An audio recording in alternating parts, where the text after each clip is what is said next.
Hi guys, welcome back. As you have seen a few hours ago, the final trailer of the final season of Shingeki no Kyojin came out. And as I wrote you in the community section, I promised you that I would have been here reacting to the trailer and even analyze the trailer, the last trailer. So I'm really happy that this is happening because you know that next week, in fact, we are just 7 days left, the final season of Shingeki no Kyojin will finish, but even the entire Shingeki no Kyojin is over. So I can't wait. I will be here reacting to the entire episode, 1 hour and 30 minutes. So it will be pretty long. And at the same time, I will analyze these last episode, the last long episode, next Monday. So stay tuned and keep on watching. Now it's time to watch the trailer because I was waiting for hours and hours and hours, but here I am.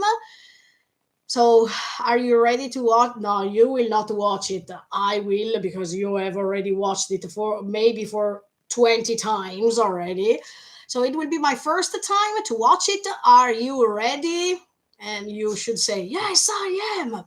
Okay, ready. I will watch it one time first, and then probably if there's the chance, I will watch it other times. Three, two, one, go. Let me just check if you hear me. Can you hear me? Let me check. Oh no, maybe you can't hear me now. Da, da, da, da, da, da. Wait. Yes. Okay. You can hear me. Perfect. So ready to watch it. Three, two, one, go.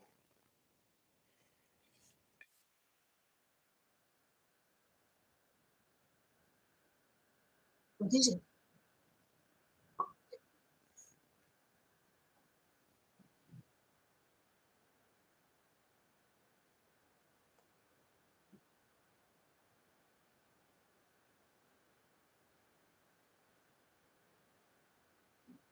Oh my, what?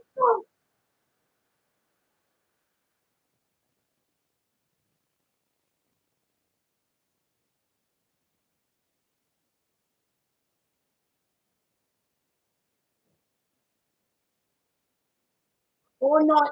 Is this is the time that I expected and I hope.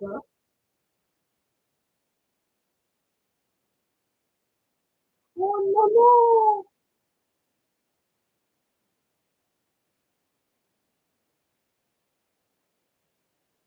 No!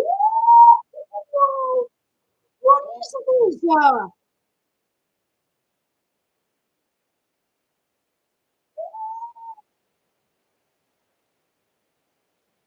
Oh no way! Oh no way! No, look, 85.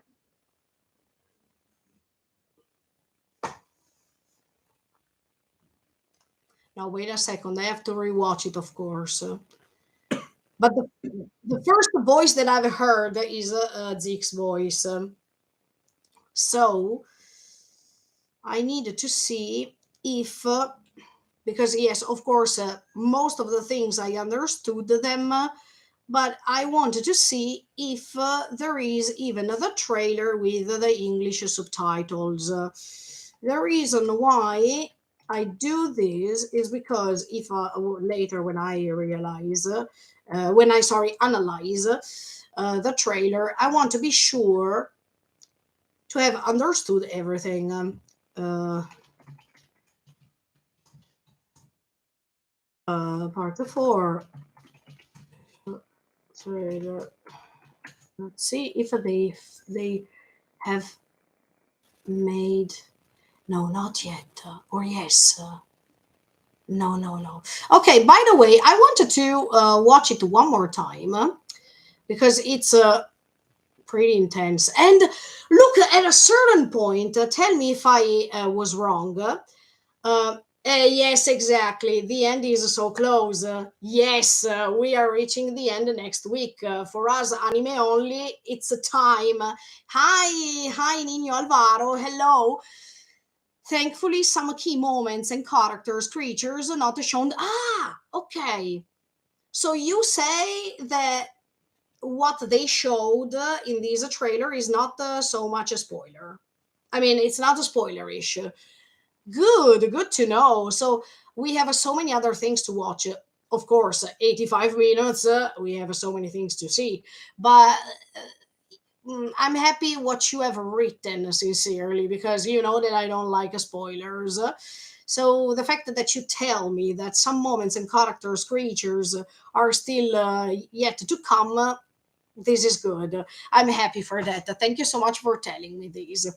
By the way, yes, I wanted to reply to Tokito because he or she. Sorry, I don't know if you're a boy or a girl, but it's saying the end is so close.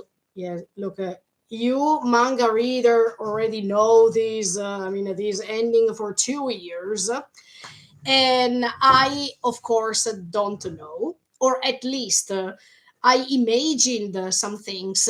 Hey, hi, let's witness the finale, but I'm not ready. Yes, I agree with you, RJ Deep. I am not ready to. But anyway, yes, the end is so close.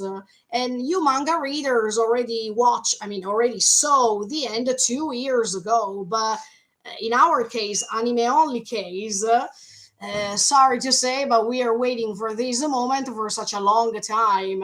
And this is happening. And then I wanted to discuss with you about the opening and the ending because, guys, okay, let me talk to you about these later because I have already heard who's making the opening and who's making the ending. No, I am not spoiled. No, no, no, no, no. I don't like spoilers. I So please don't write any spoilers, no matter the ideas that I got so far about a probable ending of the story. And yes, Nino is saying excited but not ready for the end to come, and me neither. But look, as I told you many times, everything has an end, and the greatest things have an end. So I think that it's really nice to see that even these stories ending, because it's better if a story ends in a certain way and not after millions and millions of chapters just to make the fans hype. So I think that this is better because we will remember Shingeki no Kyojin for a long, long time, thanks to this great story as it is. So I also would have liked to have Isayama Sensei keep going on writing and writing and writing, but at the end of the day, I think that it's better to keep it as it is. Jurassic Freak, hello. Look, I'm going to analyze the trailer really, really soon. But you say I definitely wouldn't watch the trailer. The episode is 1 week away, and the trailer shows literally everything. Okay, someone else said that it didn't show anything main thing. So anyway, you know, Jurassic Freak, that I am watching the trailers anyway, and most of the times when I watch the Shingeki no Kyojin trailers, yes, I saw some things. But some other things I discovered them while watching the anime, and the most important parts I discovered them while I was watching the anime. I mean, the episode. So uh, I don't think that in this trailer they wanted to spoil everything. Also, because by reaching the end, they wanted to keep the fans hyped and hyped and hyped, and they wanted them to watch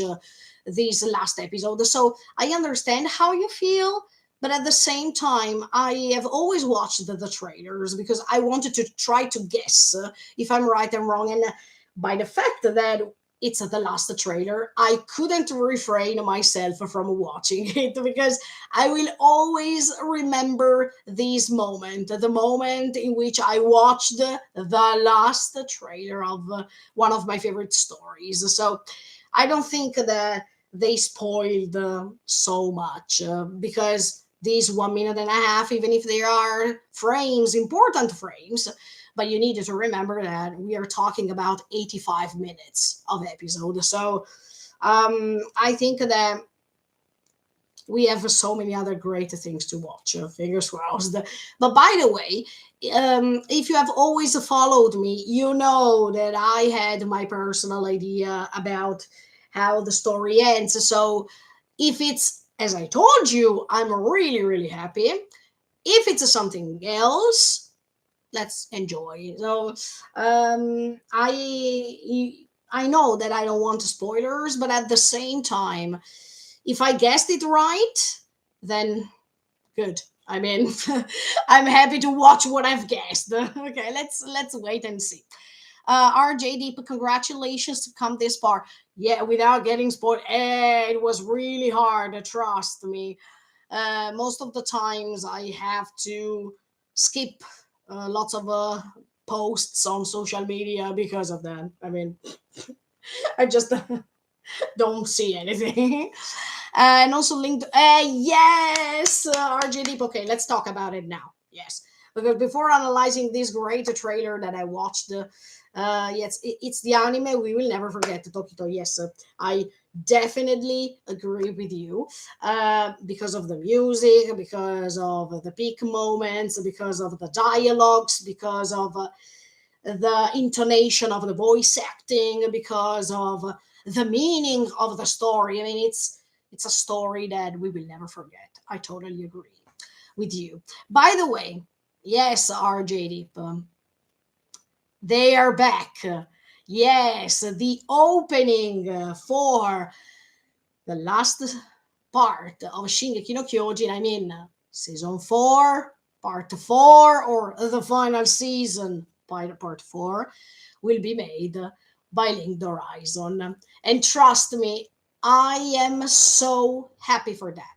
I mean, I have always wanted them back. I wanted to thank Sim, the previous band who made the last two main songs for the previous part of Shingeki no Kyojin, the final season. I wanted to thank them so much because we enjoyed their songs, the Rumbling, and even Under the Tree. But the fact that Linked Horizon is back, wow.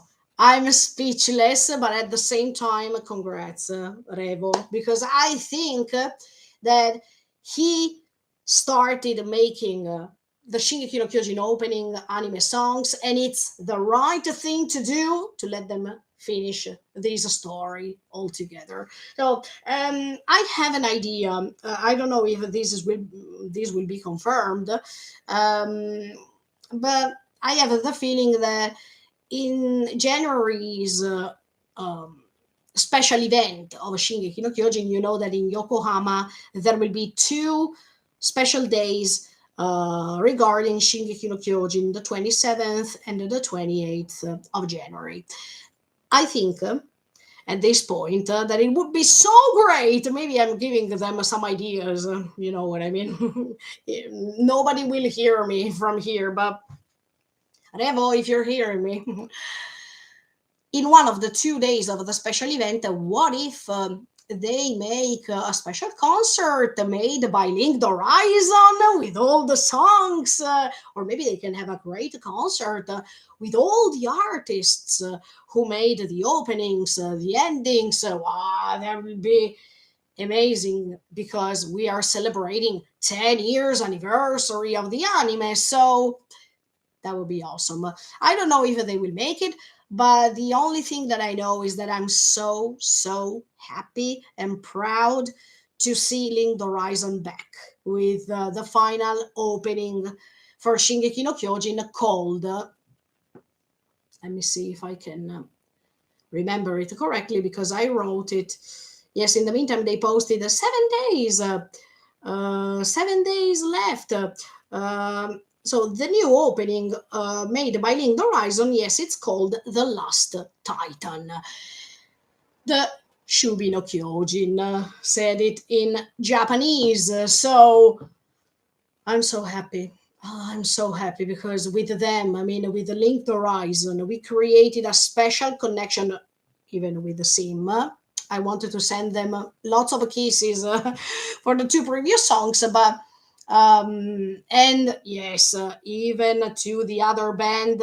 Sorry, now I don't remember the name, but they are Isayama Sensei's favorite with my war, my war. Okay, even to them, thank you so much for the support and thank you for creating a great songs.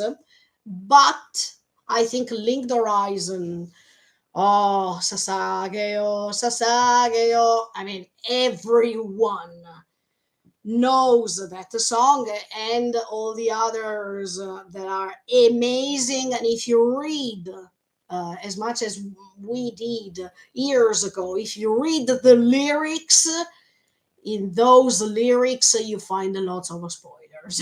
I mean, we didn't notice it at that time, but now we can say that Revo anticipated many things, and also because of the fact that Linked Horizon and Isayama Sensei were having a special connection during those years, and they were helped by some Isayama Sensei's suggestions to make the lyrics for those openings. So I think it's amazing.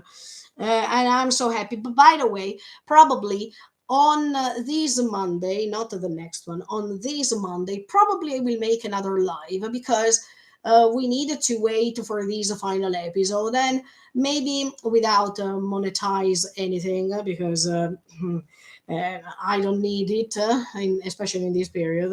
I don't care so much, but without monetizing anything, so we can hear some of the songs of Linked Horizon, and maybe I can rewatch even the last episode that we watched some months ago, preparing ourselves for the finale. That, oh no, look, if last time of part three, I cried 40 between 40 and 45 minutes. In this of 1 hour. In this case, we have a 1 hour and a half. I look in Japan. It will be midnight. I mean, from midnight to 1:30 a.m. So try to understand me. I mean, I will watch the episode and I will cry for 1 hour and 30 minutes because to me, even if the scenes are not making me cry, the point is that it's the end. So just by knowing that it will be the end, I will cry. So then, if Revo is making a song that makes me cry, or they show me something in the opening that makes me cry, great. We start crying. Yeah. um, and then I have to go to bed after uploading the reaction because you needed to know that that specific day I will react to the episode and I will stay awake all night, let's say, because the episode will finish 1:30 and then from 1:30 I will go on trying to edit a little bit because you need to know that the cameras are not going to last for 1 hour and 30 minutes. So most of the times I will have to turn off the cameras and turn them on. So if you see some breaks in between, it's the only reason is that. And then I will wait for the upload of the video that it will be 1 hour and 30 minutes because I will not add anything extra. I mean, I will not talk about that episode because I will talk about that episode the Monday after. So that means the 6th of November. So stay tuned. Right now, I have a particular situation, and that's why you don't see me uploading videos. And I hope that this situation is going to end so soon But for Shingeki no Kyojin, I couldn't refrain myself from uploading and make the last night uploading a reaction video. So just wait and see, because I will upload it the same day. Um, by the way, what was I saying? Yes, Revo and Linked Horizon. Thank you so much for coming back for this great finale. You deserve to be here with us because you started with us, and it's nice to end with us this amazing experience. And at the same time, we have even the ending. The ending that is made by Ai Higuchi, the same singer that, first of all, I heard her live uh, last year during the Shingeki no Kyojin special event here in Tokyo. And at the same time, she made one of the greatest endings. Sekai o Zakoku. I mean, very good. I love that song. So, in her case, the ending song is called See You Later. And it's referring, of course, to the Itterashai Eren that is said by Mikasa even at the beginning of the previous long episode.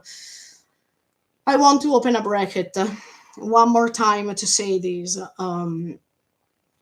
The meaning of Itterashai, because most of the times, yes, in English it's translated into "see you later," but mm, Itterashai,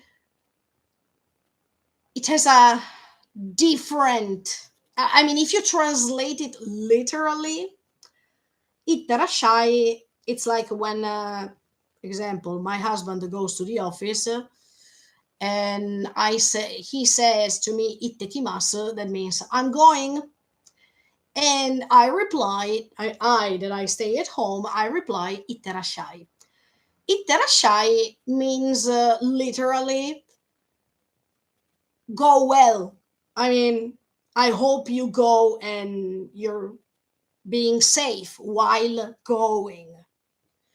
But it depends on the context. I mean, yes, "itterashai," it means I let you go somehow, or yes, you can go.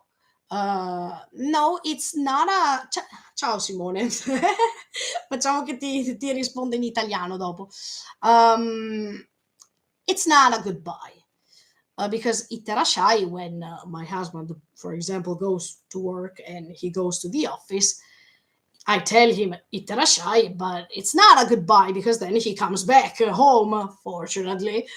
So in that case, "tadaima" o "kaeri nasai." So "itterashai," no, when you have to say goodbye, you say "sayonara." So I think that they didn't want to put the "sayonara" Eren, because it was a sort of a goodbye. It was a sort of, I let you go, and I know that you will never come back to me. But "itterashai" doesn't mean bye bye, see you. No, it's like, mentally speaking, I know that you go, but I also know that you will be back to me. That is the same thing that is happening here in Japan daily speaking. When the husband or the wife goes to work and goes out and says "ittekimasu," "itterashai," then when you know that later he or she comes back home. And that's why I think that "itterashai" in Japanese is the perfect thing to say, because I believe, as much as I told you many months before, I imagine that, and you see it even in this trailer, actually, that we always find ourselves under the tree. We find ourselves under that tree, and a few seconds before the trailer ends, this trailer ends, you see Mikasa with the scarf. So the scarf that Mikasa will always use is her Okaeri Nasai. That means welcome back home. That is the idea that I've always had. That means even if Eren dies, because the fact that he dies, it's quite obvious to me. But the fact that Mikasa will treasure her scarf means that she will not be afraid to let him go because she's sure to have him around her anyway. That's why, by hearing that way of saying, that is a typical Japanese way of saying, that is itterashai, I was more confident. I mean, I felt better than a sayonara Eren. Because if it was a sayonara Eren, that would have been drastic and it would have been more traumatic. But the fact that he's Itterashai, it's like as if Mikasa is the wife and Eren is the husband that goes out from home. That is Shigan or anyway, the place they have never lived together. They have always lived together. So go. I mean, Iterashai. It's a way of saying, yes, yes, I'm here, Eren, waiting for you, coming back somehow. And I think it was the best way of saying, yeah. Sorry, I read a little bit of your comments. Sorry that I say this, but sometimes I read them. Sometimes I talk. Um, Okay, so Nino said, Link the Horizons, the last Titan will amaze us. Ego cheese, see you later, will bring us to tears. But no, Nino Alvaro, no, we will cry anyway. I think we will cry even with the last Titan. Because, as I told you, in my case, by knowing that this is the end, I can cry even just by looking at them during a specific scene that I know it will be the last one. I mean, the last time to see them, even if then we know that we can go back and start from episode one and watch everything one more time. But when the end is approaching of a story you have always loved, or when you know that after 10 years something is going to end, look, it's a long, long time. I mean, 10 years of our life was invested. And I think that this is pretty awesome. Yeah, we'll always remember the times we were talking here, but they will not be over. I mean, I already tell you that I have almost bought all the manga. So I'm waiting to go to Italy really soon to end my collection. And then once I will buy the entire manga after the 4th of November, and after I come back from Italy, I will open the manga and I wanted to watch it. I mean, I wanted to read it together with you to see the difference, to finally see what Isayama wrote and how he wrote it, what he drew, because sometimes the mangaka has his own style to draw some specific details that in the anime you can't see. And I know many people have always said that Isayama couldn't draw and he was not able to do so. I want to express my own opinion later when I will be able to finally to open it. So stay tuned and keep on watching anyway. And then another comment said, I've already listened to the last ending. Okay, good for you. Don't tell me anything. And even translated it, and I wanted to cry. Okay, I don't want to know this. Please don't let me know. Because I want to reach that moment in which I will hear it by myself. Thank you so much, anyway, for sharing your thought. Then RJD, oh yeah, the ED was leaked, right? Yes, but if you tell me so, I agree with you. I mean, I trust you, but I don't want to know. Also, because 1 week, come on, 1 week, it's nothing compared to 10 years. Okay, then Tokito, I know everyone will come back for the finale. Just all of us here right now, we grew up watching Attack on Titan since 10 years ago, officially. Yes, we are still here. And I think that you manga readers, I mean, the people who know the ending and they are still here waiting for the finale, you are amazing because you could have said, okay, I know the ending. I mean, now, even if I don't watch the last episode, who cares? Because I bought the manga, I know the ending, I was satisfied, I didn't like it, whatever. But the fact that you are still here waiting for it, I really congratulate myself to you. I mean, I'm so happy that people are still here waiting for it, no matter the fact that they have read it already. Ok, Simone, penso di averti risposto se sei ancora in linea. Tokito, I hope we're going to hear one more Sasage. Ah, nice thought, but I think that I think the concept of a Sasageo ended, in my opinion, in the moment in which Erwin died. The reason why I say this is because, I mean, I already told you many times these kind of things, but the real concept as we have always known about the Sasageo, I mean, offer your heart, Shinzo Sasageo, ended that day when Erwin died because after things were changing. I mean, the perspective of the world in Attack on Titan changed.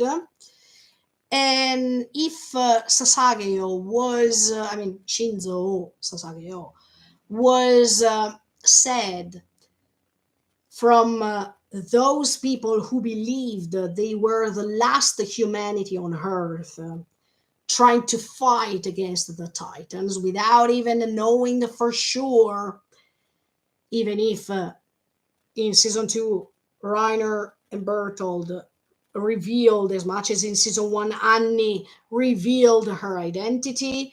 But as soon as they went to the basement and they realized that, I mean, there was the real confirmation that humanity was not over yet outside of the walls, but there was a world, an entire world full of human beings.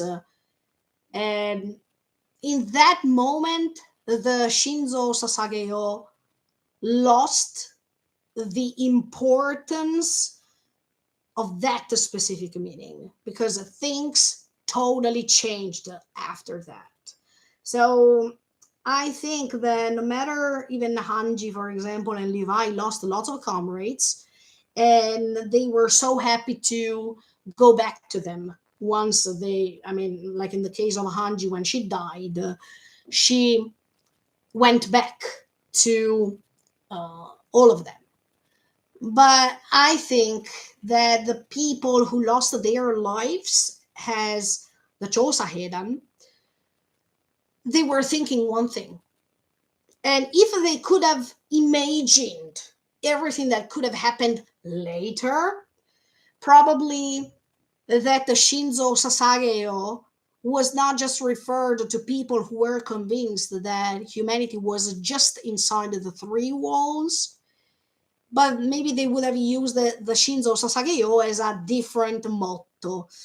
Unfortunately, the Jaegerists used the same motto, but personally speaking, I think that Flock and all the others used that motto wrongly because Flock and all the others were already there when they knew that humanity, lots of humanity, human beings were outside the wall too. And that concept of Shinzo Sasageo to me can be real until Erwin's death, because later things are changing so much. Um, Now, RJD, but let's see. I think the Sasageo world is still possible in full version of the song. Just my opinion, though. Yes, yes, of course. I mean, I'm happy that you share your opinion as much as I am sharing mine with you. But I think that maybe he can use, I mean, Revo can use Sasageo, referred to the entire humanity in this case, that is going to win against the last Titan. So, if you think so, I can agree because anyway, we are still talking about the humanity and we are still talking about the concept of humanity winning the enemy or winning against an enemy, even if, okay, I have so many ideas about Eren, and if I start talking right now about Eren, I think that I'm going to stay here till tomorrow morning. But you know what I mean. I have talked about these so many hours to tell you honestly. So you know my opinion, and I think that I simply think that Eren is one of the best characters ever. I mean, there are so many great characters in the manga world, but I think that Eren broke the rules somehow, and some specific rules, of a main character and whatever. So yeah, Eren is still one of my favorite characters of this story. Absolutely. But now, after all this discussion, in the meantime, feel free to write me comments in the chat. Please don't write any sort of a spoiler because I don't need them. Thank you so much.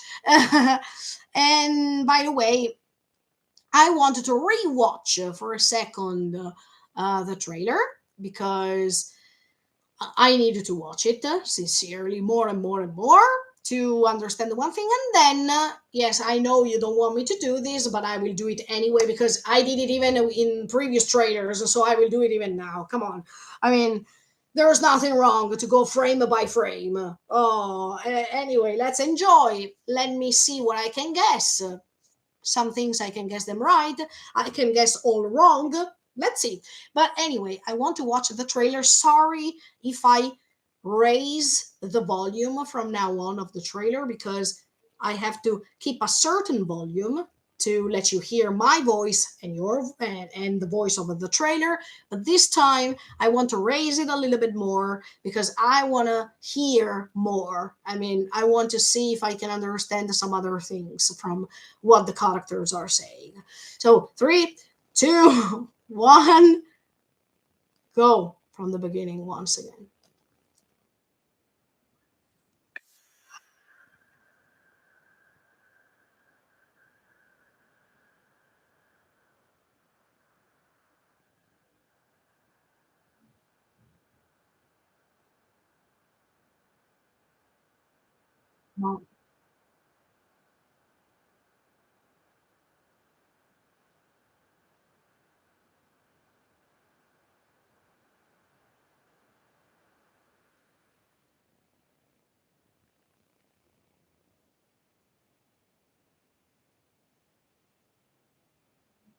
Mm.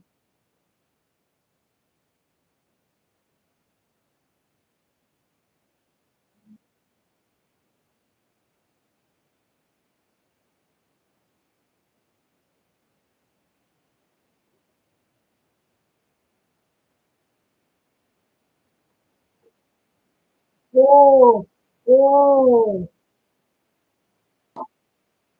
ma cosa sta roba?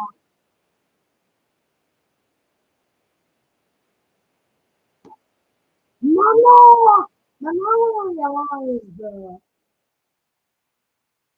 That's Armin as a title. Oh my, but look, don't tell me one thing. Because now I'm thinking, okay, so do I want to. No, wait a second.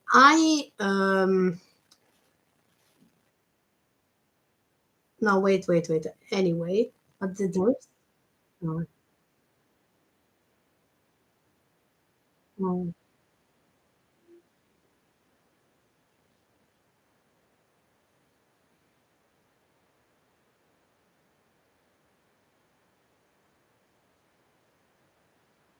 That's right.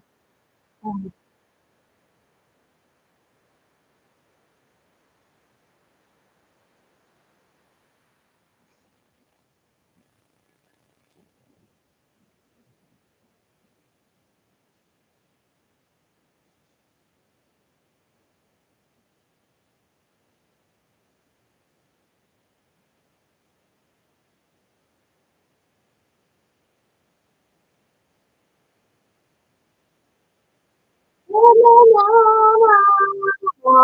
I mean, they put even that song, you know. Wow.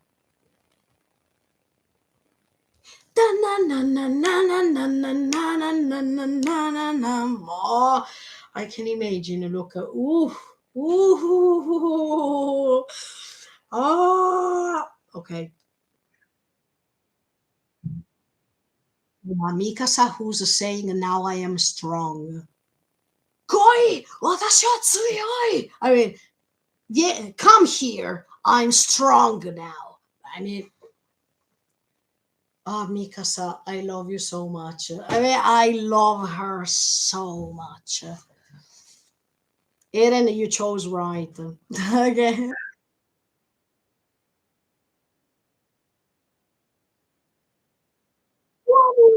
What is that the thing with the horns? What's that? Okay, later I will go frame by frame, but what's that? There are three titans in a row, and in front there is Armin. Why?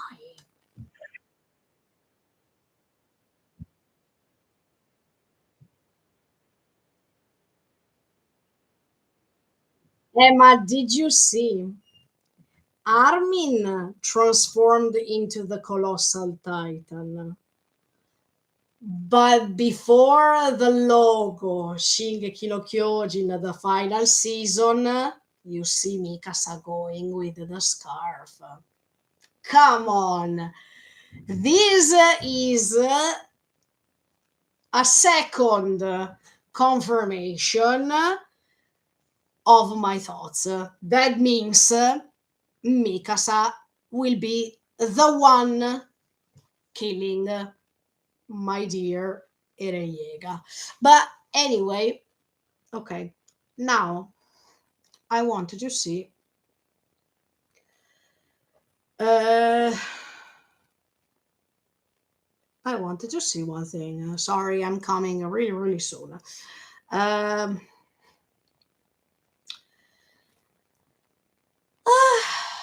anyway, it's a great trailer. It's a great, great trailer. I want to say this. Uh, da, da, da, da, da, da, da. Uh, let me see one thing because there are still some things that I didn't understand what Zika is talking about completely. So I would like to see if I can find a translation. Okay, let me see. No, wait, can I? Let me see if I can really quick. But anyway, guys, did you hear that there is the song? Da, da, na, na, na, na. Oh, very, very good. Can I? No, I can't. No. Okay.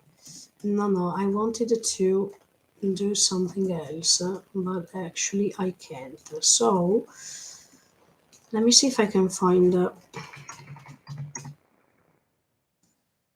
Titan, the final season, part 4, la final trailer. Sì, dove devo make it? Uh,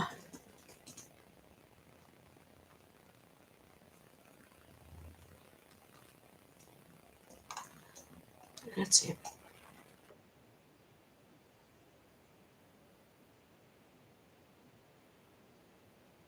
No.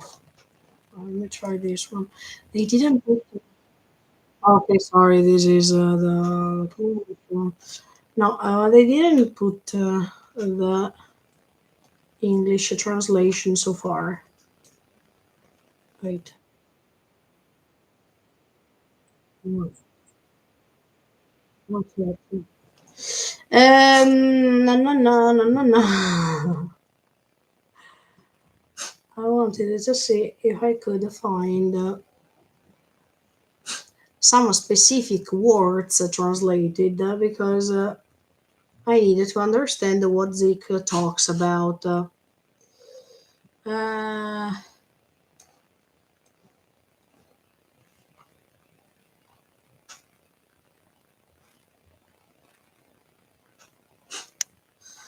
Now let me search on just a second, guys. In the meantime, if you have some questions, write me in the comments below. Don't worry about that. Okay.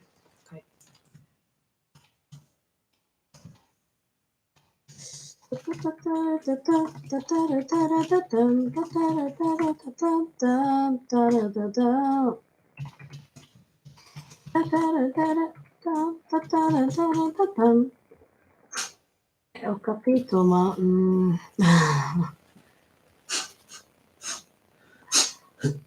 okay, for people who still believe that there will be an original ending, stop that because it will not happen. But okay, for the moment, no one has put the English translation, I mean, the English subtitles of the last trailer. So I try my best to understand some things. But let me see if a person in the comments, I mean, in the comments of the trailer, translated some important things.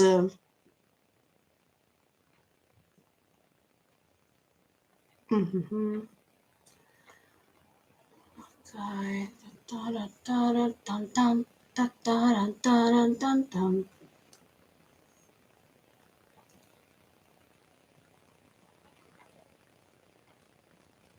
I'm happy to hear to read that lots of manga readers are saying that even if they are manga readers, they appreciated this trailer. Thank you. Thank you, Mappa Studio or Stadio as you want. No. Okay, nobody translated anything. By the way, okay, let me just hear the trailer last time, and then I will try to go frame by frame just to guess. Then in the next live streaming, after I will watch everything more in details, and they will surely translate some specific words that I needed to understand what Zik is saying. So in the next live streaming, I can recommend uh, the trailer itself. But by the way, come on, one more time because we like this trailer. Three, two, one, go.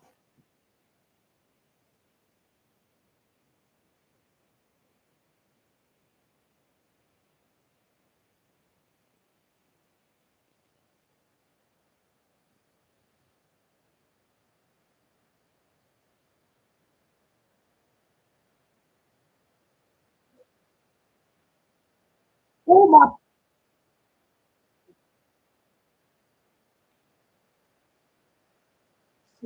He's doing something.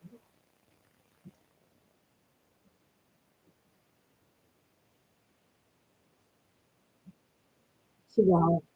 Yeah.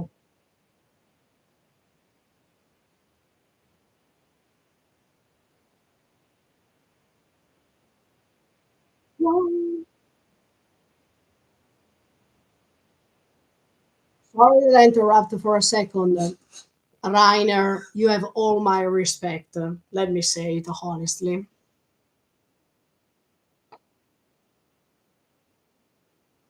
Marina, cos'è sta roba? Ma cos'è? Mamma, she will kill him. The evidence is here. Okay. Mm, okay. Okay. Thank you, Mappa, for sure. Okay. So now I want to decrease the speed of the playback speed because, guys, that thing with the horn that is appearing behind Armin, I needed to watch it slowly because I don't understand what that thing is. And as we saw in the previous trailer, okay, we will watch it even in the next live streaming that I'll make. Um, if I'm not wrong, Peak is doing something. I mean, maybe she's activating a bomb or she's, I don't know, but anyway, okay, let's decrease. What was it? 0.25? Okay, of course, I will delete. I will erase the volume because otherwise you hear. I don't think it's something proper to do. Uh, and I will tell you the specific second that I'm referring to. So let me try. Okay, so first of all, that is one of the main colossal titans of the rumbling. We are still 0 second, 0 minutes, I mean, the beginning. Um, so we have these colossal titan that is approaching more and more the other side of the world. I mean, what Eren wants to destroy. Let me reduce for a second the screen too, because while I'm talking, if you write some comments, I'm here to read them and discuss together with you. So don't worry, feel free to write something without, please, without spoilers. Thank you very much, because you know that I don't want them. Okay, so wait a second.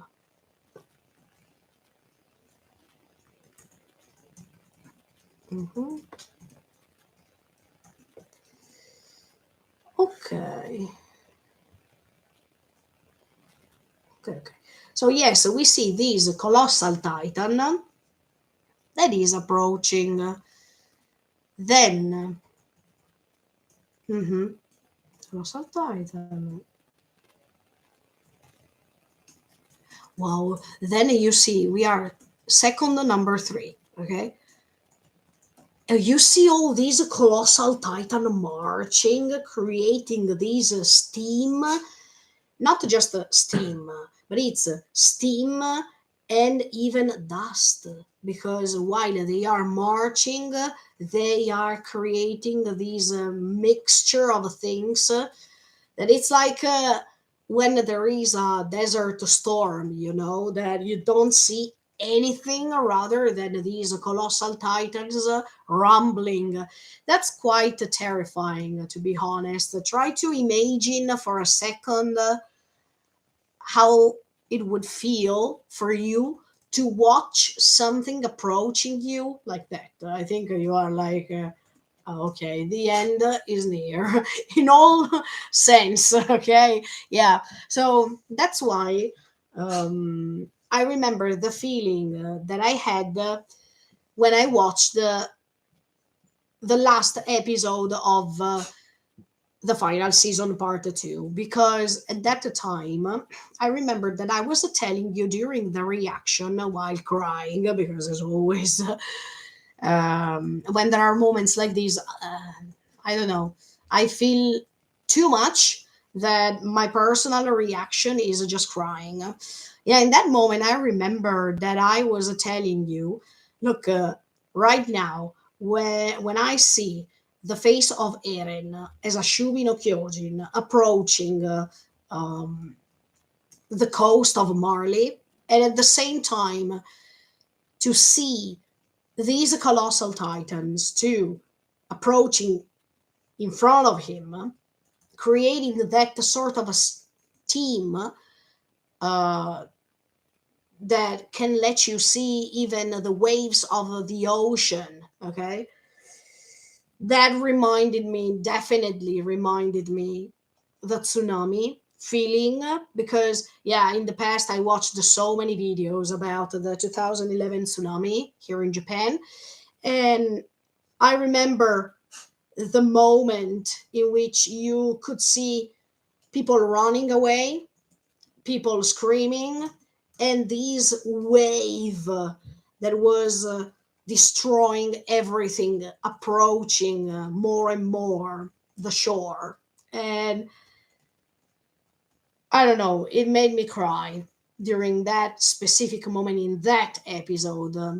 Even if I know for sure that we are talking about something else here. I mean, in this story, we are talking about the loss of humanity, and we are talking about the fact that when there is a war, nobody should stand on one side because they are all wrong for many different reasons.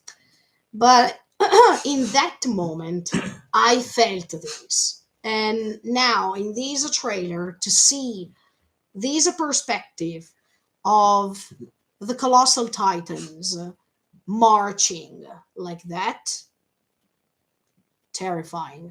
It's totally terrifying. And I like it. I mean, I like these intense feeling that you can feel just by watching an anime, just by watching an episode, something destroying and something terrifying at the same time. Let's go ahead. Of course, I thank you Isayama because it's written. The author is Isayama Hajime. Thank you so much. Oh yes, and then there is. Wait, but these should be, if I'm not wrong. Okay, when we are second number four, first of all, and there are these titans approaching the city. But is this a city the city that we saw even when what's his name, Grisha, was living when he was a kid, or when he was a dad? I mean, a dad of Zeke, because it reminds me the moment in which we could see all those buildings, great buildings of the other side of the ocean, while of course in Paradise they were living in a hard way, let's say, because they were confined around the walls, even if Grisha and all the others were confined inside walls, let's say walls too. But are we here? I don't know. But anyway, wow, it seems like the bridge in London, actually. I mean, okay, there's not a specific reference, but it seems so. Okay, let's go ahead. They are destroyed. Wow, mamma mia. Okay, in this frame, look, guys, in the frame, we are second number 5 or 6, between 5 and 6. The colossal titan marching, closing its eye. I mean, its eyes. Did you remember that in the previous long episode, the part 3, while they were marching and there was even a Ramses story, you could see that their eyes were open, and they were marching as if they were controlled, and of course they were controlled by Eren's will, by these Shubi no Kyojin that got the power from Ymir. Um, and this power could release its power itself. So the will or the way to control the Titans marching. But in this frame, the colossal Titan has his eyes closed. Wow, I like this frame. I really, really like it. And of course, if you watch the trailer with a normal speed, you see lots of frames one after the other one. But that's why I like to make frame after frame, because I like to appreciate each instance that I could you too that we can all see, and it's awesome. Wow, I didn't expect this to see one of the colossal titans with eyes closed. Wow, iconic. I really like this. Sorry, I drink for a second.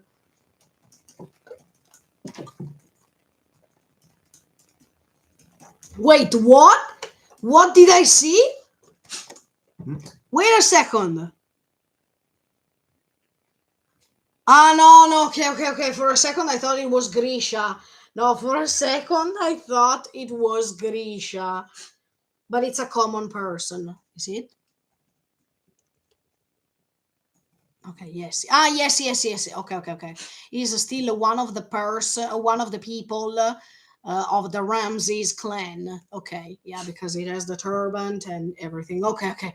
Now, for a second, I thought, no, no, is this Grisha?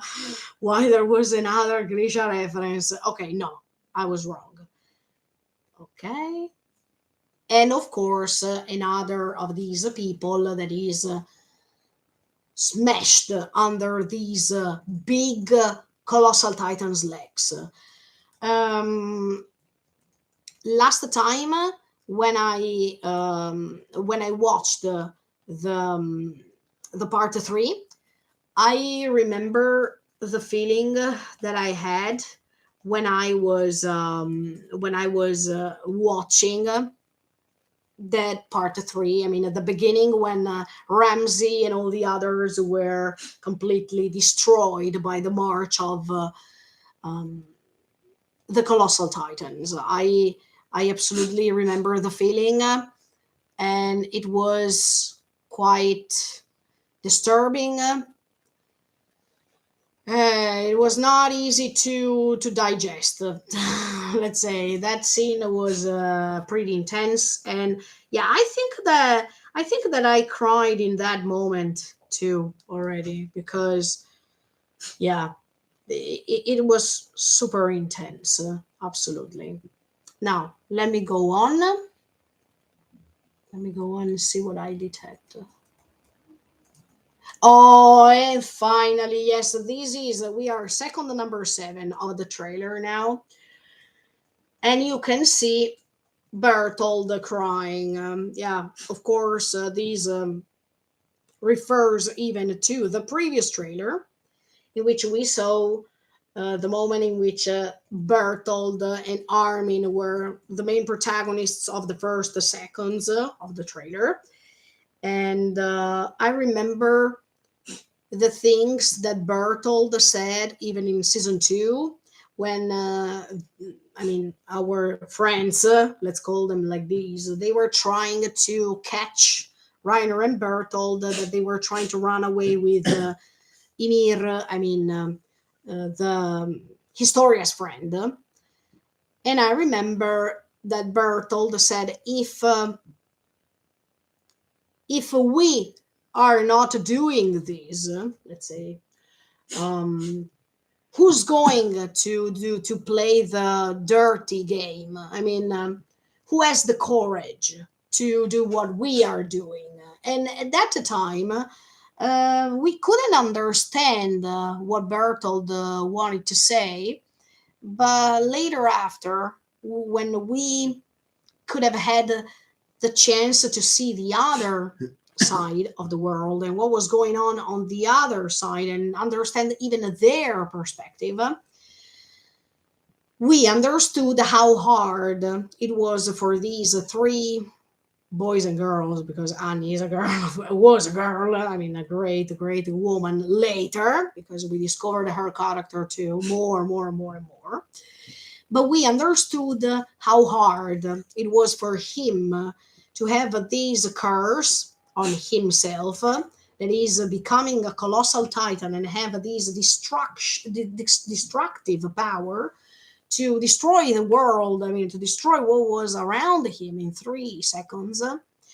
And in fact, you know that the colossal titan is also defined as the god of destruction. So I think that if you noticed, the personality of the owners of the colossal titans are not strong personality people. I mean, they are not people who seem to have a strong personality from the beginning.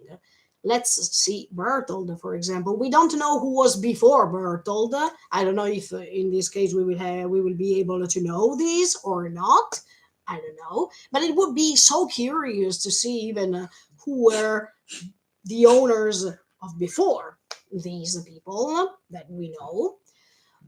But even Armin, for example, yes, later after Armin built a great strength, mental strength, but before the moment we reached now, Armin was always considered as a fragile personality, as a person um, who didn't want to make decisions without asking others, who didn't want to lead at all. So, as you notice, unfortunately, or maybe fortunately, we should say, the owners of these prototype of Titan, and no matter the huge dimension, no matter even the destruction power that it has. Remember when Bertold was almost trying to kill Armin? All these steam that is burning others alive. I mean, it has such a great power, but compared to the personality of the owners, well, there's no match. It's really unstable. What we can see. So I'm happy to see Bertold here too once again, because usually Bertold was never um, uh, as an importance. Okay, I mean, as character who's talking, let's say, Reiner was talking more. Reiner was leading more, and you always saw Bertold behind him, as if, yeah, he was shy. He didn't want to share anything. He had his own personality, as we said, but I'm happy to see him again now, because those type of characters who seem to be uh, who seem to stay always behind others, they are like people, they don't have nothing to say, nothing important to say, or they are just behind the others because they don't have enough courage, right? It's like the same thing we can say with Eren and Armin. At the beginning of this story, Eren was the one encouraging Armin to stand still and to not give up, to not feel afraid, etc., etc. But now things are totally changed. If you notice, Eren seemed to need Armin's help to regain his consciousness or to talk, because we know Armin's greatness. But see, I really want to know, I really wanted to understand what Bertold wants to show us, what he wants to say, if he has to say something even after his death. I mean, we needed to remember that Armin is collecting even Bertold's memories. So is this scene that we see here, second number 7 of this trailer, a memory that Armin can see? And in fact, Eren asked Armin, did you start seeing the memories of Bertold already? And Armin said, yeah, but nothing important. I mean, nothing essential. So are we going to watch something essential now that Armin can recollect as one of his memories as a previous owner? Can't wait. Let's go ahead. But he's crying. And of course, you remember that this scene connects to season 3, part 2, after they defeated Bertold, Reiner, um, and Zeke, and they are almost going to the basement. And you remember that Armin, before waking up and being the new colossal titan, he is having that sort of nightmare dream in which he's seeing this skull that is the skull of the colossal titan, maybe. And then you see from this skull a tear coming down on the bone, on the skull. So here we see the same thing, but in this case is Bertold with his own face crying. So I wanted to see what he has to say. Or maybe he's saying something to Armin, or yeah, maybe Armin remembers or something. But as you noticed, I don't remember. Is Eren crying from the left eye or from the right eye? Because, religiously speaking, if we talk about religion, the right side is always the good side, the left side is always the bad side. So I wonder. I don't remember. Let me just check for a second. The trailer of the previous trailer, Attack on Titan, the final season, part 4 trailer. Let me see if yeah, was it this one? Just a second. I wanted to understand if Eren is crying from the right eye, or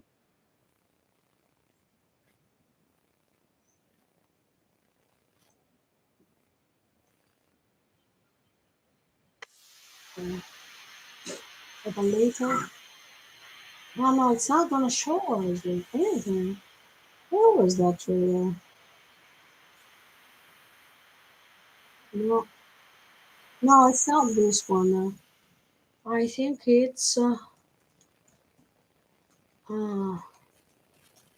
this one maybe. Yeah.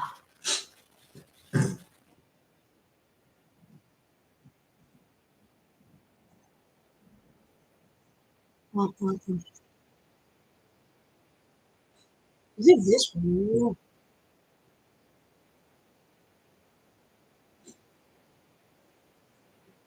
Uh-huh. Yeah, but no, but you don't see. No, you don't see that here too. Wait a second. Where is? Wait, wait. But where is that?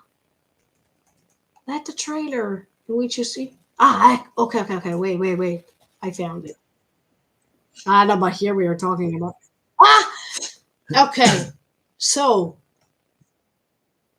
so actually, in that trailer of a season 4, part 3, that means what we saw months ago, he was crying firstly from the left side and then from the right side.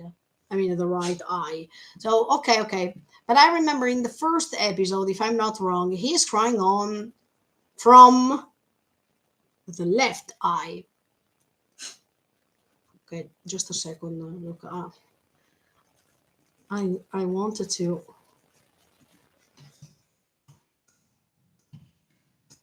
Hmm.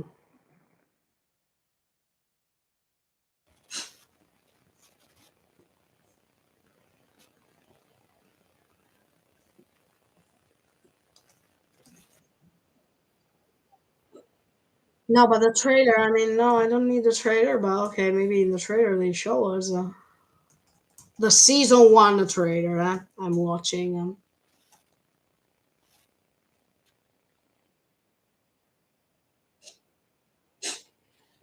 Of course, we thank even with the studio because Stadio.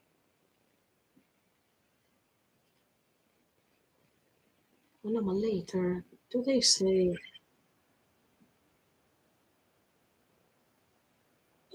Okay, it's in English. No, they don't show me. Okay, just a second. I have another idea. Uh, uh,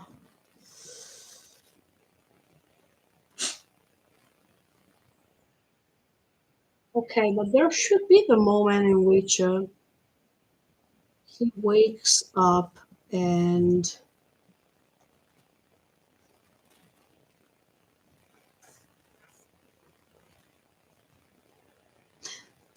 okay, I have an idea. Sorry. Eden's dream.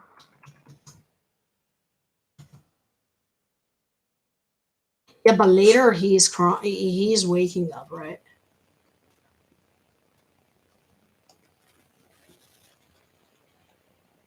And then,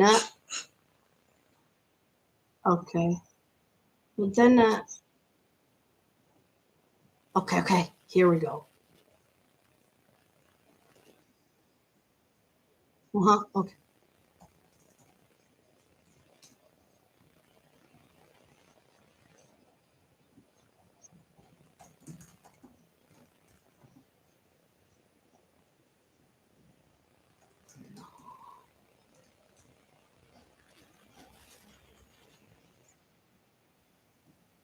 Can you show me when he says, "Why are you crying?" Oh, finally. Oh, te lasciai Eren, okay, okay. But then,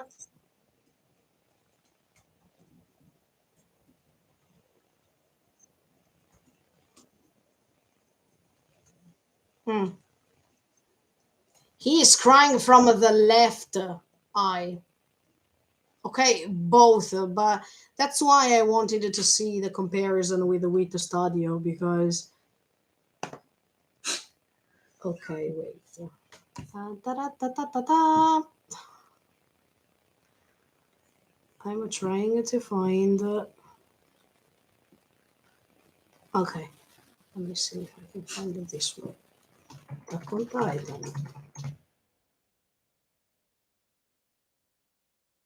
For sure. Because I needed to see what with the stadium made at the beginning.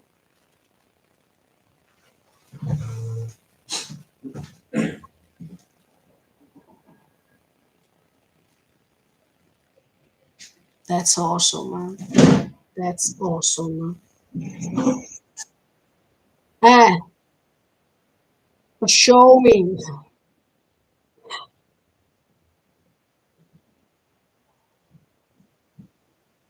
And he is crying from the left eye, even from for with the stadio. Okay, okay, okay, okay. It makes sense. So, oh no, wait. Bertold is crying from the right eye. Okay. And actually, if we follow a religious meaning, Eren that now is personifying the devil or the demon.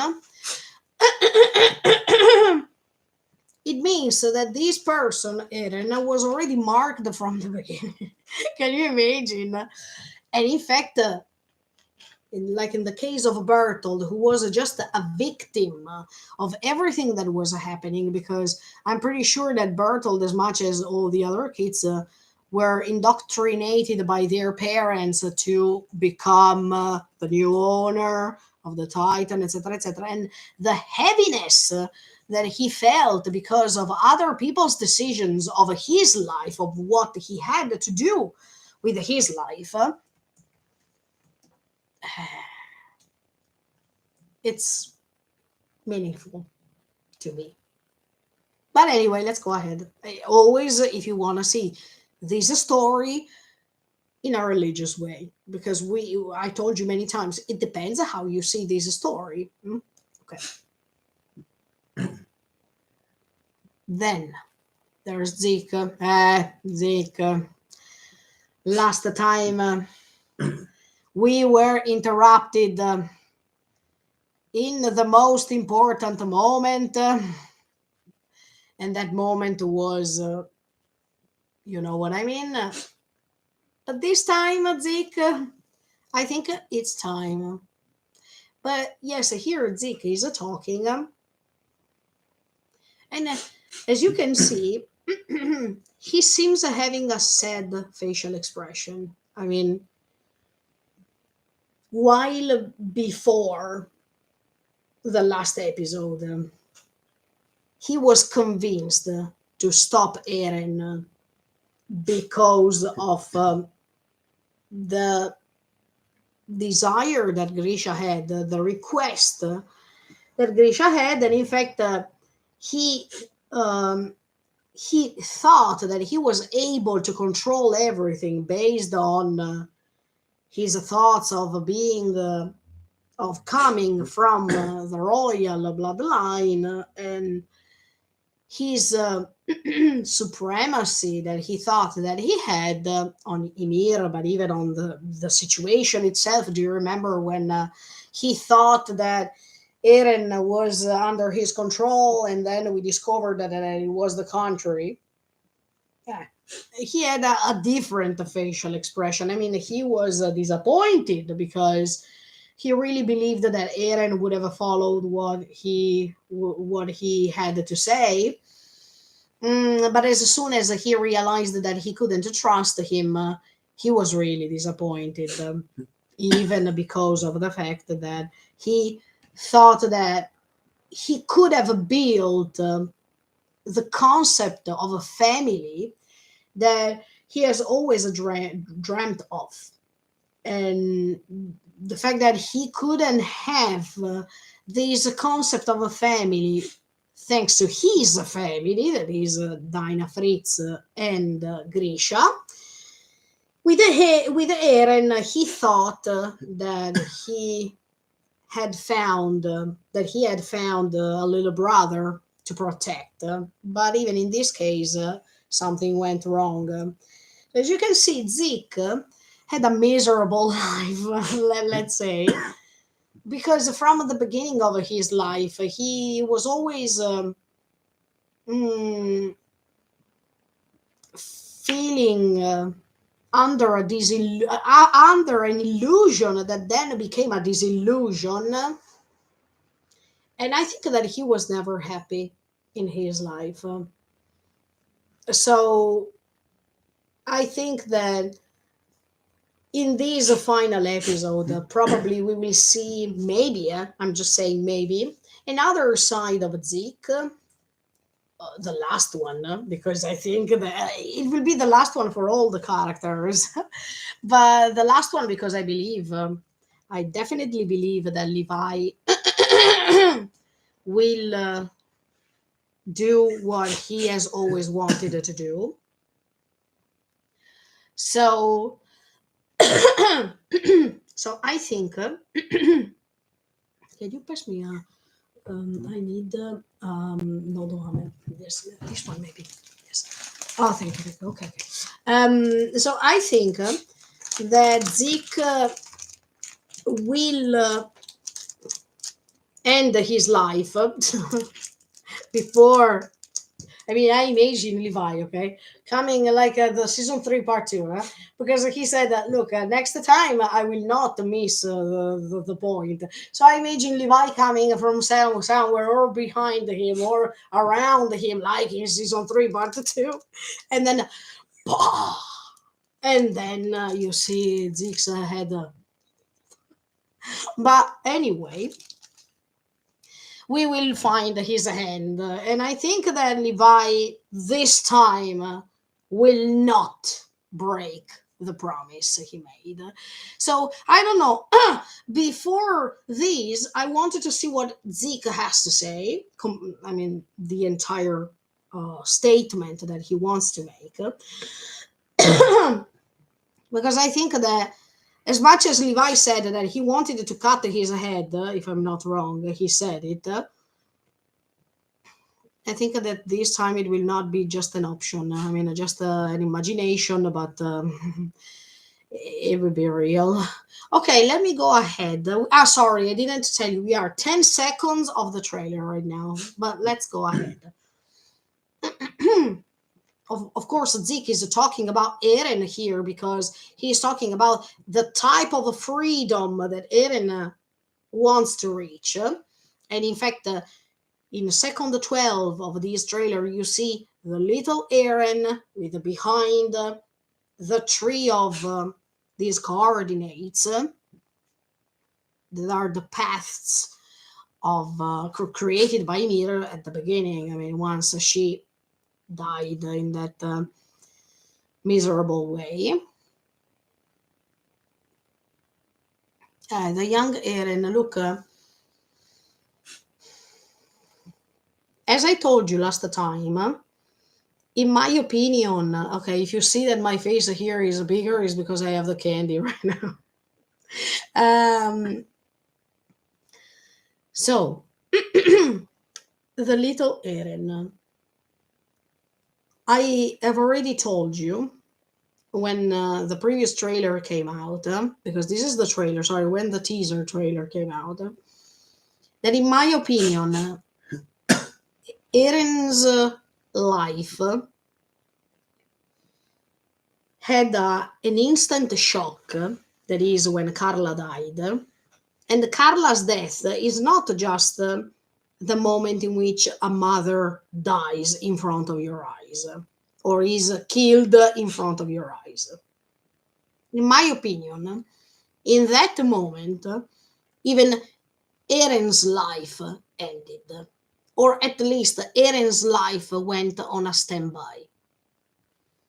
That's why in this trailer, but even in part 3, that means months ago, we saw little Eren and the little Ymir. Because Ymir grew too. I mean, later, Ymir had a life. She had 3 kids.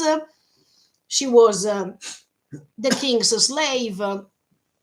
And she made kids with him because as a reward of everything she was doing for the king. But even in the case of Ymir, her life ended, her normal life, peaceful life, ended in the moment her village was set on a fire. And when she was trying to run away from the king, when the king said after she was accused that she opened the gate of the pigs, she ran away because she was searching for freedom. And in that moment, she understood that she felt betrayed. She understood that she couldn't trust other people's words because she was attacked behind her back. Even if they told her, go, go, run, run, run, because you're free, behind they were throwing arrows to her. So, last time I made to you a parallelism between Ymir's life and Eren's life when they were young, but even when they grew up, and they have so many things in common. But the most important thing that they have in common is the moment of the disillusion. I mean, the moment in which their life gets in touch with the cruelty, gets in touch with the cruel world. In the case of Eren, when his mom was killed in front of his eyes, thanks to a titan, then he discovers that is Zeke's mom, transformed into a titan. And in the case of Ymir, when her routine life, normal life, ends, and she is also betrayed later by the one who said, you are free. As much as Eren is betrayed by his comrades later. Reiner, Bertolt, Danny, people who he trusted. They also have in common another thing that is the most important thing. That is the dream that they have. Eren Okay, this is just my idea. But Eren has a special dream, in my opinion. He realized, as a matter of love, how special Mikasa is, and how Mikasa can turn the world into something really beautiful, something that he can't do, because he is well aware of how condemned his soul is, and he is well aware that he can't get rid of his thoughts of vengeance, of revenge. But Mikasa is not of that opinion. Mikasa too lost her family. Mikasa, thanks to, because not thanks, because of others, lost her mom, lost her dad in front of her eyes. So she had more or less the same experience that Eren felt that day.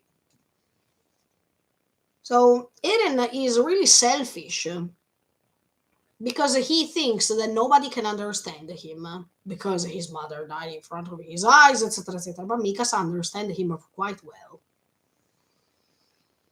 So the difference of attitude that these two characters have is what we have always been told from the beginning. I mean, from season one, when Mikasa is explaining that the world is cruel, but it's also really beautiful. So Mikasa had the possibility to have something coming after that can prove her that the world is really beautiful, and there should be no revenge on what happened to her family, because you can restart your life thanks to other people who really matter, who really deserve.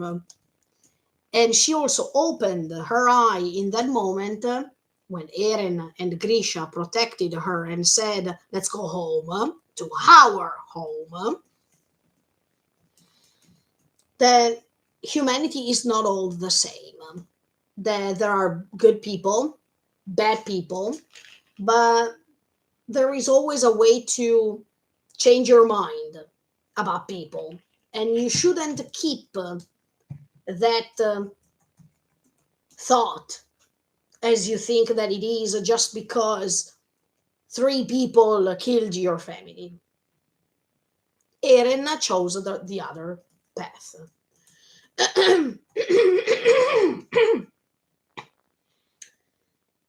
Eren, sorry.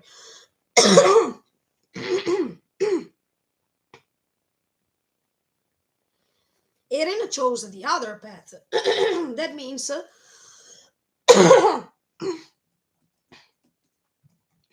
they killed my mother. So all the people who are on the other side of the world, they are all the same to me. Eren thinks, even if they can prove me that on the other side they are good and bad, and I also experienced it, but to me, from the outside of the world, they killed my mother. They think that we are demons. Okay, they are all the same. There is no difference. And I will not change my mind.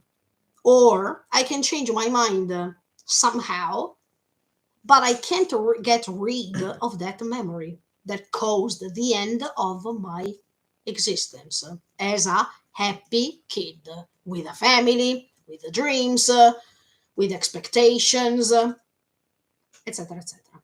So Mikasa and Eren,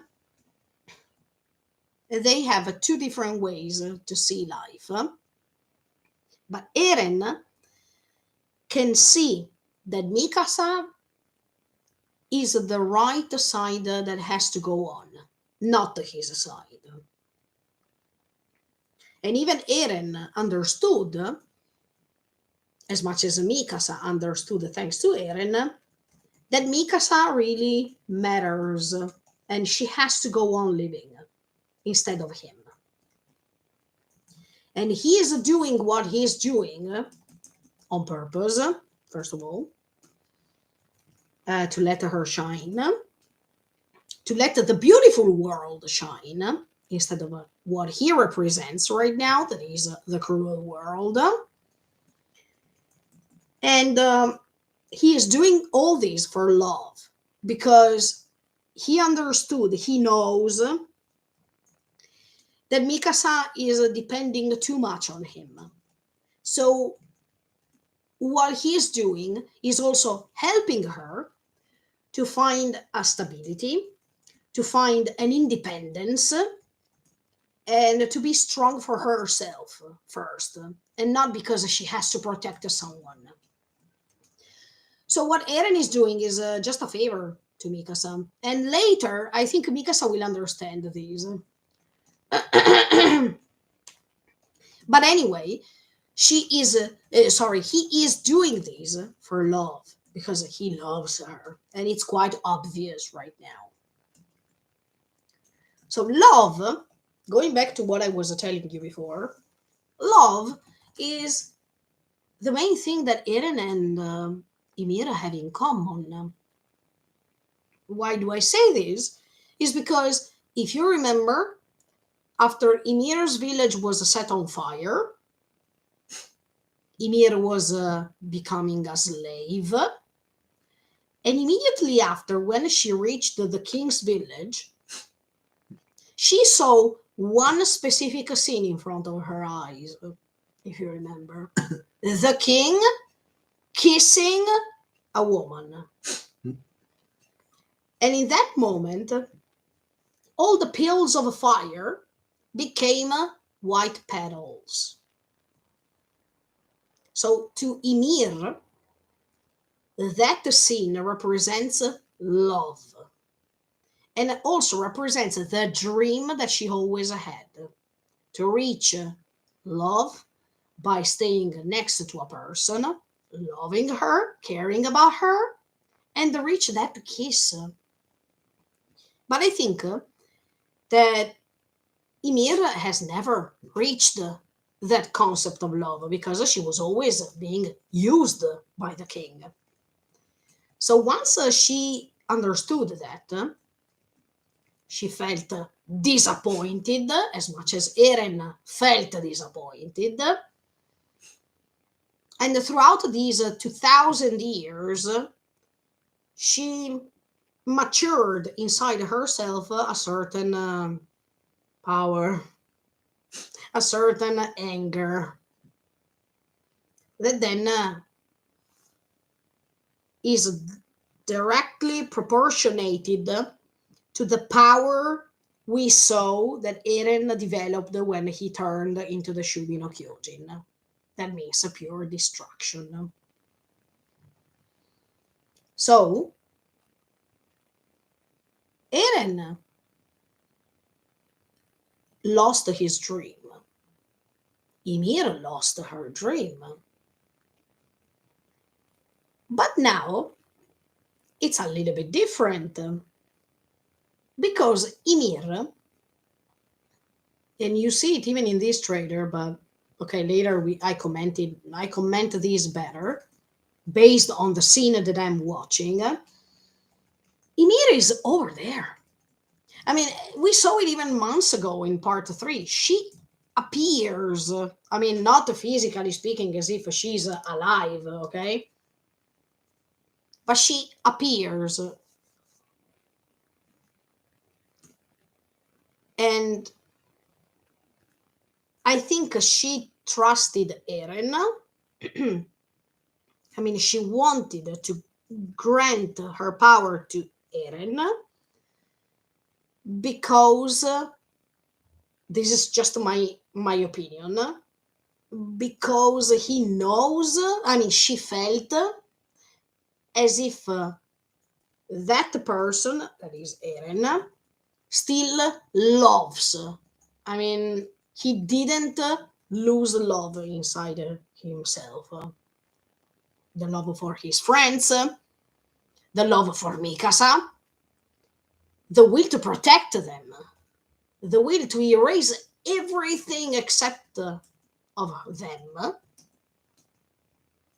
So she was waiting for him specifically because, in her opinion,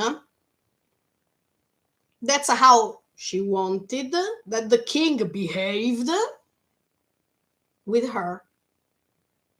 I mean, she wanted that the king had the baby with her because he loved her, and not because he had to use her, and not because he had to perpetuate his legacy. She was searching for love, and she waited 2,000 years because she found the person who was ready to get rid of all these because of love. So Eren and Ymir, they have lots of things in common. But as you can see, they both represent themselves as kids because when they were kids, their life, their lives, sorry, was over. All the dreams were gone. There was a shocking moment in their life. And it's like they, as if they grew up by not being the same anymore, by not having the same intentions anymore, because they were pretty disappointed of life. And I think that when we talk about Shingeki no Kyojin, even about the other side of the world, they were all kids when they were forced to do things they didn't want. Look at Zeke, for example. He didn't want to become a Titan, sincerely. He told Xava too. I mean, he said, sincerely, I don't want to be a Titan owner. Nobody wanted to be a Titan owner, but they were forced to do it because the parents were pushing them, and at the same time, they felt they had to do it to protect their families. But it was not their initial intention. If they could choose, Zeke wanted to play with the baseball. Annie wanted to become a boxing player, in my opinion. But all of them, they had different dreams rather than what they chose to do because of other people's decisions.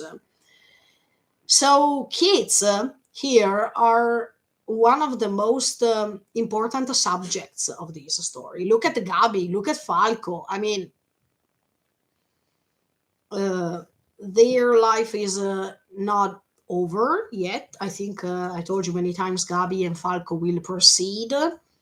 I'm pretty sure of it because they are the symbol of the new generation who understood what was the problem, and they can understand how to probably solve the problem. It's not something certain, but they can keep trying to solve it in the future. So kids have the responsibility to go out from the forest, but at the same time, kids are the main protagonists here. It doesn't matter if now they are grown up, but if you pick each character and you remember how they were when they were kids, you understand that when they were kids, something shocking happened to their lives. Look at Levi, for example. Do you remember when he was really little and he lost his mom and he couldn't even eat properly? So then Kenny arrived, but I mean, he was his uncle, but as an image, as a figure in his life, to change him, to take care of him, even if he didn't take care of him so nicely. But try to pick all these characters and remember how they were when they were kids, and then the shocking moment that changed their life. So I don't think Eren over there is representing just himself, but he is also representing Chow system, Chow Chow Chow. But he is also representing the kids of this story together with Ymir, surely. Okay, let me go on.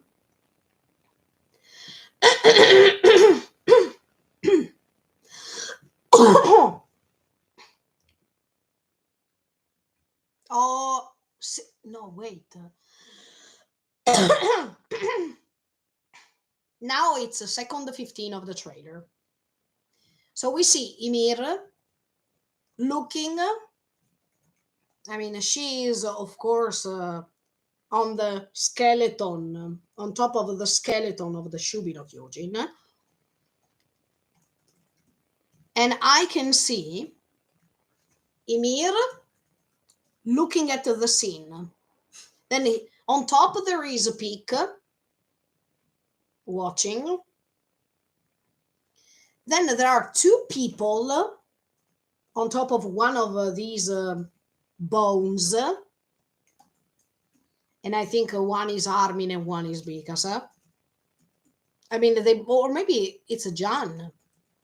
I'm not sure of it, but they both have the Raizo. I mean, they both have the Thunder's spears. So there should, maybe it's Levi. I don't know, but I think Levi, in the meantime, he is busy doing something else with Zeke. So maybe is it Mikasa and Jan? Is it? I think one of the two is Mikasa for sure, or maybe Armin. But then we see Reiner that is fighting against something.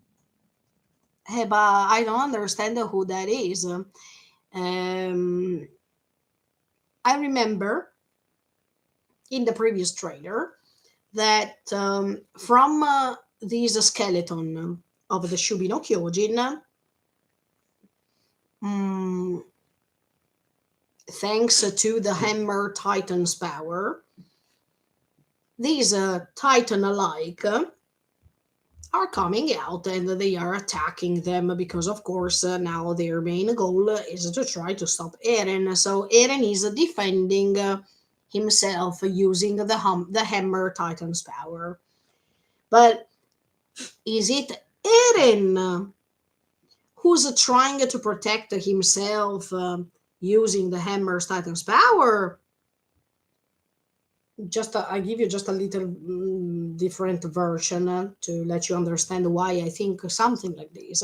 Or is it Zeke who's trying to control somehow the power of the Shubi no Kyojin by being the royal bloodline and trying to protect Eren because of the fact that he told him specifically, I will protect you. I mean, he still wants to protect Eren as a little brother. I don't know, but so Reiner is fighting against his own self because maybe Eren created something similar to Reiner. So Reiner is fighting against himself to like I mean against the like a clone of himself. I don't know, but it seems that even the other Titan that is fighting against Reiner is having the same hair as Reiner. So as much as we saw the Joe Titan that was like a porco, I mean like a galliard. I don't know, but anyway, Reiner is fighting against someone. Let's say Peak is watching all the scene. There are these two people on top of the bone here that, yeah, it should be Mikasa and maybe Armin, maybe. Because Armin didn't transform yet. In fact, at the end of the trailer, you see that he will, but not for now. But you see Ymir here, and he's looking at everything. And I want to know why. I mean, I wanted to understand why she is looking at them, at the scene in general. Why?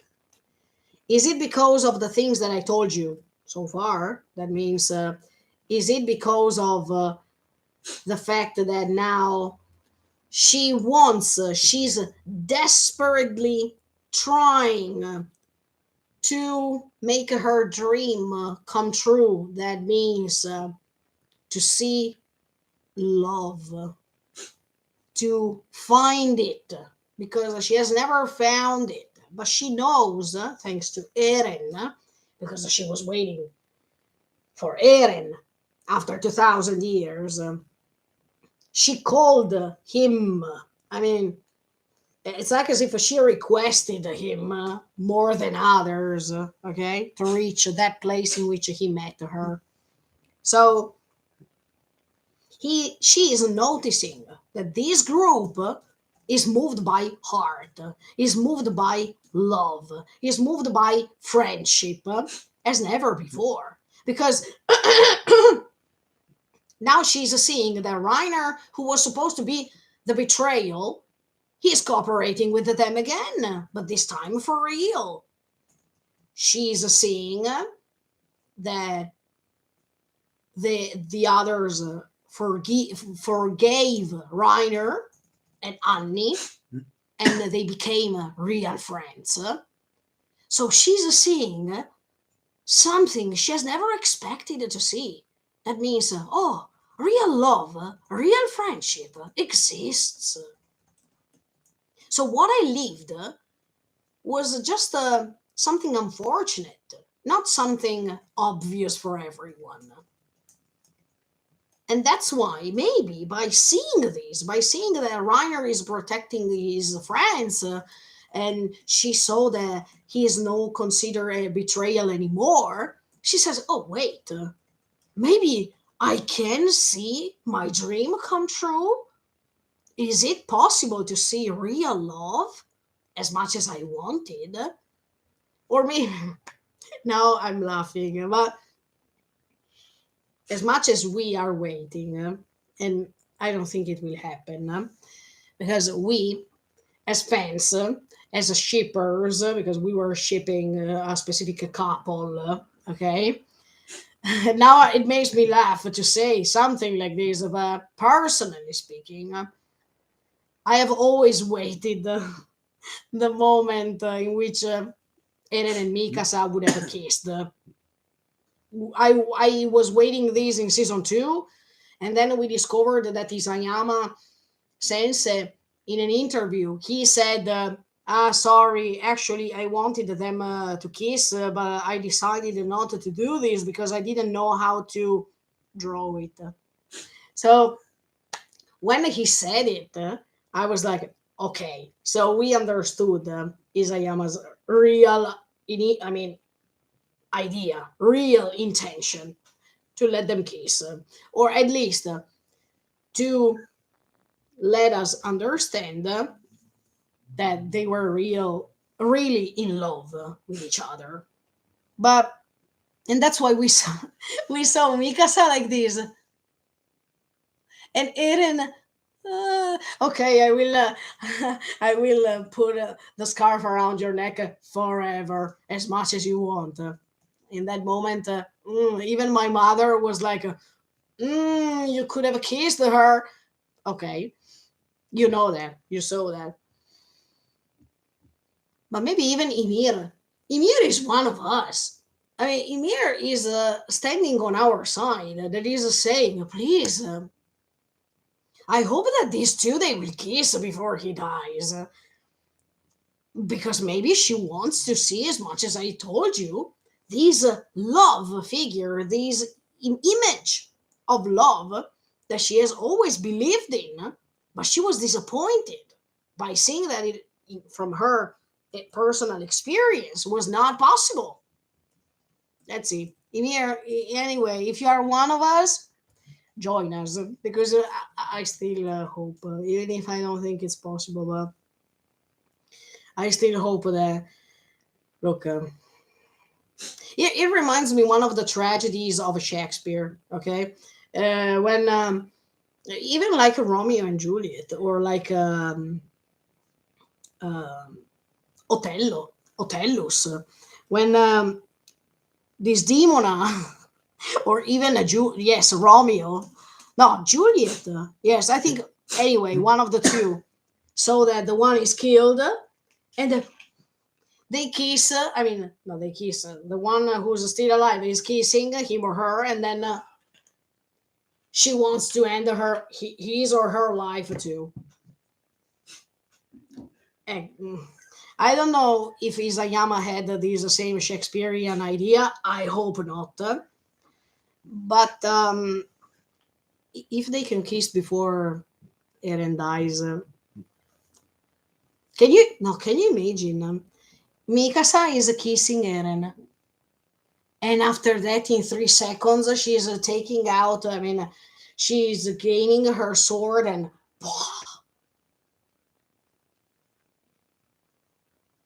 okay, let's go ahead.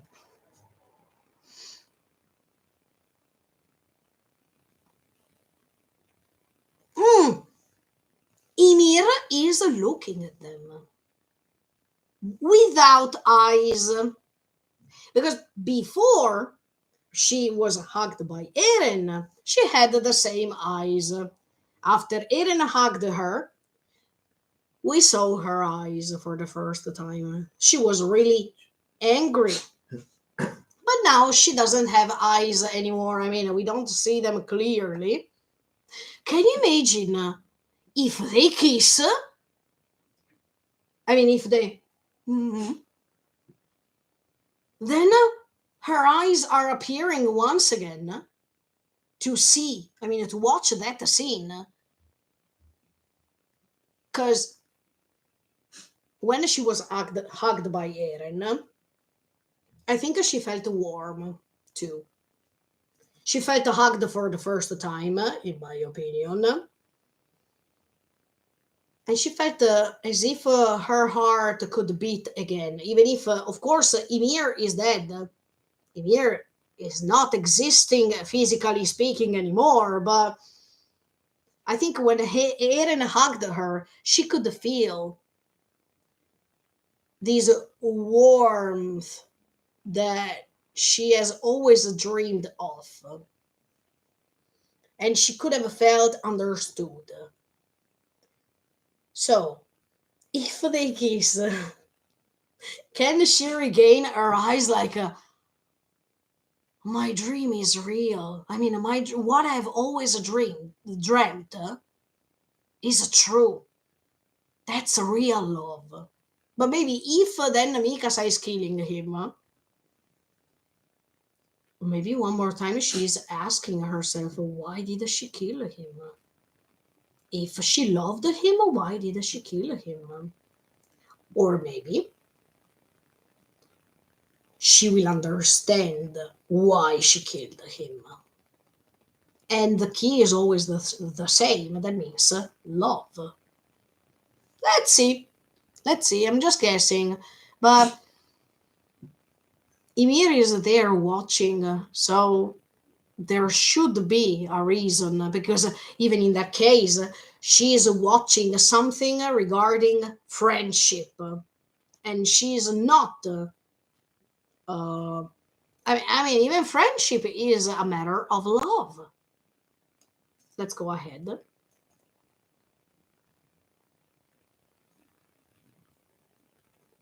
And now Armin is crying.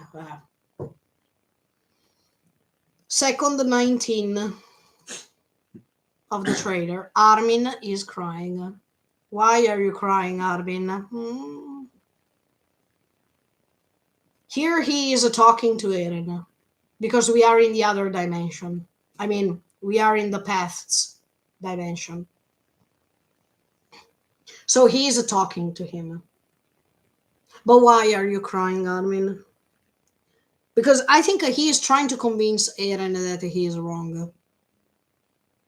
He wants, at the end of the previous episode too, he was asking him the same question that he asked him when he met him in part 2 of the final season. Is this the real freedom you believed in? I mean, is this what you can define as freedom? And he's crying because maybe Eren is telling him, look, I don't care what you say. No, I mean, or maybe he is realizing that it's the end. Then maybe he's saying goodbye to him, or Eren is saying goodbye to him. Look, I think this episode, look, guys, I already have them here on my side. I think that I will need 2 packs of these, but he's crying. There's no way you can change his mind. Even if he wants it, I mean, he would like to change his mind. But as he said in the previous trailer, when he said, when Eren himself said, Armin, you are right. I am a slave of freedom. So even if he would like to change his mind, he will not do that because he's depending too much on that idea and he can't get over it.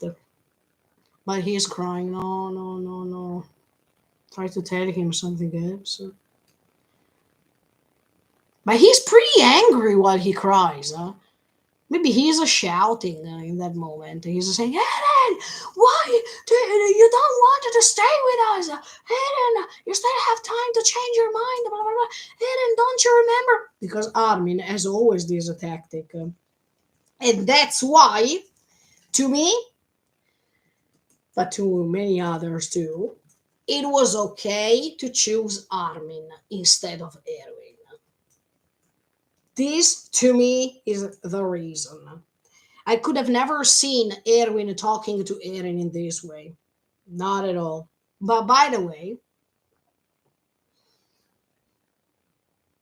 I remember all the times in which Armin helped Eren to fight back, to stand up again, to fight. As a paradox, to fight. um, so he's the perfect candidate to be here to talk to Eren and to say what he has to say. And I'm pretty sure that in this scene he's shouting because he's trying to convince him, as all the times in season 1, in season 2, in season 3. Eren, don't you, Eren, please come back to us. Eren, blah, blah. When he was cutting even his neck precisely to try to wake him up. Armin was always there. If it was not for Armin, right now Eren was dead already. Let me tell you. So,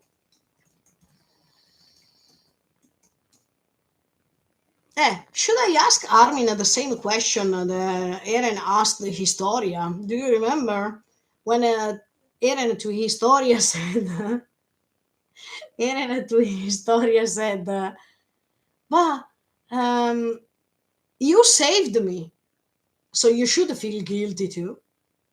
So Armin, you saved him so many times throughout the seasons. Do you feel guilty? Because look at now, he's destroying the world. But anyway, let's go on. And then the Joe Titan. Yes, this is the one. I'm second, always a second 19 of this trailer. There is this Joe Titan as a Galliard because it was gained by Eren. And with the Hammer Titan, he can recreate these Titans. With the Hammer Titan's power, he can recreate these owners that died. It happened even with the Hammer Titan itself too, because we saw it in the previous episode. I mean, sorry, in the previous trailer.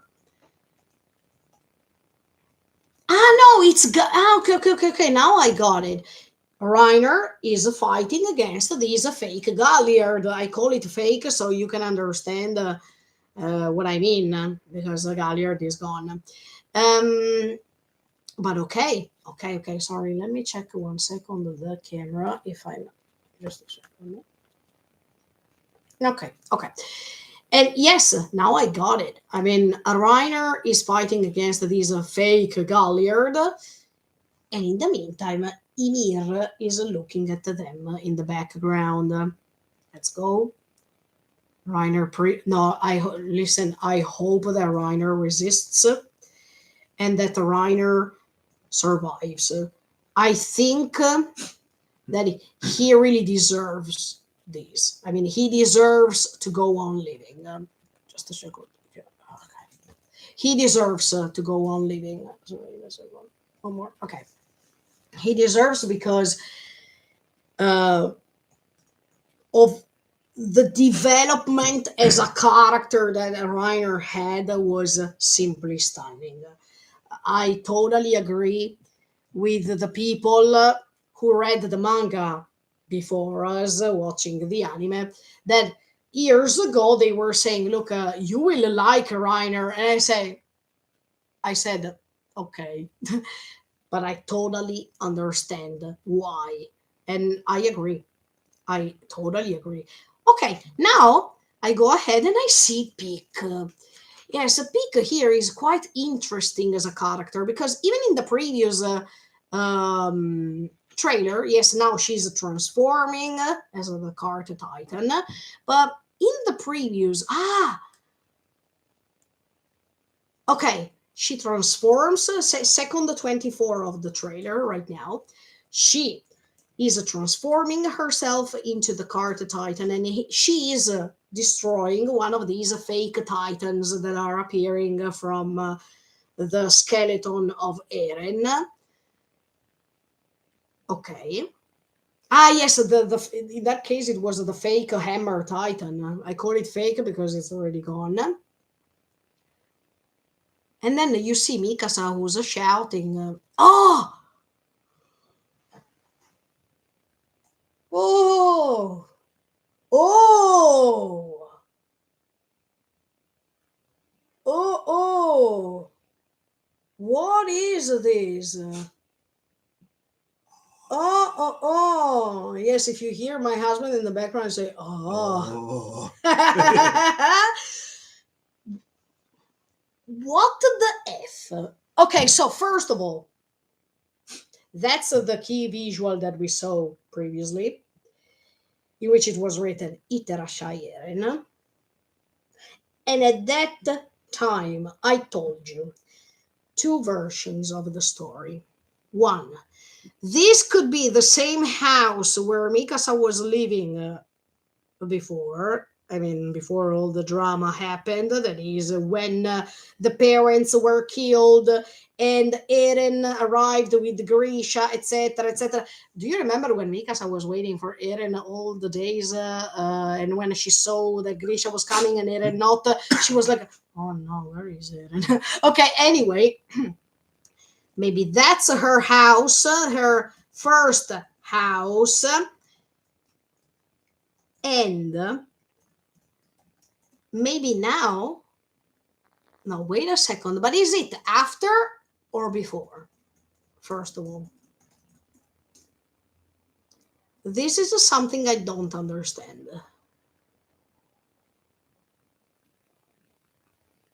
I mean, sorry, we are second 26 of the trailer. If you stop at the second 26, you understand what I mean.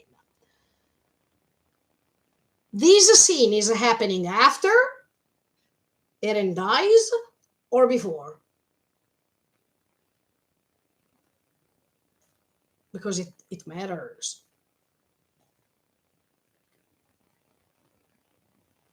Okay, later I'm going to explain you my idea about this. But we have this house.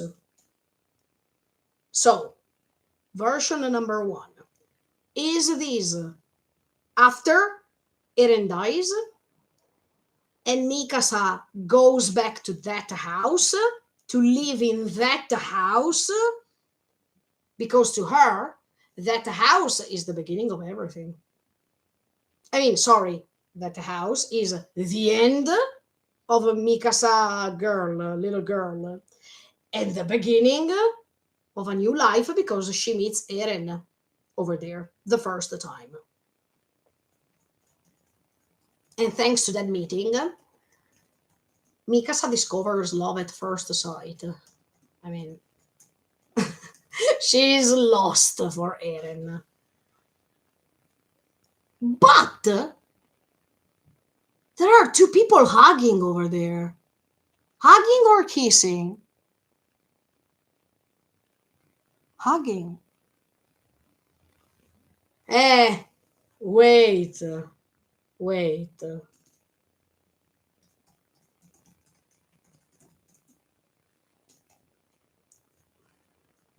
If this is after, don't tell me that that's John. John hugging Mikasa. My idea. My idea. Can you imagine if then the door opens and the little boys, the little boy of John and Mikasa comes out? But you see the shadow of the bird on top. That's why I'm asking, is it before? I mean, this is happening before Eren departs to Marley by himself, or this is after Eren dies and the bird is watching over them saying, I'm here, guys, I'm protecting you. But, or maybe, wait, maybe the bird on top says, don't touch my Mikasa, you know? I mean, we needed to understand, is that, are they hugging? Yes, they do. So, is this John? Because that's Mikasa. One of the two is Mikasa. That's Mikasa's house. I told you my ideas for the key visual in the previous live streaming. But this is a real life. And the bird on top is Eren. For sure! And that's always been. Oh my, open the door over there. I want to see if there's a boy or a girl.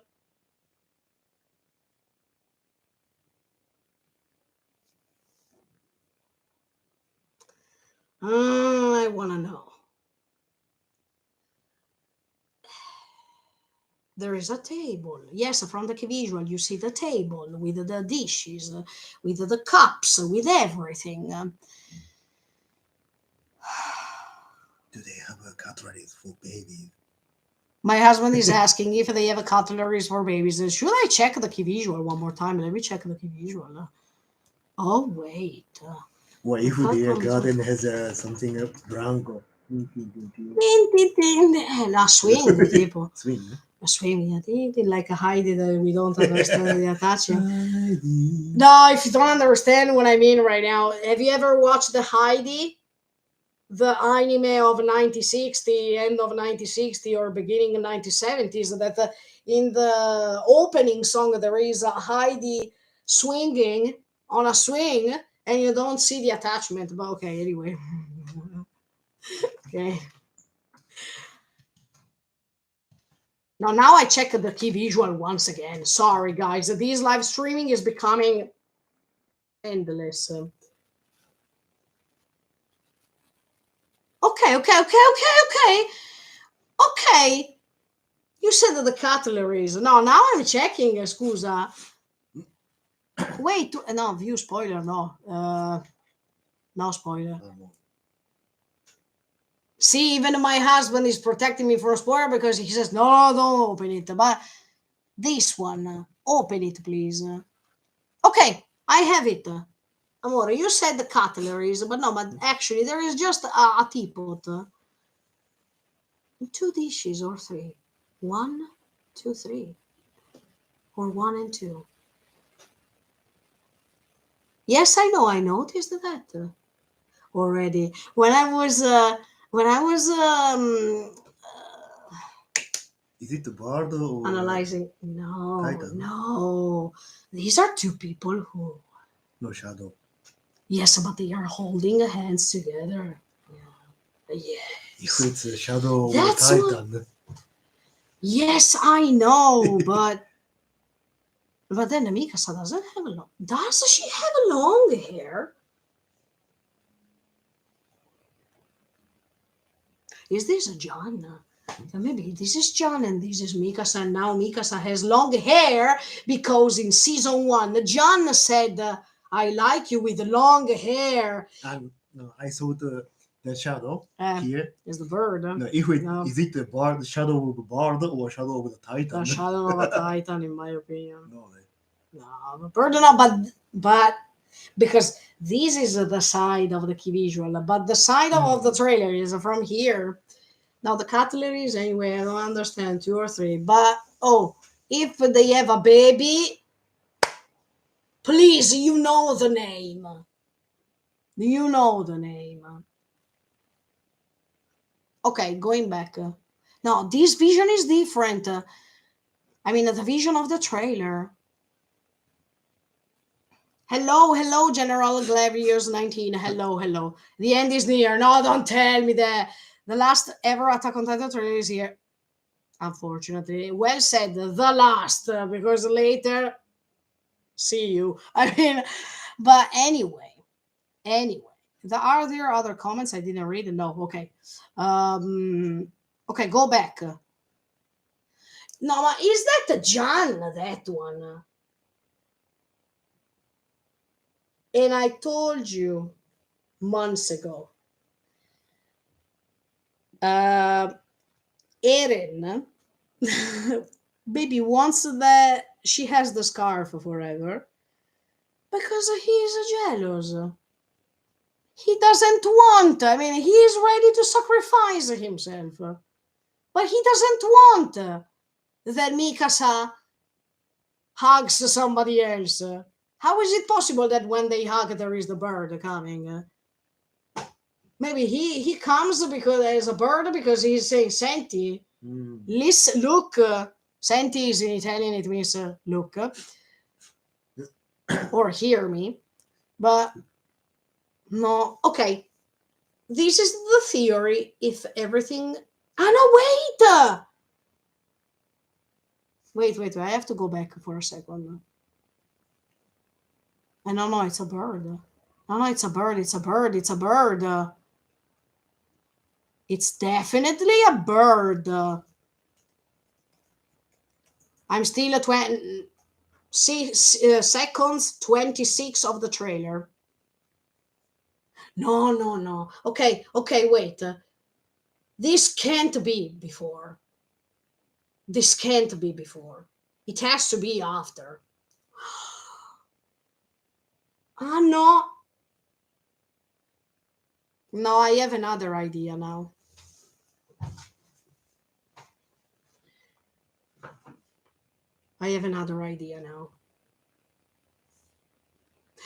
Oh my. I have another idea. The idea is this is what Eren saw before creating the rumbling. He didn't see everything. No. He saw few things. And he noticed this image. The bird, of course, on top is Eren. But this scene is shown to Eren by the Eren of the future, making him believing that he is doing the right thing. Because he thought, oh, look, let me show you what's going to happen if you start the rumbling. And he's seeing a house, 2 people hugging, having fun together, everything peaceful. So he thought, okay, the rumbling is right, because I can reach that moment. I can reach the moment in which I spend my life with Mikasa. So let me start the rumbling. It's the right thing to do. If what they show me is this. That is the same tricking thing that happened to Grisha. Grisha too saw few things only. and he didn't saw everything. But anyway, at the end, he said, Eren, was I right? Did I do it right? Why you can't show me when Carla dies? Why do you show me just a few things? And maybe Eren saw the same things. I mean, Eren saw just a few things. And that's why he considered the fact that starting the rumbling was correct. Because he thought, if the ending is this, wow, let me start it immediately and let me have the peaceful life that I always wanted with Mikasa, as much as I saw it. But maybe if we zoom it, maybe that's John. And if we zoom it, he thought that that's him. I mean, that's himself. Eren. But if we zoom, maybe it's John. Can you imagine? A double trick. Or maybe that's Eren hugging Mikasa. So, but if it's Eren hugging Mikasa, when is it happening? Is it happening before he goes to Liberio? Or no, because then she kills him. So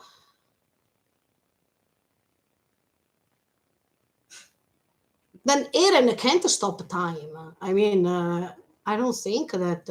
No, he can travel. I mean, as a Shingeki no Kyojin, he can move chronologically speaking from past, present, future. I mean, that's the main power of Shingeki no Kyojin. But he can't stop power and then move to another dimension and create this thing. I don't know. But okay, one is Mikasa for sure, but the other one I don't understand. No,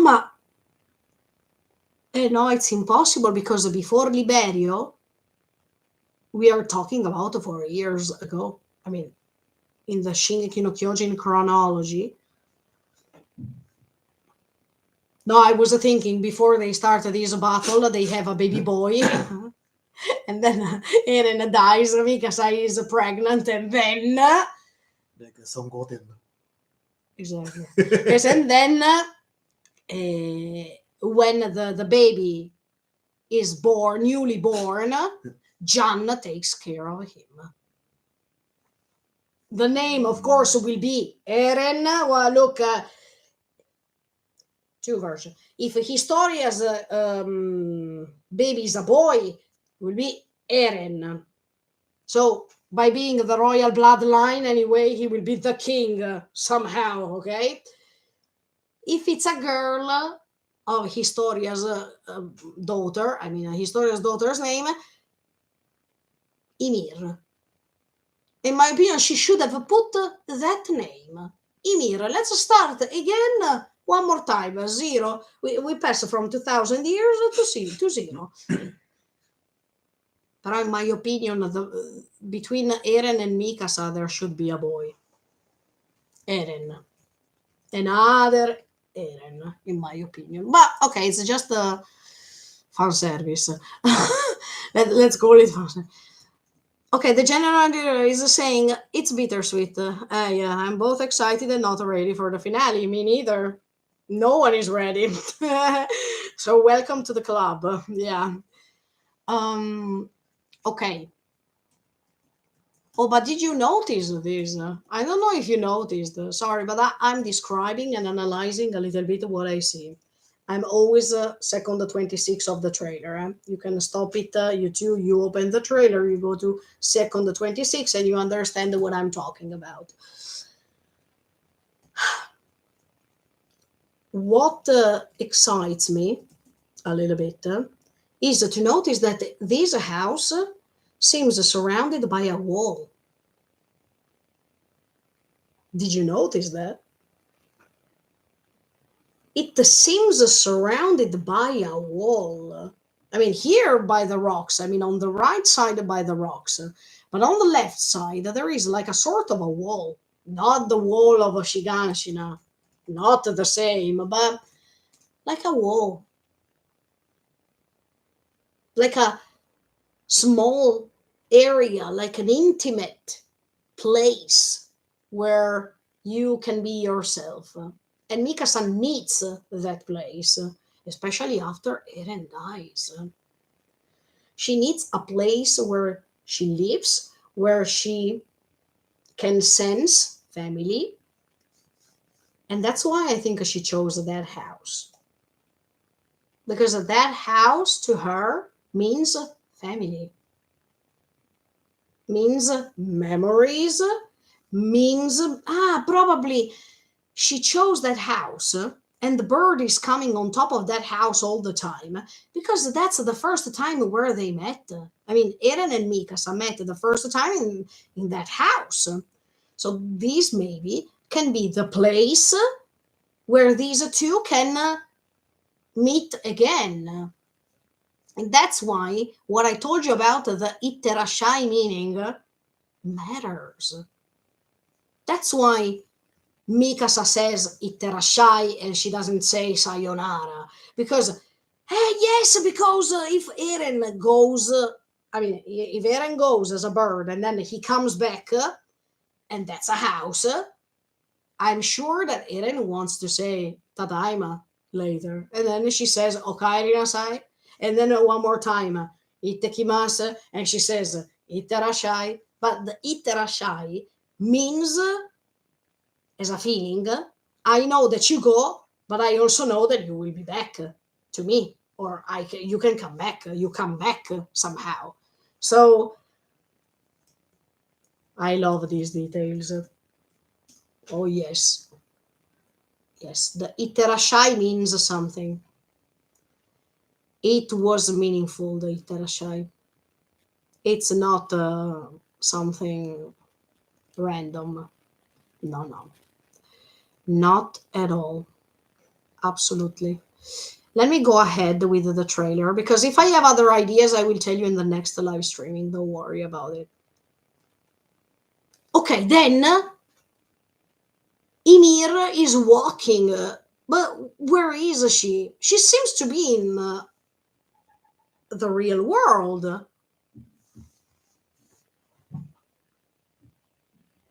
But she's carrying something with her. Is it the same jar that she was handling? That she was holding. Wait a second. No, because that was a bucket. It was not a jar. Is it a jar? Well, she's holding something. And behind her, there is a tree. Behind her, there is a tree. But it's not, of course, the trees that we know. No. There is the fence. But is that the fence that we saw when Eren is talking to Historia?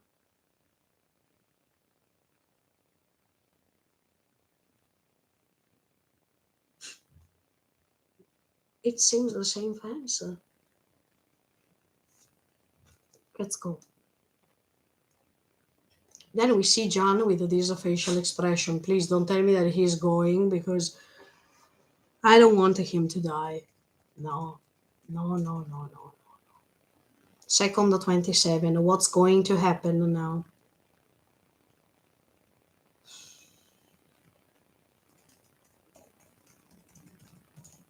Don't tell me that. I think that Connie. I have a doubt about Connie's life. That since I watched the sunset scene, it's tormenting me. And that's why I am afraid that Connie doesn't survive. Is that maybe the reason why John is making that face? Because he's noticing that he's losing a Connie too. And if he is losing a Connie too, wow, he lost two of his comrade slash family.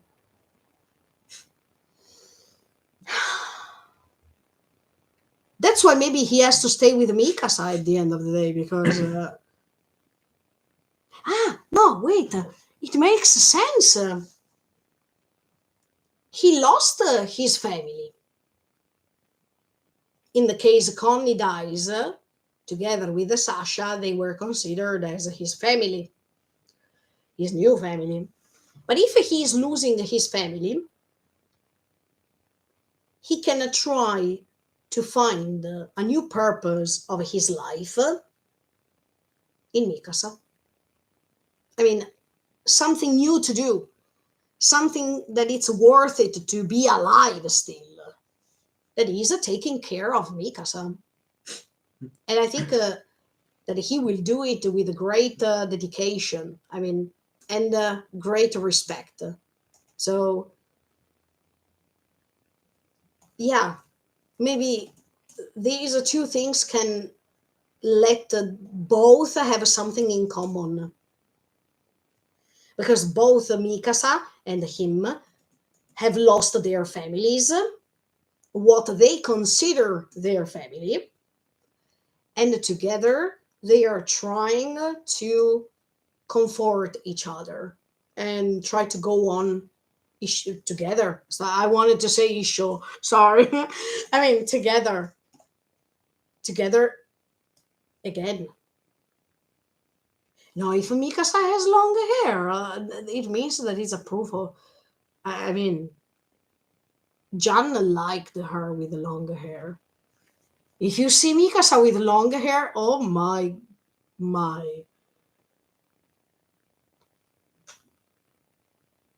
Is Connie losing his life? Can you give me the cola with the glasses on a guy? Thank you. I needed to drink or something.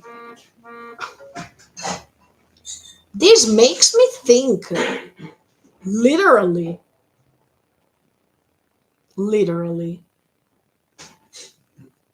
if it happens, they have something in common. These two. They share their pain together, and maybe. Thank you very much. If love comes out from all these, wow, wow.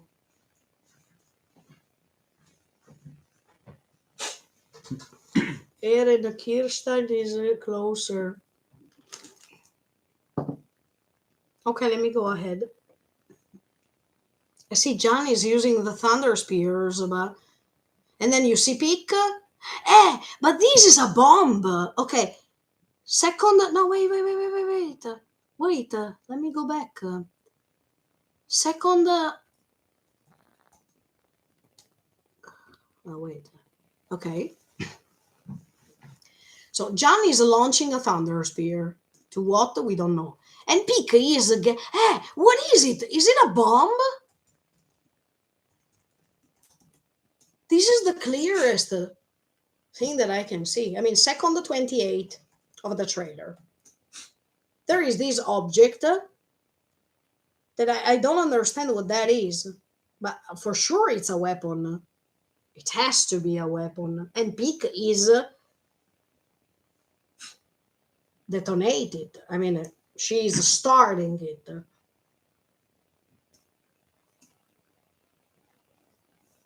She's activating that bomb, I think.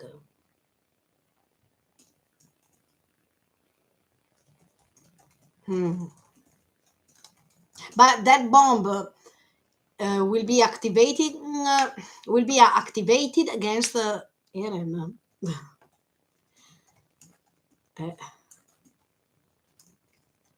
Against Eren.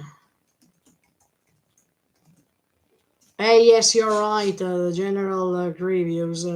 The end of a great 10 years ride. Yes, totally agree with you. Yes, absolutely. That bomb will be used with what in kind of intention? Of course, to make Eren lose. Hmm, interesting. But is it a weapon? Is it not a weapon? Maybe when she's pushing it, something is released. I don't know. Okay, let me go ahead. There's still a question mark. And then, okay, there's a break. And then Levi starts talking, if I'm not wrong. Exactly. Because now he is asking himself the reason why all his comrades died. I mean, I understand from his point of view that we reached a moment, and he also asked himself the same, more or less the same thing uh, in season 4, part 2, if I'm not wrong. Yes, when there was that episode of him and Zeke in the forest. Or no, sorry, it was part 1. No, it was part 2. And he was so disappointed that he was asking himself, what was the meaning of all this? I mean, they have reached so far. For what purpose? To go against Eren? I mean, who has ever imagined that they reached the moment in which instead of helping Eren to do something, they had to contrast Eren instead. And what they thought he was the salvation of humanity, actually he was the destruction of humanity. So are they all culprit of all this? Or at least we know that the Chosahedan was established, was founded because they had the mission not only to go out and explore and kill the Titans and come back inside the Shinami, inside Wall Maria, but their other mission was to save humanity. So now, that's why I told you that Shinzo Sasageyo, to me, changed the meaning as soon as things were different. Because anyway, yes, I agree with some of you who said that we can use the Shinzo Sasageyo because anyway, even in this case, we are saving humanity. So from that point of view, it's totally correct. And in fact, now they join all together for the same purpose, that is, saving humanity against Eren. So the meaning of Chosahedan, their losses, I mean, all these people losing their lives, do they have a meaning? In my opinion, yes, they do. Because we reached a point of the story that without their losses, without their deaths, we couldn't reach here. We couldn't reach this point of the story. So I really believe that it was not pointless, even if on one hand you can believe that some of them lost their lives to protect Eren, because it was true, like the Chosahedan members who died in the forest in season 1, they did it because they had to protect Eren. Or Hannes too, or other member. Okay, Hannes was not a member of the Chosahedan, but I mean, all these people who died to protect Eren, to help Eren. Later, you ask yourself about, did they lose their life to protect someone who's now trying to destroy the world? Is it fair that they lost their lives for that? I say yes, because if they didn't die at that time, we couldn't reach now the moment in which Reiner and Annie are back together with them, because they could talk, they could explain themselves, they could forgive each other, one another. Um, so all bad things are not happening just for bad reasons. Sometimes bad things are happening for a new restart, for something good. And this is a clear example of these. Even Erwin's loss, I mean, even Erwin's death, um, we lost Erwin, but we helped Armin become the Colossal Titan, who is now essential to save humanity. We lost Erwin, but thanks to that death, they could have gone. They went, sorry, to the basement. That was a great discovery, and probably without his sacrifice, this was not possible. Um, I understand when people think, "Do we necessarily need a sacrifice to reach something?" Sometimes I know it's not fair, and it's hard to say yes. But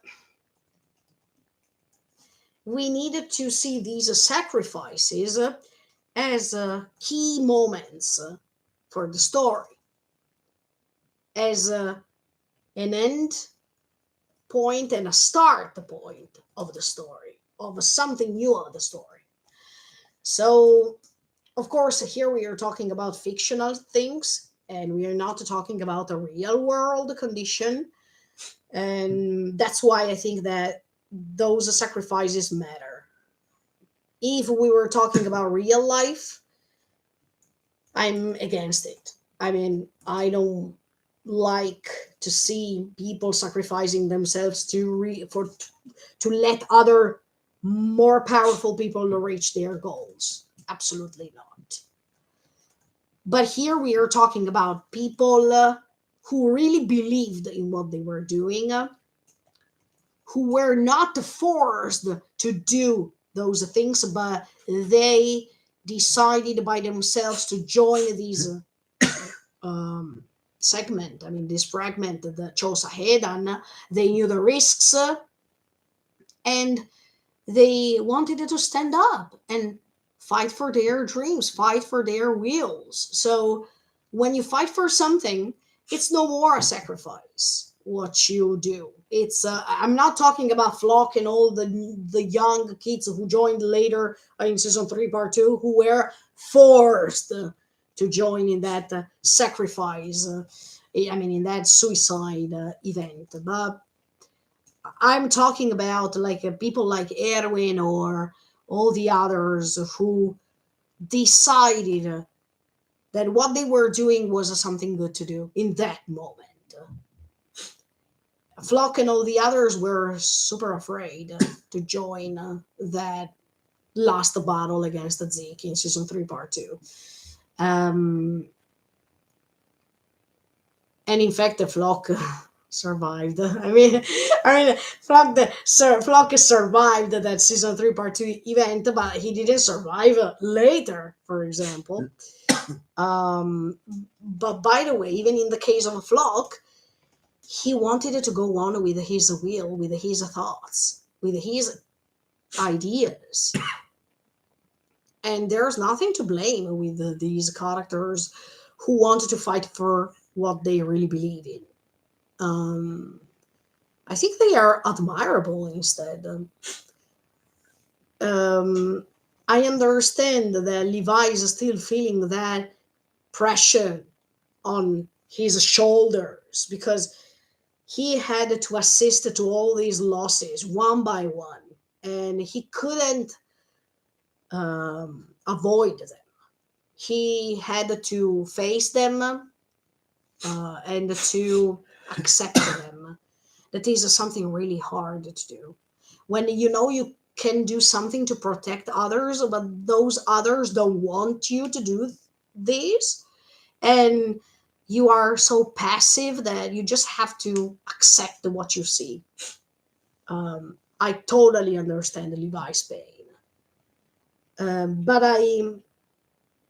also I also understand that when he will kill Zeke, yes, he will kill him because it was because of Zeke that some bad things happened, and because now he's just looking at this goal.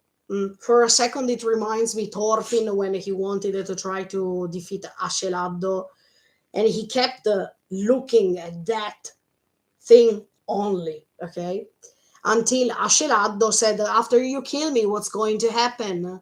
What's the next thing? Did you think about it?" And now I would like to ask Levi the same question. Levi, did you imagine your life after you killed Zeke? Do you have um, another purpose in life after you killed Zeke? In my opinion, yeah. I mean, I don't know if he thought about it, because maybe he thinks, oh, after I kill Zeke, I can kill myself, or after I kill Zeke, I can be killed, and who cares? But I think that Levi's role in this story, as much as for the fact that he's an Ackerman, but his role in this story is not completely gone. It's not over yet. I really believe that Levi's role is still there, and Levi's role is to help the new generations to be different. Why do I say this? This is the same thing that I said regarding Mikasa. I think that both by being a Ackerman, they have a longer term memory. I mean, they can't have their memories erased regarding this story. I mean, the fact that we know that sometimes the population of Ymir had their memories erased because of the royal bloodline, connected, of course, to um, the the people who had the ability, like Uri, like Frida. I mean, the kings and queens, okay, of the royal bloodline.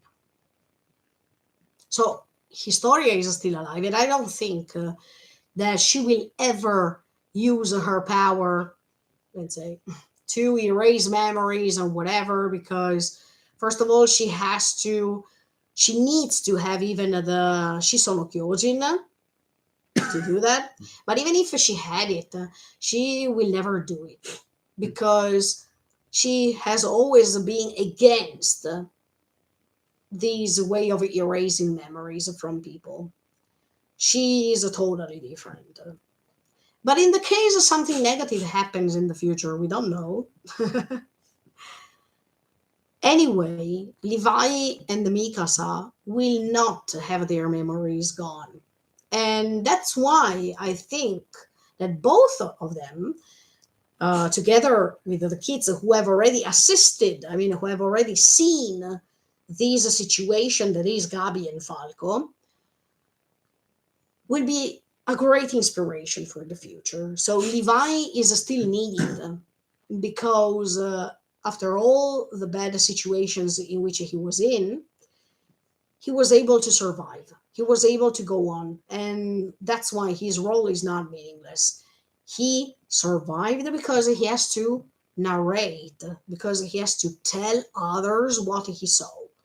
And once he will tell others what he saw, I'm sure that the new generations will not repeat exactly the same mistakes that the previous generations made. So he is needed. And I think that his role is not over after Zeke's death. Let's see. I'm sure. I'm sure. I hope that it's happening. And even if I'm pretty sure that Levi wants to go and meet his old friends who died already. He wants to be able to reach them somehow. I don't think that his role is gone, that his role is over. And that's why he has to stay for a little while. So, Levi, please do your best. Let's see if they show us even something after. I mean, after this huge battle, final battle is happening. There are the 8 extra pages of a chapter 30. Of a volume 34. Yes, but we have 85 minutes. So probably they will show us even some things that you manga readers also don't know, and somehow they have already announced it. I mean, they said the production was saying that they are including some scenes that even manga readers didn't know so far. So I'm curious to see if it's something after or if it's something during the battle, something that we didn't, you didn't read in the manga. By the way, yes, Hanji and all the others in front of the fire, Levi in the middle of all the others, Petra, and Petra is always next to him, in my opinion. Levi, I don't want to say that he fell in love with Petra, but he had a special affection for her, yes. And then you always see, and now I am a second 37 of the trailer, you see the colossal titans stepping on people,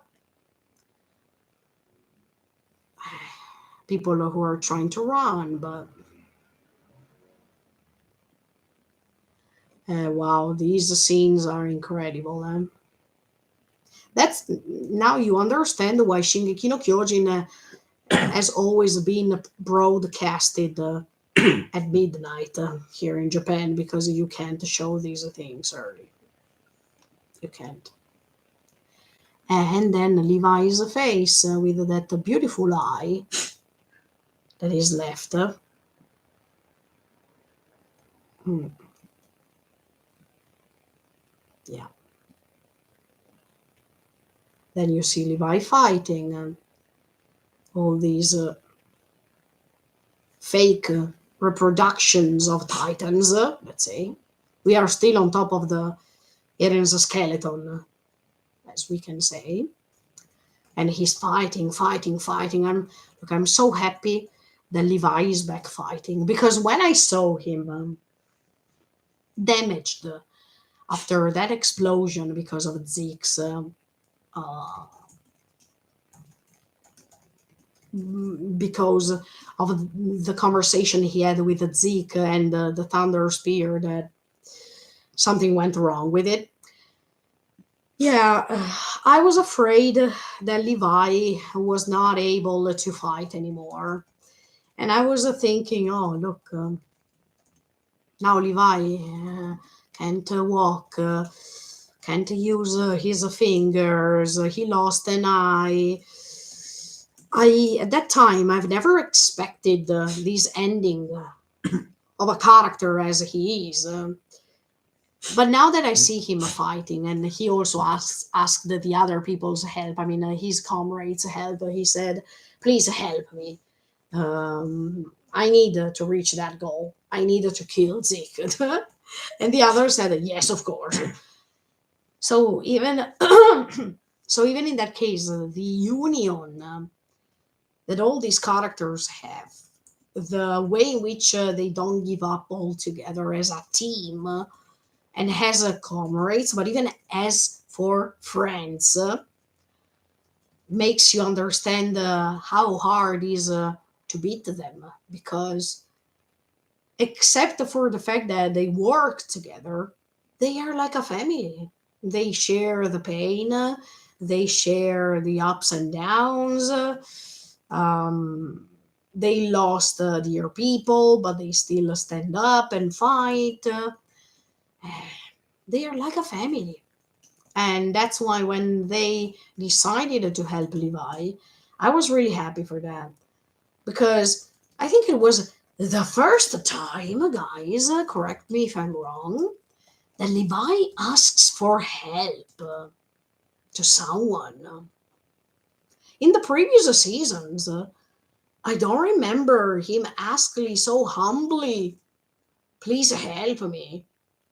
Because usually he was the one going and say, okay, I'll do it. Oh, okay, let me go first. And you go here and you go there. I mean, he was leading. But in part three, he was uh, he was really fragile. He was showing his fragility in front of others, in front of his friends, and finally he was acknowledging them as friends, as a family. Even if a peak was there, for example, Reiner and Annie were there, but he needed a help. And in part three, I really appreciated the fact that he was asking them help because you show even this humanity from a character like Levi's, who has never had these emotional moments. Yeah, I really, really liked it. And then, okay, we see here Levi fighting with the swords.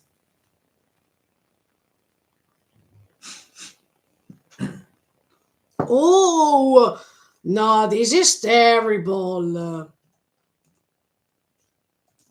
Wait, wait, wait, wait, wait. Who's here? No, come on, but this is crazy. I am a second 50 of the trailer. So wait a second. Here we have Galliard that is fighting with the Reiner. Back down here, I mean down below here. Who is it? Levi, I think. Yes, this is Levi on the right. On the left, you find Mikasa. In front, I think that's Armin in front of them. Down below, but in the front. This is a woman, a titan that I've never met before. I mean, I think, of course, it's a construction homemade by Eren's power, but who is it? Because it's not Annie. I don't think so, because it has the same color of a Galliard. But then he was reproducing even the colossal titan that appeared in the first episode. I mean, Bertold. That's Bertold's version of a colossal titan. Wow. Unbelievable. But I like this perspective. Because here, and we are second 50 of the trailer, it seems like episode 1. Except for Reiner being here fighting with the Galliard. But all these down below characters who are looking up and they are like, and they see this face of the first colossal titan, the Bertold one,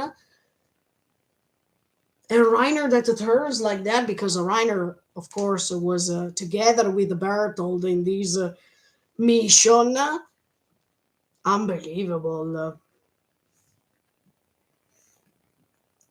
Why Eren is reproducing these things? Thanks to his power, I mean. Creepy. That's creepy. Also because Bertold as a colossal titan is like a nightmare for Eren. Because for him, this reminds him of the trauma. So the fact that he is doing that, what a courage. Let's go ahead. Ah, okay, Reiner is screaming, and we don't understand about, I mean, what kind of a scream is that?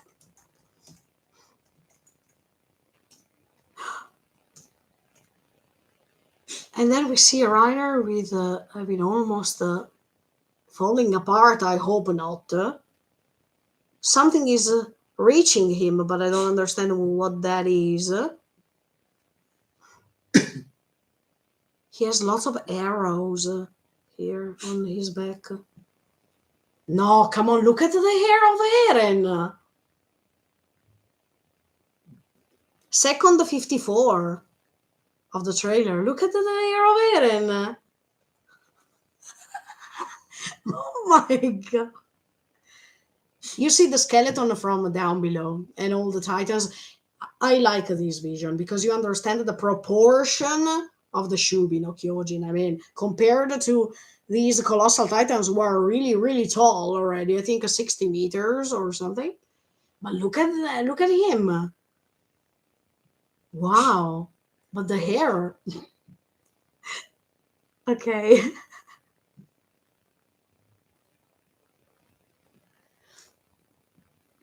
As I was telling you last time, Eren seems hanged like this. Even in this vision from down below, I mean, from this scene, you see his arms like that. And he's hanged by two white bones. Wow. But look at the creature we found underwater, how it became, because actually this is the result of that creature that Ymir found underwater. That's its ultimate V version. Because when Ymir transformed as a titan the first time, do you remember she had just a few bones coming out from her chest, but it was not like this. But look at it now. Now that creature is complete and it transformed a human being into a monster, into something abominous. Absolutely. Let me go ahead. But I like, yes, I like this scene. They are marching. I see Connie. Okay, now we reach the Connie with the Thunder Spears. He's fighting too. Oof. Mikasa, who's fighting too. And she says that she's strong. Wait. Wait a second. But she's... Ah, okay. She's using the ODM. Yes. Then we see Annie, second 59 of the trailer. Yes. So, as much as I confirmed it to you in the previous trailer, in the analysis of the previous trailer, of course, Annie is joining them. And I'm happy for that, sincerely. Even if in part 3, I was explaining you why I thought that Annie should have stayed back. Should have stood back, sorry. In this case, I appreciate that she came back to fight with all of them because she is a titan. I mean, she's a female titan, and she can't get rid of her role, or she can't avoid it. She can't let all the others fight for her too. That's too unfair, and that's a sense of responsibility. Okay, so I think that it was a great decision, and she came with Gabi and Falco because you remember that they were all together at that time.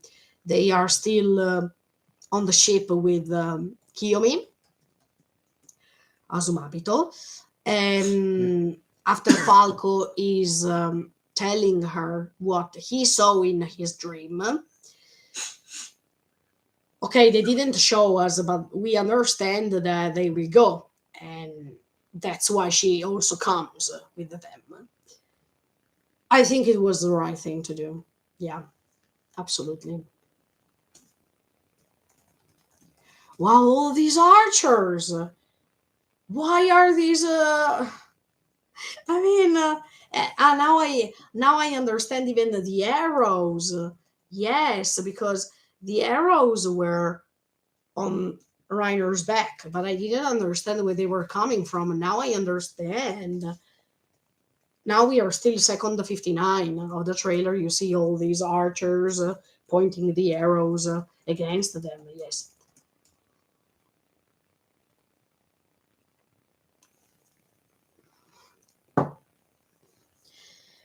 Uh,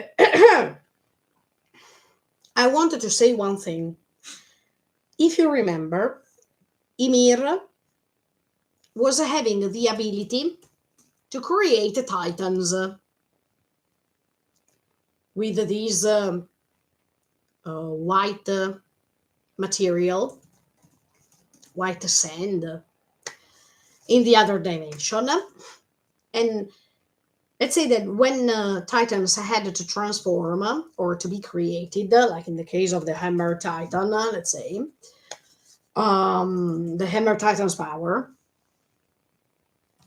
Ymir was providing them these material that was necessary for them to transform into titans.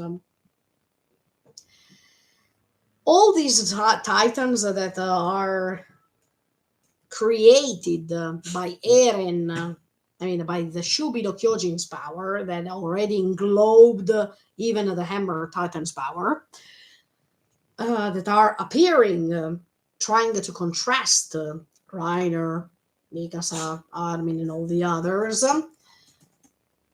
Now my question is, these titans that are developed, that are created by that power, are they created also because of the help of Ymir, who is using this white material to create titans when the main titan owner needs?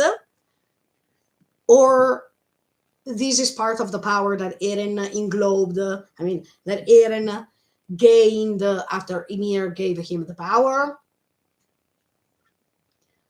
I mean, is Ymir helping him still by creating these extra titans appearing on top of his skeleton?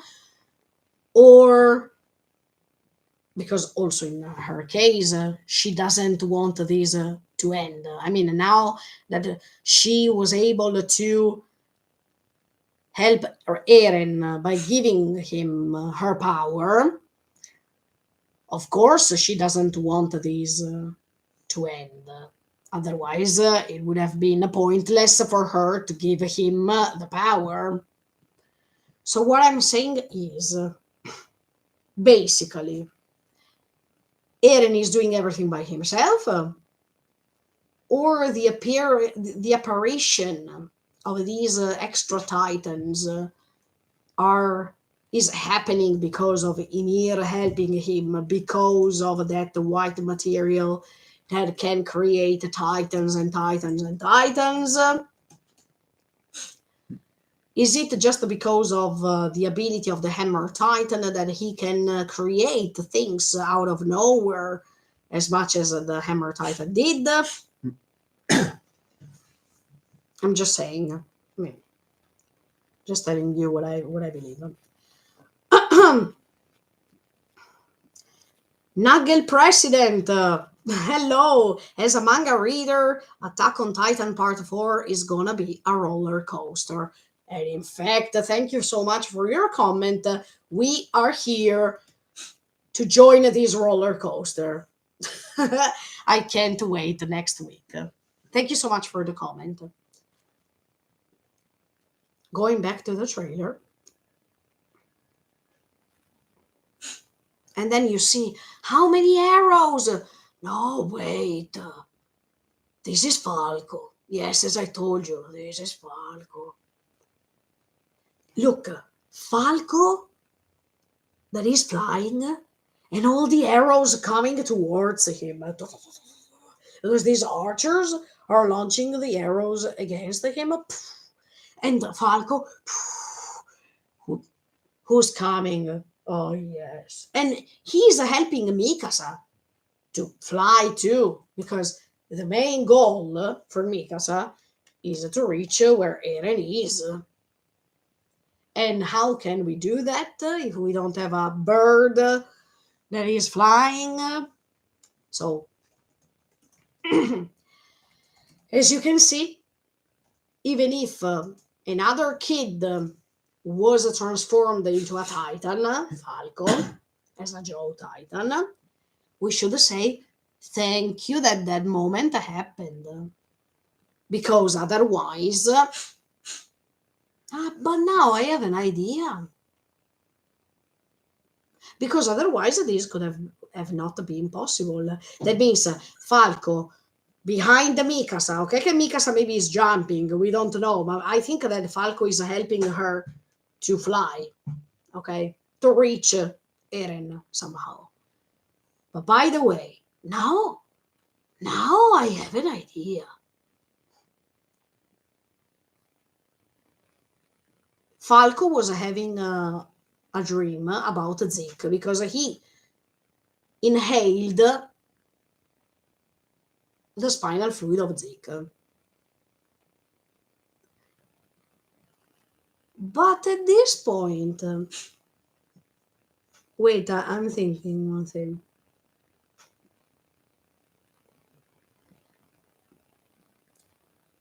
Can Zeke communicate through dreams to all the people who inhaled the spinal fluid?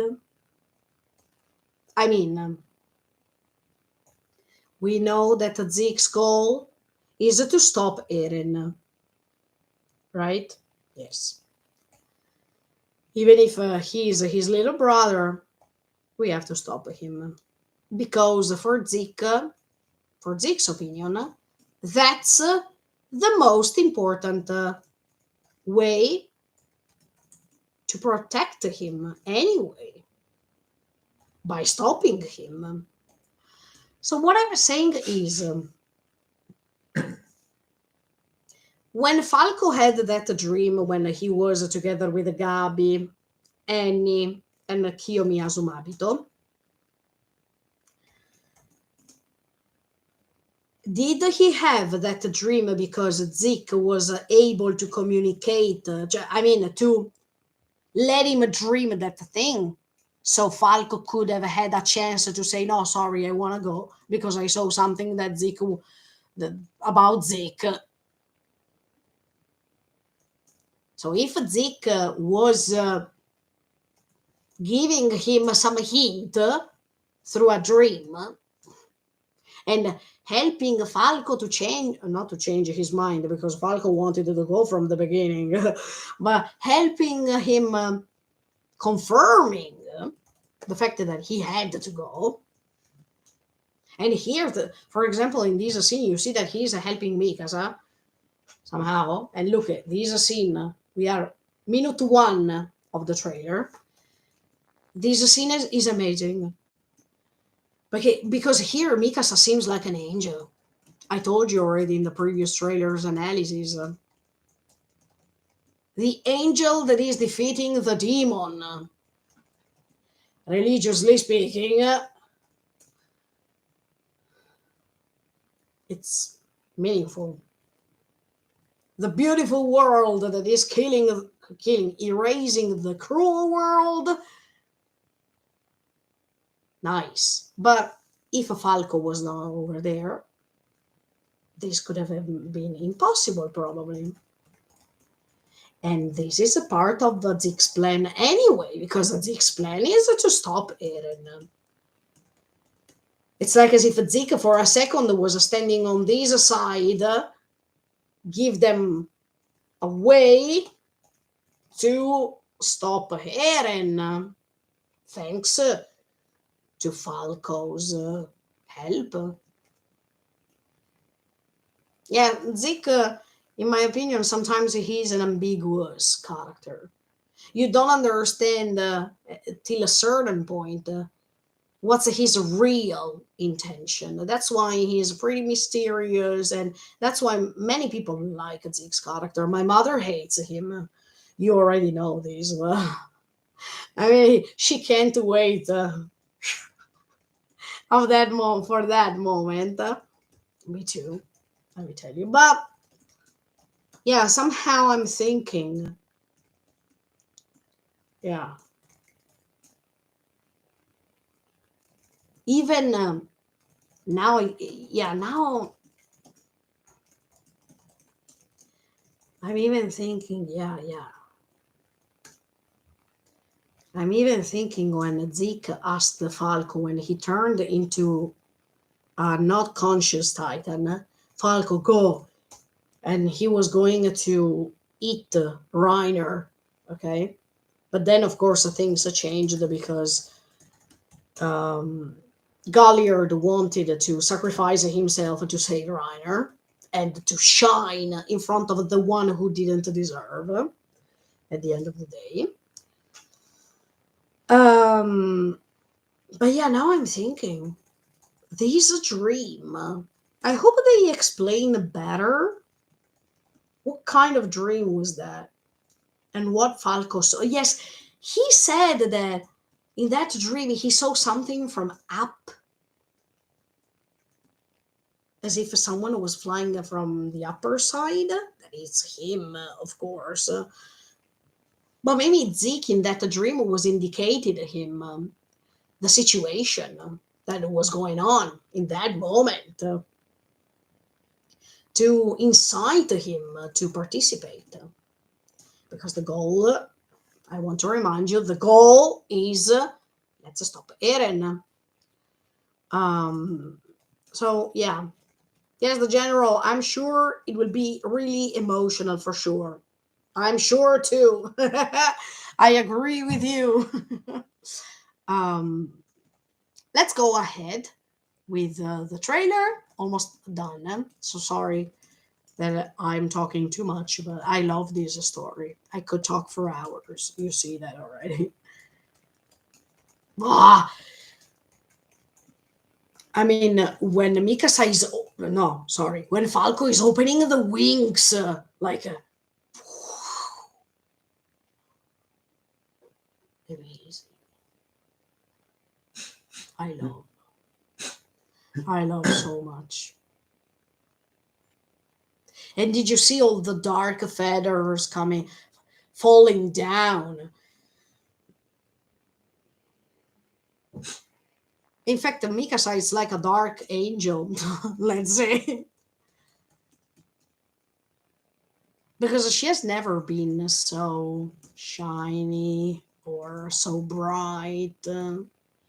She was always, I don't know how to describe her, but she was really introvert, as if she has her own world and she is protected by Dom.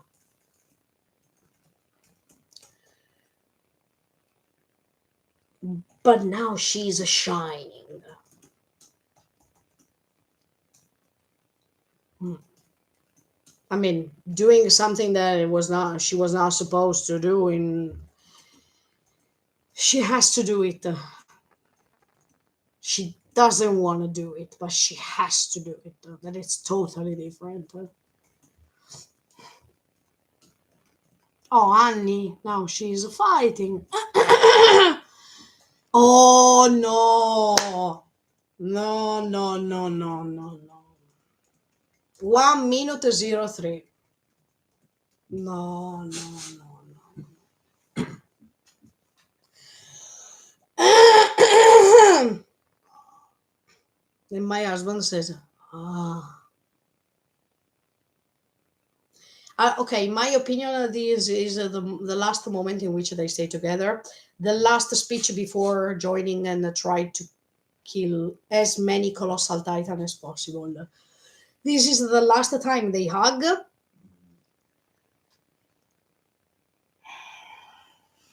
As I told you, John will stay by himself.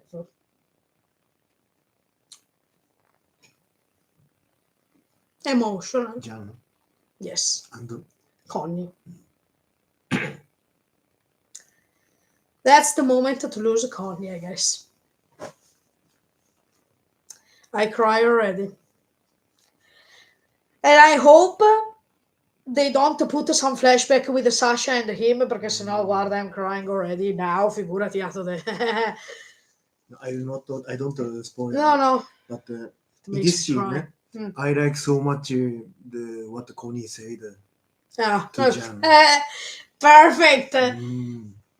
I will cry. Yes, you will cry. Yes, my husband knows me, of course. He knows that I will cry. I'm crying now if I think about it, guys.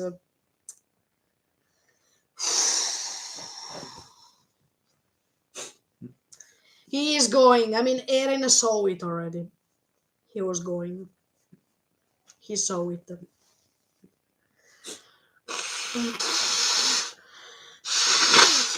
In the sunset scene, he saw it. Or no, he saw it before the sunset scene. And when Connie asked him, "Should I inherit your titan?" No, should I? I inherit your titans. When Connie said something like this, he said, "Oh my." I mean, Eren said, "Oh my." And when Sasha said, "No, I will inherit your titans," and Eren said, "Oh Myra." No, no, no, I don't. I knew it. I told you months ago that Connie was going. And I told you even in these live streaming that Connie was going. Oh.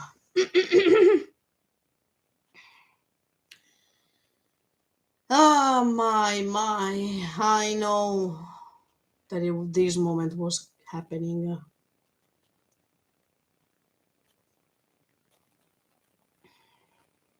I know this moment was happening. But that's amazing, this final hug. Maybe Connie, he's saying, my mother will be proud of me.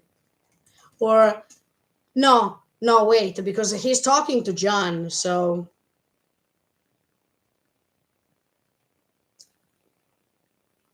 Maybe he's saying, I'm going to Sasha.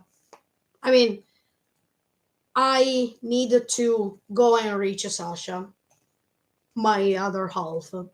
I don't know. Oh my, what is he saying here? Don't tell me, of course, guys. I don't need spoilers, but oof, I feel emotional already.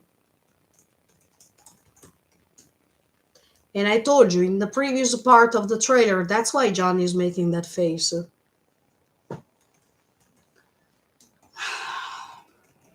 Even John lost his family. Mikasa will lose his family, her family. They will handle the same pain together.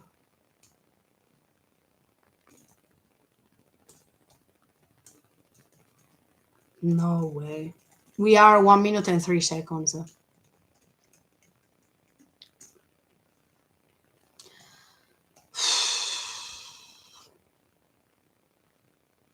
Or maybe he says, it's my time to go. No, look, all these are painful. Isayama, I love you so much, but I love you anyway. No, I mean, I don't. Of course, nobody likes to cry, but when there are these stories that they are super amazing and they touch your heart deeply, you can't refrain from crying. And I really like even what's around them in these scenes. There are lots of clouds made, produced, of course, by the steam that comes out from the colossal titans. But in this specific scene, you don't see the colossal titans. You just see these clouds surrounding them.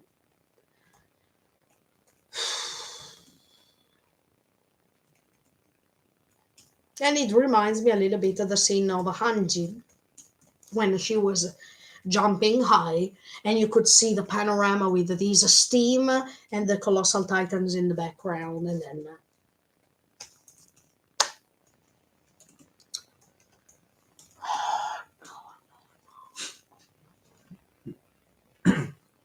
look, I said it 1 hour ago that Connie was about to die. Okay, it's a spoiler somehow, okay? But I imagined it months ago. So even if I feel emotional, to me, it's not a surprise.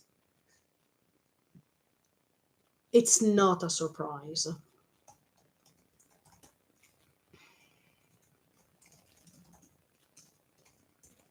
But it's really emotional.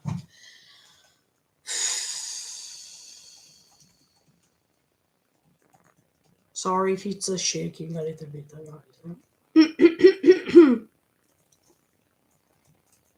I really like this hug. Anyway, let's. Ah, sorry, one second. It's a shake. Un secondo. Okay. Okay, let me go ahead with the last part of the trailer. Wow. And what is it? What is this? In Italian, let me tell you in Italian, cos'è sta roba?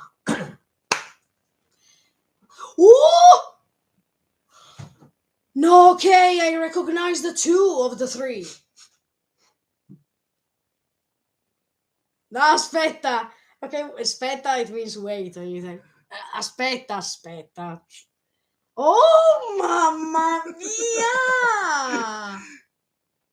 You like that my husband is laughing, like part 3 at the end that he was laughing when I waited that Zeke was killed, and I was like, you die, yes. Ma vaffanculo, Yes. F you. Ta-da. That moment, that was a last to be continued over this huge long Well saga. said. Yeah. Okay, This is the so last. behind there is the first. I call it first colossal titan because the Bertold one. Okay. No, wait.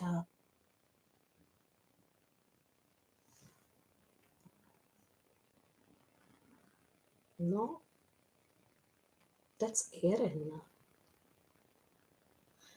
I mean, the mouth of the colossal titan here and here and here is the.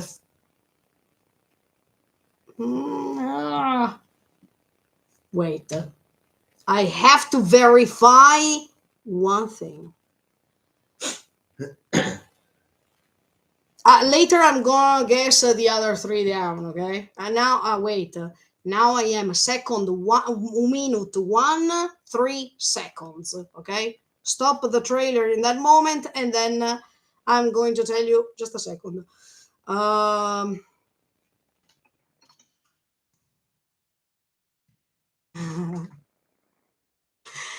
Episode 1, Colossal Titan. Okay.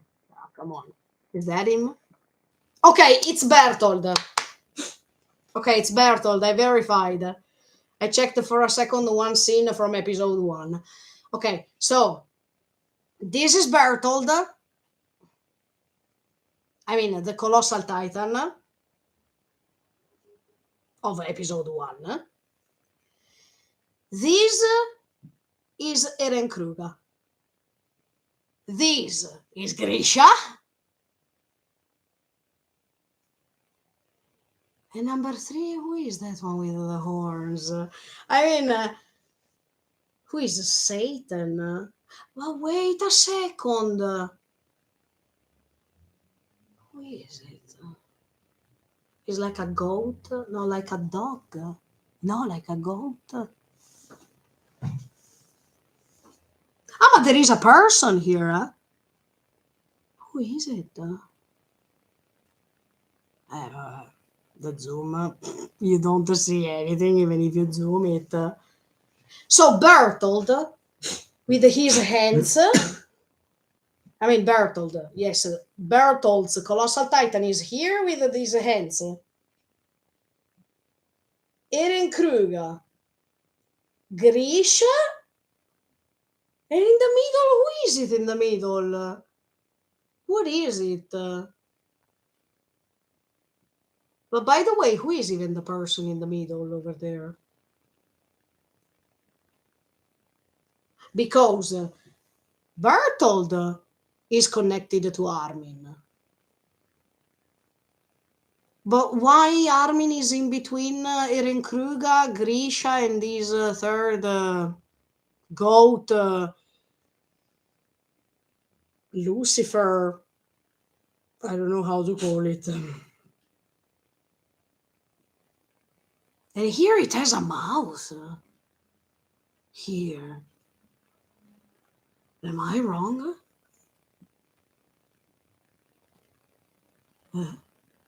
No, but anyway.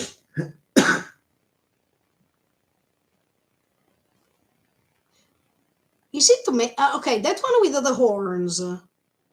Is it maybe the first owner of the Shingeki no Kyojin? Not the first owner. Sorry, I see. Yes. I mean, here we are talking. Okay, except for Bertold and is it Armin? This one I don't understand. It can't be. Is it Eren over there?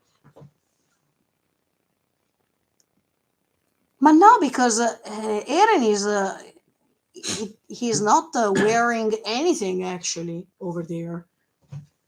In this moment, he's not. Or is it? No, it can't be the shirt of Eren because the shirt of Eren is made some in a different way. But this one in the middle, okay, so Bertold, let's say Armin, that is connected to him, or Mikasa. Because I see something black here, maybe just some, I mean, something dark here, so maybe it's the scarf. But I don't think so. I think it's Armin.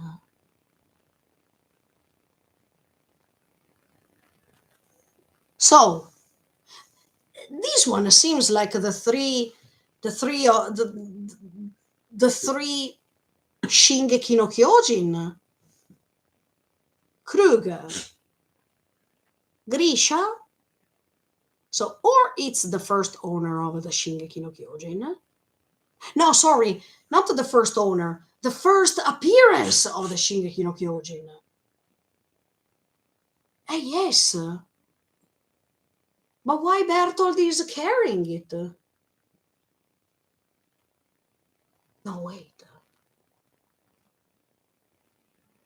No, is Eren carrying it? This. But then this third member, who I don't know, he is holding Armin.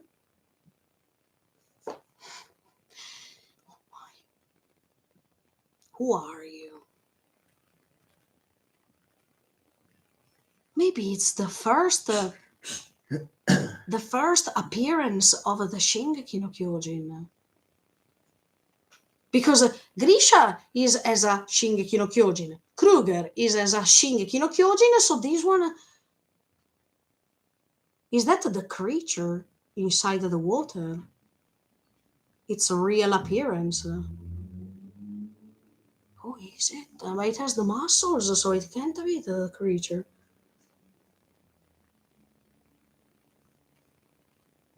It's like Lucifer. No, that's why at a certain point, I was doing, it's like the devil.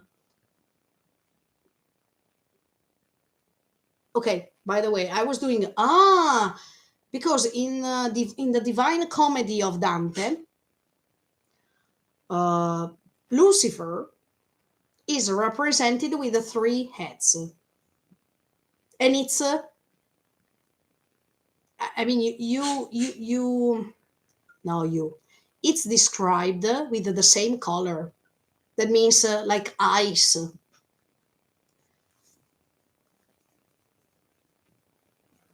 In this case, of course, it's not ice. It's just the material that Eren uses to create Kyojin. I mean, to create titans, extra titans, call them as you like.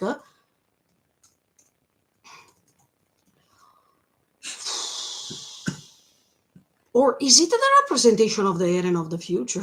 Can you imagine? No, come on. This is something from the past, but I don't understand who that is.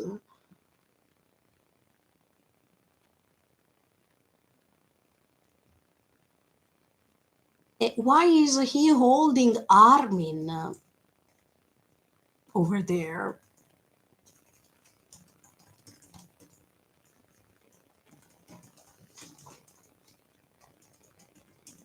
I'm trying to think, guys, for a second. Let me think, because this is something in Edit. I mean, something new. 2 of 3, okay. But that one in the center is the most important. Is that Eren that is now becoming like that, and he's holding Armin? But I don't understand why Armin is there. Okay. No, my Armin is there because he needs to talk to Eren. But this is after he talks to Eren or before?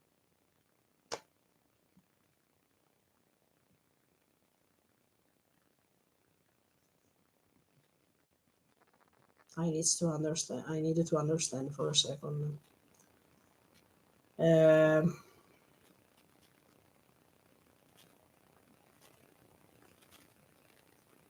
I really don't get this.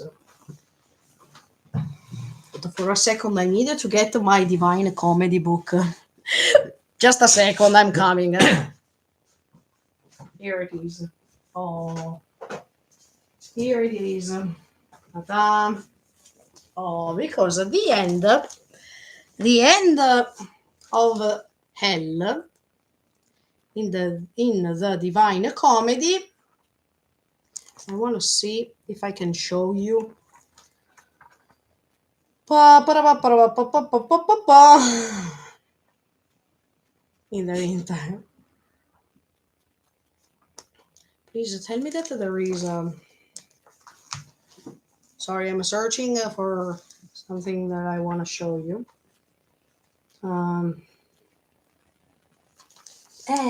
Here we go. Let's see if permessi vanno la città dolente. Fanno tanto 34. No, ma dopo non dovrebbe esserci la foto, cacchio.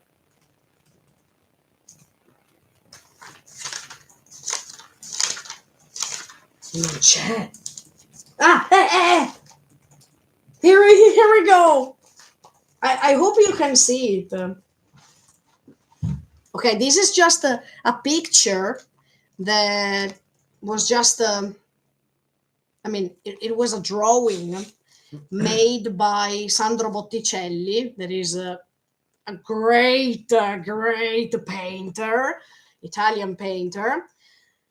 He made a painting of Lucifero, I mean Lucifer, okay? See? I hope you can see it. This book, I have it from high school. I mean, just to let you understand how much I love Dante. I don't know if you can see it. I hope you can. Can you? Can you see it? The head, 1 head, 2 heads, 3 heads. See? Like he's the same. He's the same. 3 heads. See, I hope that you see it. Can you see it? 1, 2, 3 heads. Or let's see if I can find another somehow.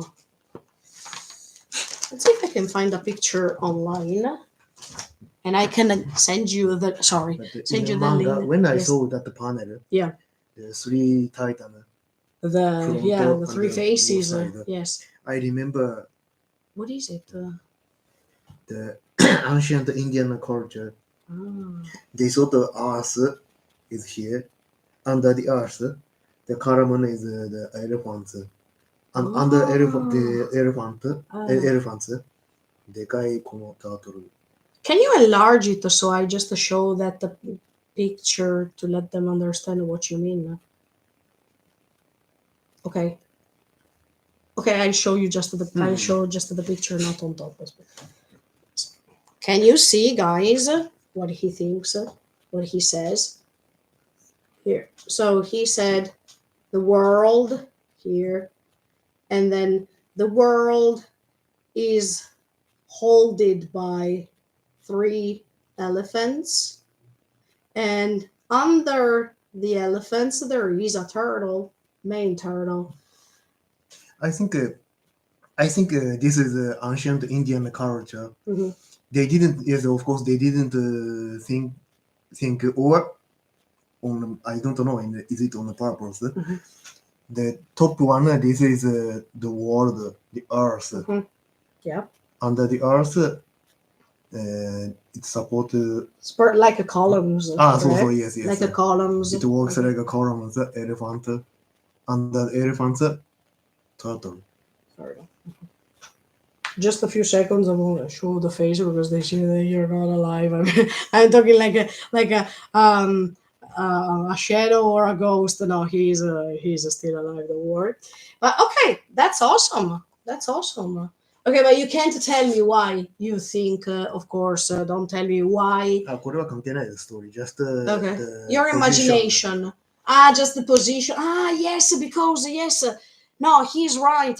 Now going back to the picture, picture from the trailer, you see actually yes that Grisha looks there. Wait.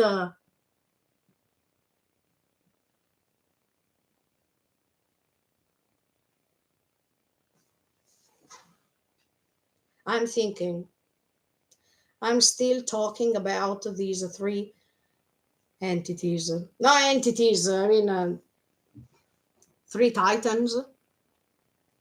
But that one in the middle should be a titan too.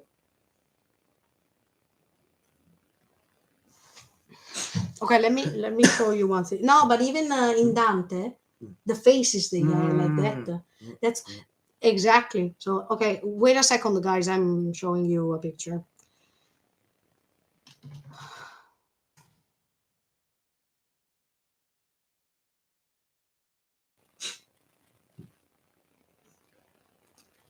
Let me see.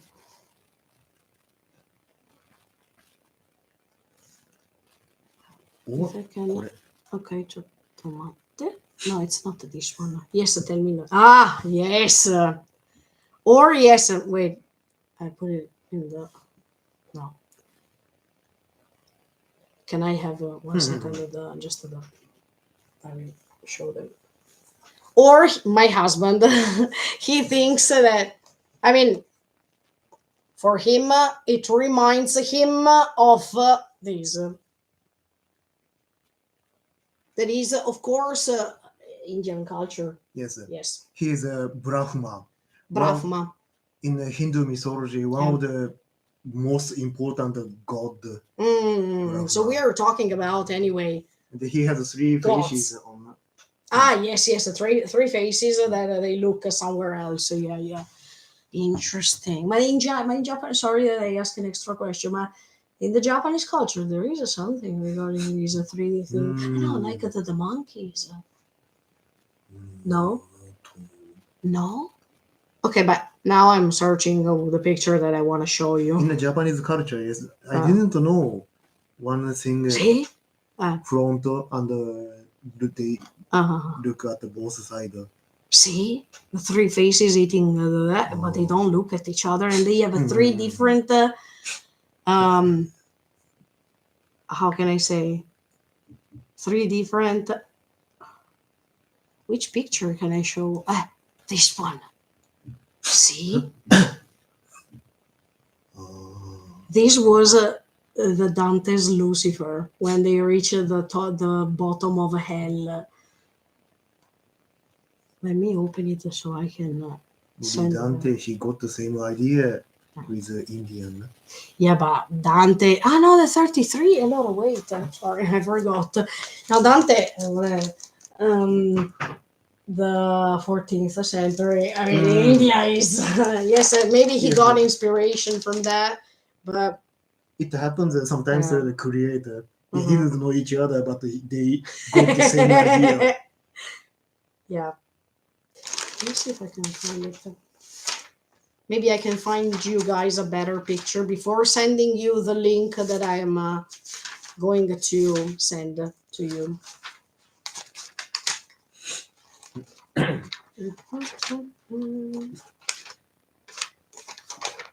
La gallina. No, no. Okay. Anyway, I send you the link now so you understand what I mean. Okay. Now I send you this link. So you, okay, I send it to you through the chat box. Here we go. You can click on that link and you understand what I mean. That's the representation of Lucifer in the Divine Comedy written by Dante Alighieri.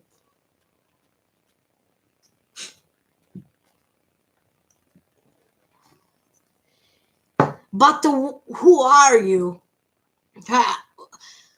Really? But the fact that he has the horns, it means that he is someone evil. But then, is it a dog or is it a goat? Because if it's a goat, clear representation of Lucifer, or at least of a demon.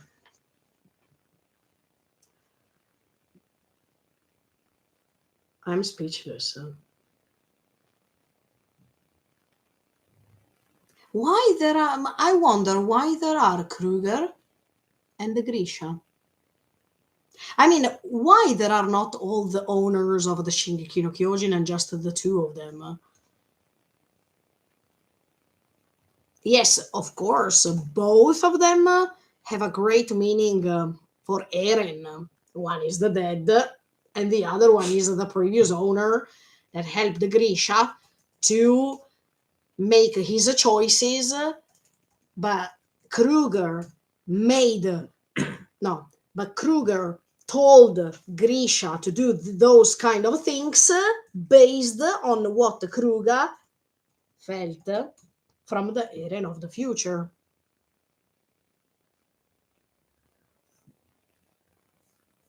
So who is this? And why? Okay, first of all, I don't know if that's Armin. I don't know. I was just saying that's Armin because he seems to be blonde, and it can't be Mikasa because the scarf. But then there is another part of that shirt that he's wearing that I don't think Mikasa. No, I think it's the part of the ODM or something that is attached to the ODM anyway. I thought it was the scarf of Mikasa because it was more meaningful, but hmm.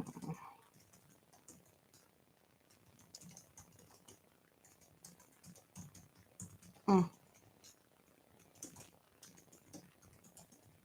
Ma poi it seems as if these ah no wait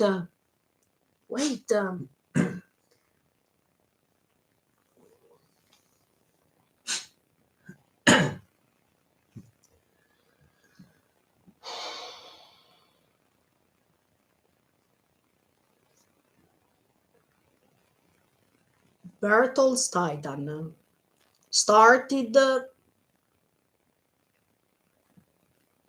somehow the story as we know. That means episode 1. But then we discover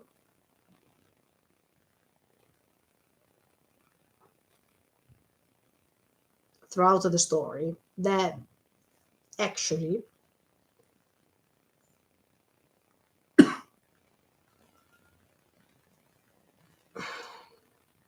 Bertold broke the Wall Maria wall, broke, because they knew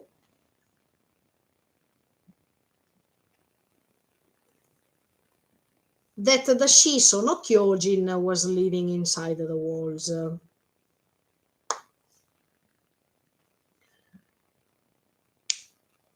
And someone was trying to steal the Shiso power. That is Grisha. Then we understand that Grisha was suggested by Kruger to reach the walls, to start a new family. Until here, I understand. But I don't understand this one in the middle.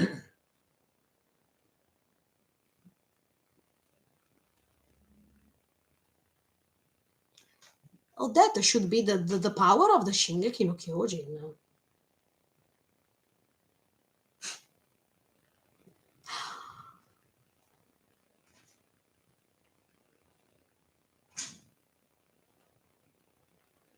But let me search for a picture. I got an idea. I got an idea.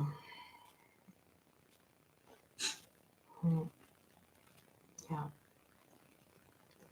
I definitely got an idea because I remember that at a certain point,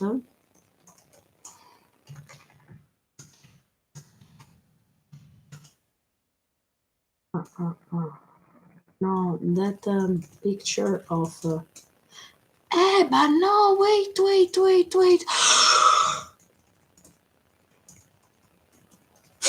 horns! But the horns, but is not the same, or yes?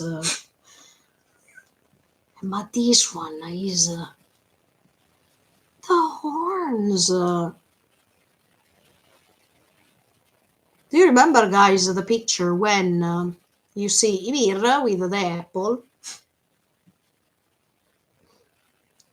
And in front there is the devil. But do you remember that we discussed the 4 hours that day? I mean, if you don't know, sorry for you not knowing this, but there was a live streaming in which I discussed the 4 hours about this picture. But it's not the same because the horns are different. But Amore, I think this paint is just the image, the one, especially from Mare side. Marejin, the painter, he created paint as if demon gave one thing. Yeah, because this is part of the same book that Grisha was reading. Yes, okay. At the same machine, Marejin paint as if demon gave the power. But switched, right? Yes, exactly. In the memory of Historia. Yes. Mm-hmm. I remember the book that Frida. When Frida showed her the book, it was not a demon. So this paint, this paint means the different perspective. Yes, different perspective. Position of paint. They create the sides. Their version. Bravo, theory. Esatto. Cioè each one of the sides have one side. I mean, one vision of the thing. But in fact, that at that time that I stayed 4 hours, I was saying it depends on how you see things. Perché even the apple, it's just a detail, but the apple is the pure temptation in the Bible. So the girl who's giving you the apple, it might be even the devil giving you the apple that is a great power as a sin. But yes, That's why Jesus Christ came to Aomori. maybe no. Yeah, for those who don't know, we give you a revelation today. It's just an off-topic thing. Jesus Christ died in Japan. Okay, anyway. No, ho capito, ma cioè, I understand, but the horrors, the horrors they are different. Even if, but it has something in the middle here, yo. But it could be the creature. Okay, of course you can't tell me, but no, but this is not the picture I wanted to find, sincerely, but something else. The picture I wanted to find is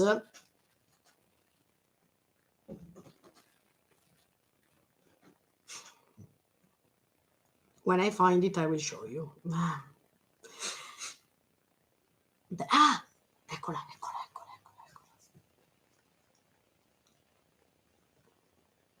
But no one else has the horns here, guys. Do you remember the picture, guys, where there is the Ymir as a Statue of Liberty? Let's say it like this. And all the other Titans' power under her. That's the picture I was talking to you about. No, it's not that. So I don't understand who you are, but maybe it's important. No, maybe without maybe, but maybe it's better. Not important. Better if I don't know. It's better if I don't know. Otherwise, it's a spoiler. But I don't understand why it's holding Armin.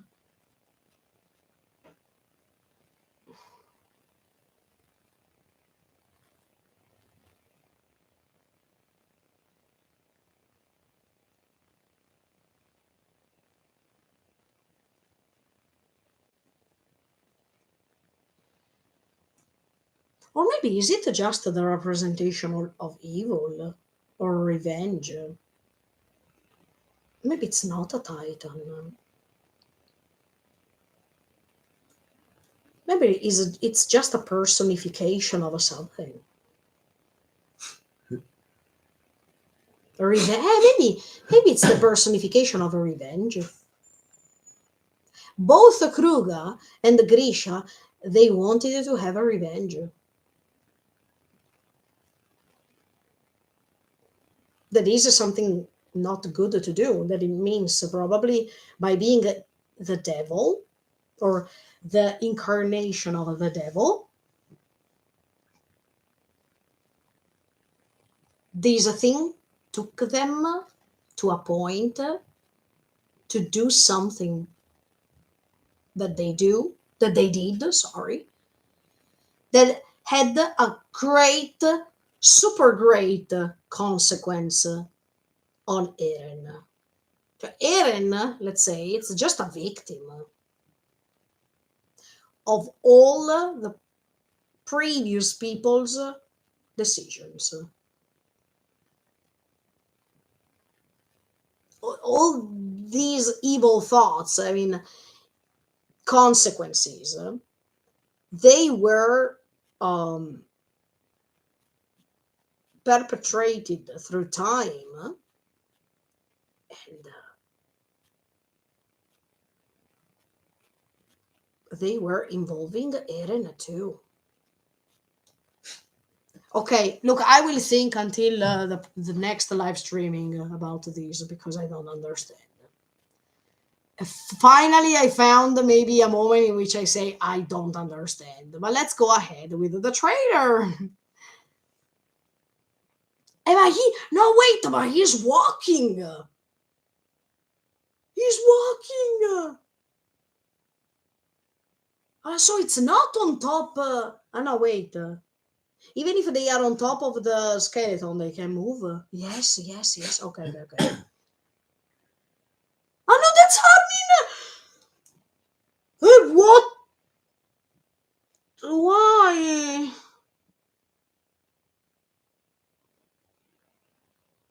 Why Armin seems to be possessed? Okay, now we are 1 minute and 5 seconds of the trailer. No, but that's the steam that comes out from the Titans after they transform. No? No, he wants to transform in that moment. Wait, I needed to understand for a second because I'm...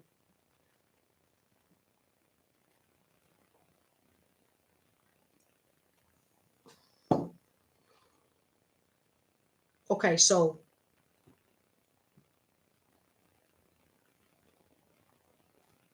Bertold? No, Bertold, okay, now he's dead. I mean, the figure of a Bertold's Titan is carrying these 3 visions, extra visions, and Armin is holding by this third. But this face is the face of a devil anyway. This is the face of the devil. But it has the teeth of a Titan. So it should be a Titan too. As much as Kruger and the Grisha as a Shingeki no Kyojin. But it's an evil Titan. Can you imagine if that's the real face of Ymir? I mean... Oh, everything starts from Ymir. Anyway. No. To be honest, everything starts from the white creature, the bacterian that we found underwater. To be honest.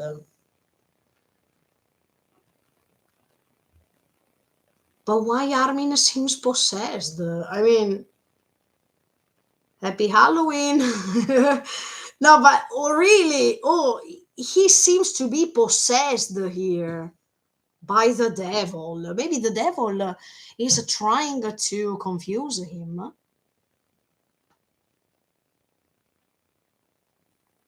And we need to see if Armin can resist to it. No, come on, this is something else.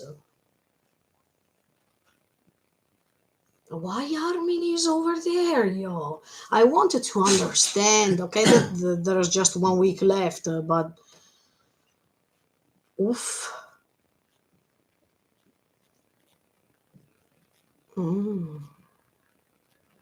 Makes me curious quite a lot. I think this scene will be so memorable. So memorable.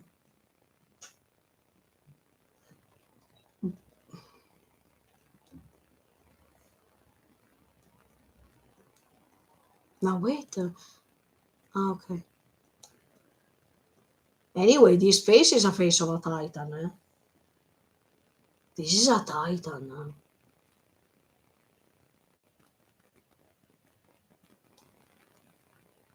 And if we discover that there was another Titan?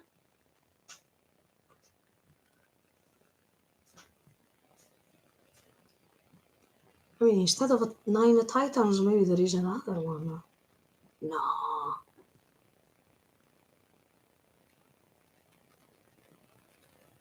Okay, let me think about it. In the meantime, let's go ahead. Ma see, Armin, together with the others, seems to talk to Eren in that moment. How is it possible? I mean, what Armin does?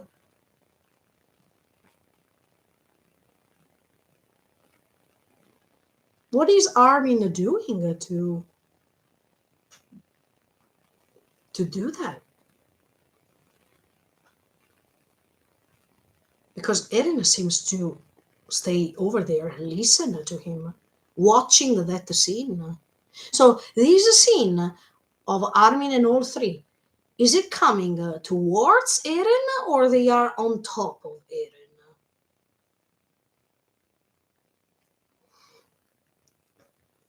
Because it seems that now Armin is confronting Eren, so he is in front of him, not on top of him.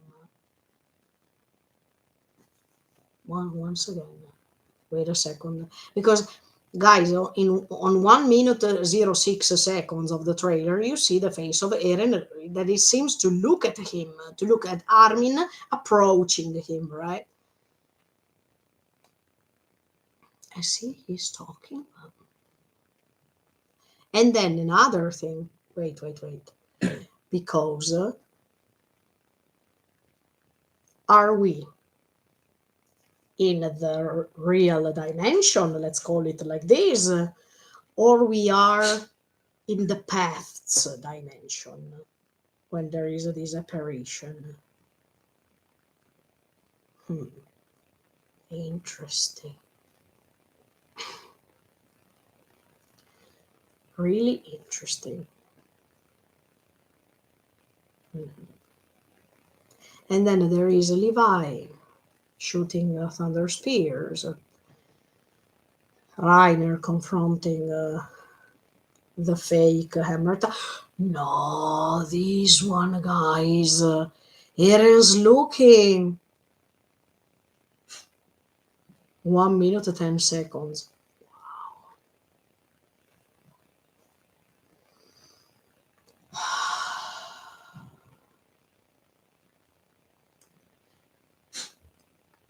When he's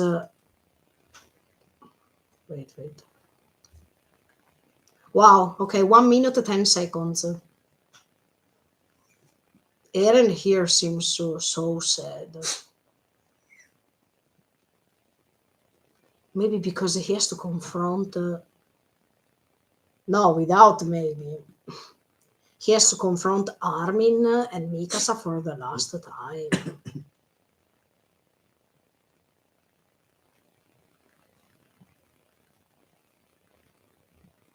But let me tell you another thing.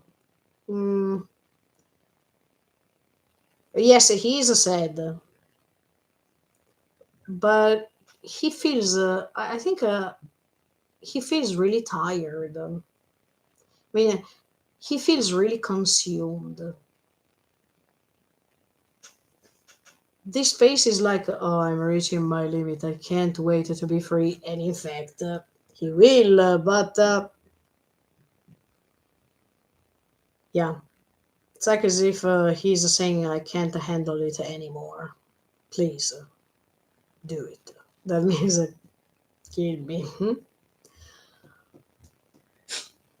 Yeah. He doesn't have an angry face anymore. Not angry as before. I mean, like in part two that you saw a face like this. No, he's not angry anymore. He's just facing the truth. As if he herself.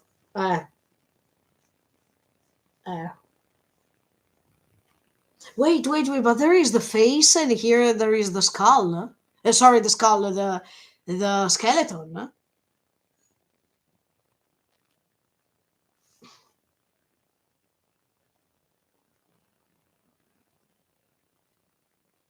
And then in this moment of 1 minute and 10 seconds, we are inside like the dimension of the moment in which they transform as a titan. Do you remember that usually it's red, as if they are the pilot of a titan? Okay, in that sequence when you see them inside the titan, it's all red. Here it's all orange.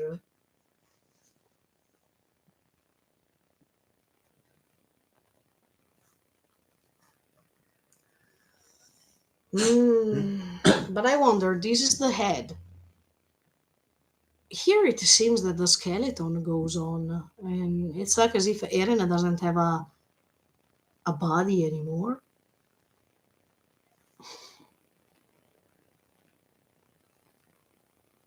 Okay, let me go ahead. And then Armin is transforming. Here we go. Armin is transforming.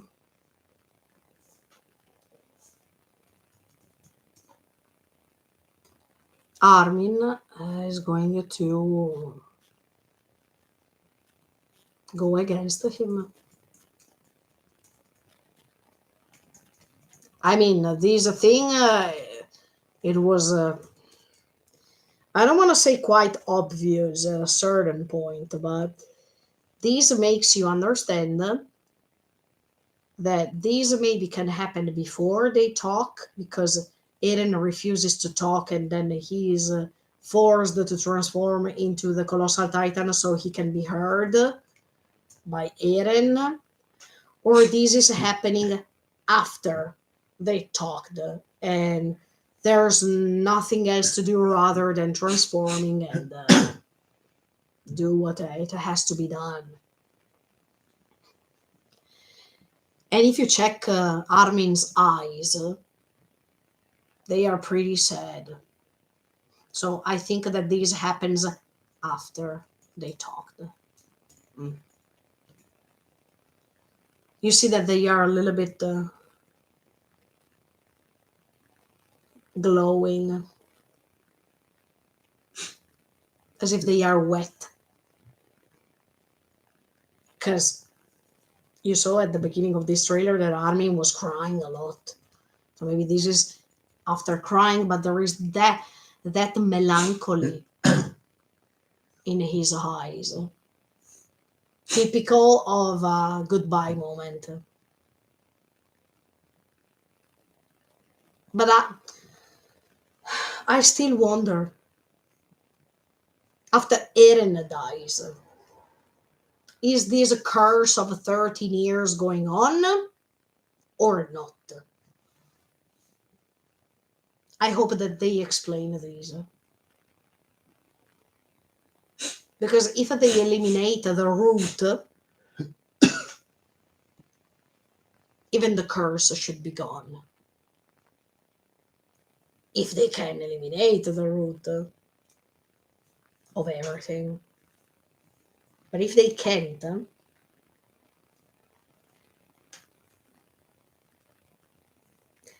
if the curse of the Titans goes on, in my opinion, it means that it will never, it's not over. That Eren's sacrifice was meaningless.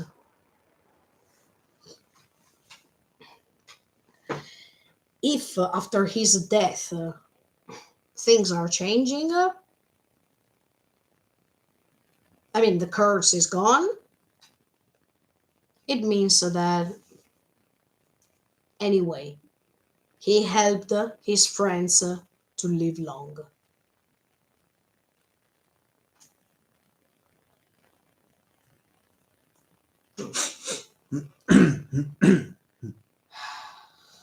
It's hard.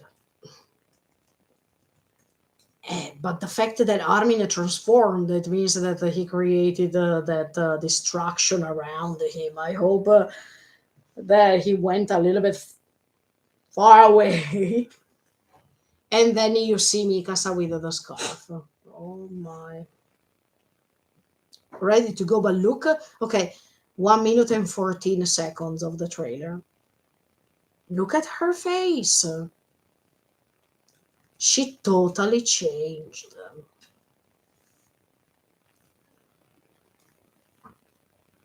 If you asked her to do this in the previous season, she would have never done it in this way. She is a different woman. And the scarf is always by herself. Wow. Ah, this moment will be hard to face. Is the moment. I mean, the moment in which Mikasa. So Mikasa is going. What?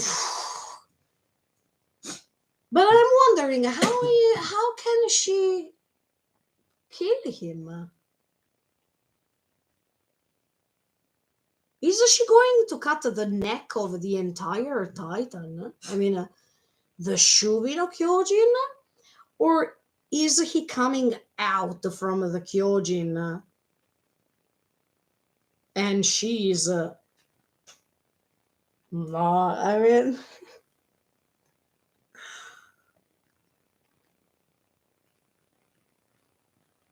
because to cut that, yes, actually, is she going to cut the back of the Shubin no Kyojin? Is it effective? But look, I give you my opinion. It would be definitely better if he comes out from the Kyojin, if he can. They look at each other for the last time, and then in the meantime, she's coming. I mean, she's flying, okay? I mean, he's here, okay? Looking at her, and she's coming with the ODM. She's coming like this, and then when they are here, I hope that Mappa is making it as a slow motion, okay? So you see his eyes, her eyes, one more time, his eyes, her eyes, and then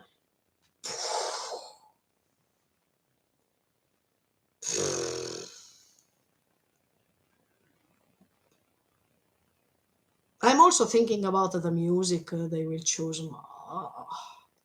Or maybe there will be silence, complete silence.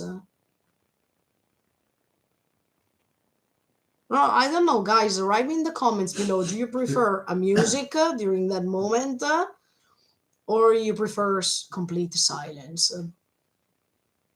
I don't know what to choose, sincerely. Too hard. Too hard.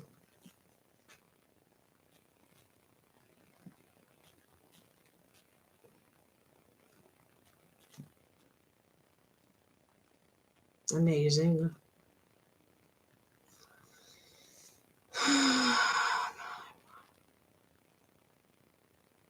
And the more she goes, look, always 1 minute 14. You see her eyes that she's convinced, okay? She's ready. In the previous episodes, she was saying, I'm not ready. I don't want to do this, but now she's ready. But Mikasa is so beautiful. One of my favorite characters, absolutely. Her evolution as a character is simply great. And she's so courageous.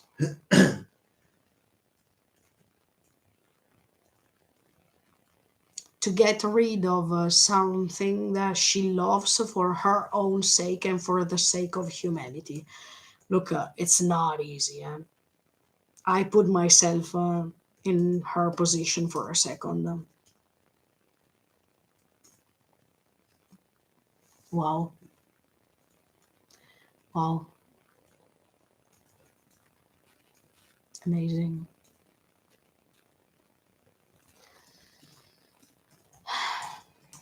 Super amazing.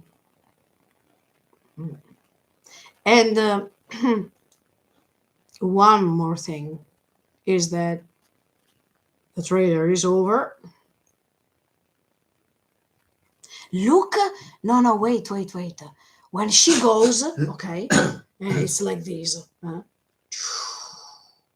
She's flying, and then the last seconds. You see that her eyes are like Levi's eyes when they close a little bit. Do you remember in the forest when he was attacked by Zeke and all the comrades that they transformed into titans because Zeke is cramped? So, and Levi was there, falling down in the middle of this opened area of the forest, let's say. And when he was looking in front of the camera, he was closing his eyes a little bit. Mikasa is doing the same. She is closing her eyes. That means I don't want to do it, but I have to do it.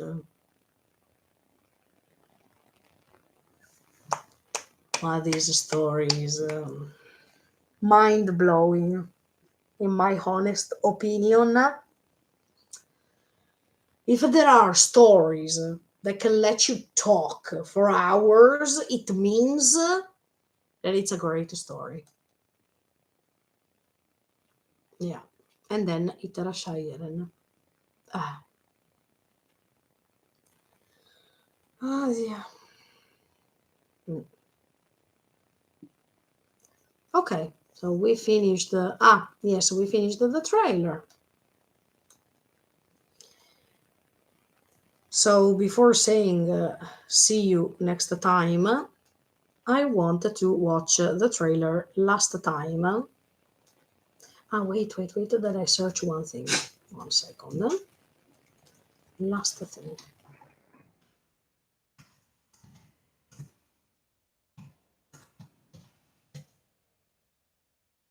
Mm.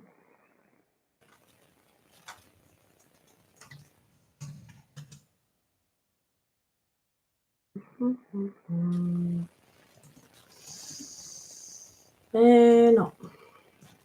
Look, they put even the okay, wait. Sorry for the.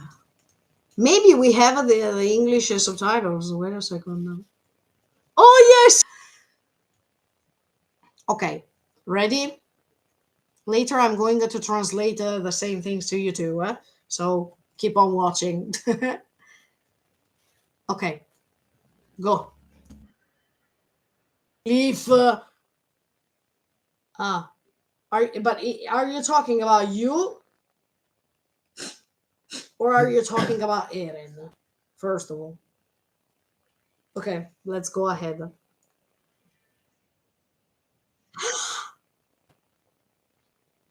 That sounds like freedom to me, but he's looking at Eren. But isn't he talking about himself? That's what I didn't understand. I mean, I didn't understand, for example, yes, when he's saying the first sentence, what we are witnessing is the pitiful death, throes, yes, the throes of life. This is what I didn't understand. Throes of throes of life forms controlled by fear. I didn't understand that part. But then I didn't understand who was referring himself to.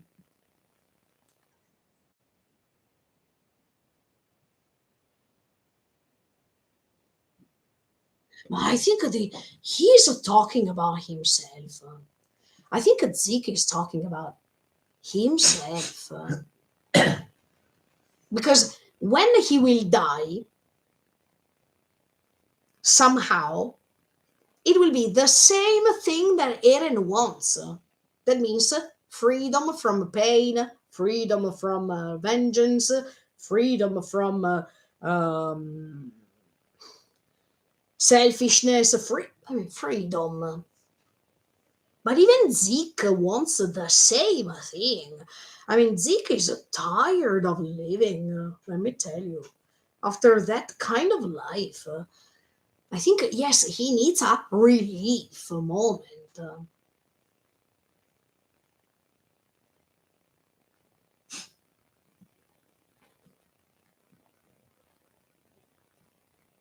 And in fact, when he was almost dead, before Ymir saved him, yes, question.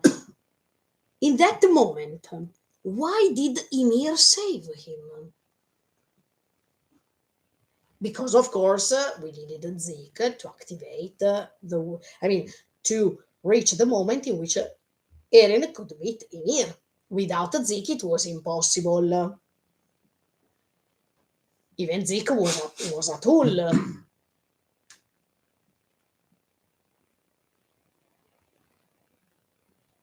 But yeah, I remember when Zeke, before being saved by Ymir, when he when he was saying when he was saying, ah, there's a silence. I'm almost dying. I think he was really feeling peaceful in that moment. And he didn't want that moments were ending. Then Ymir saved him.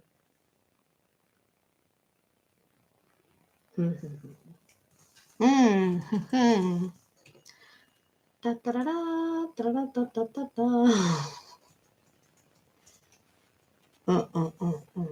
Okay. Uh,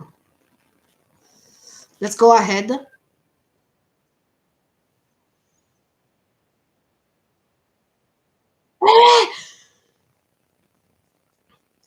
No, but here is Armin is talking. No, Ymir is invincible. No, that one was Armin saying it. That one was Armin saying it.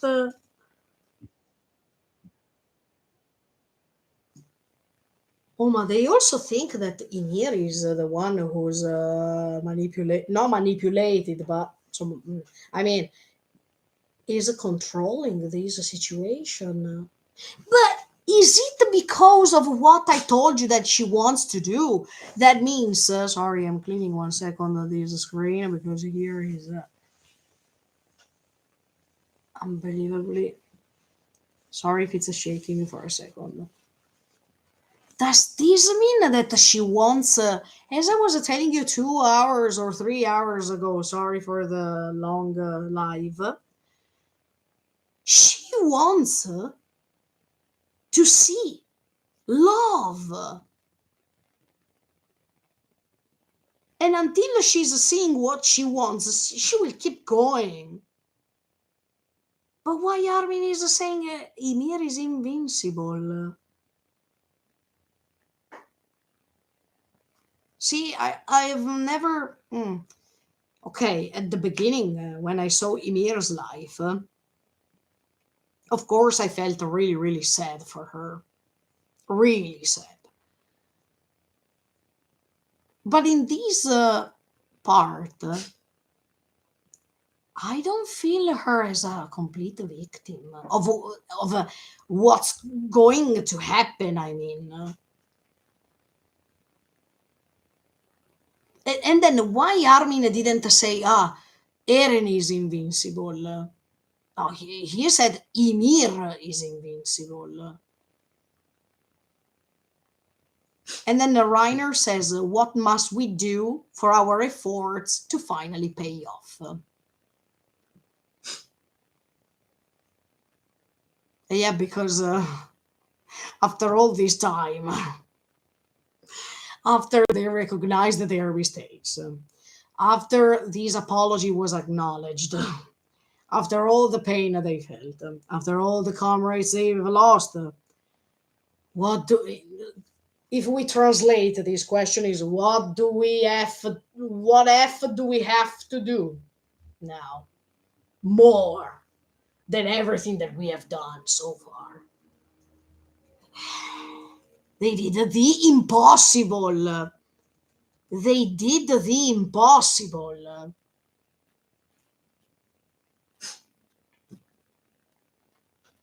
Let's go ahead. Vanish at once, you devil. But I think that even Pick, is he talking about Eren? Or is she talking about all these fake titans that are appearing uh, on top of Eren's body, la ultimate body?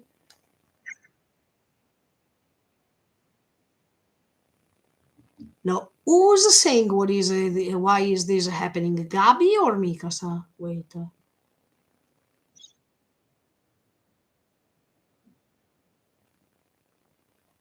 wait. One more time. No, that's Mikasa. Mikasa. Yeah. Why is this happening? But is she talking about what here? Why is this happening? Uh, is there something else happening that, of course, we don't know until we watch the episode? Because she knew what they were supposed to do, and she knew what was supposed to happen. So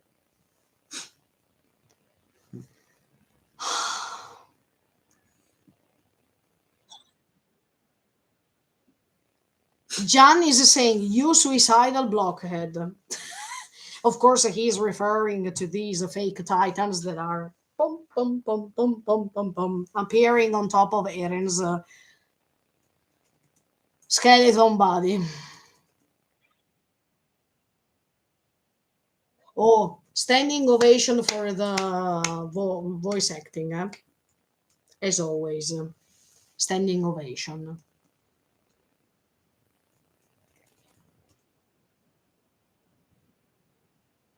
Exactly, that's what I was supposed to say. I mean, what I told you before.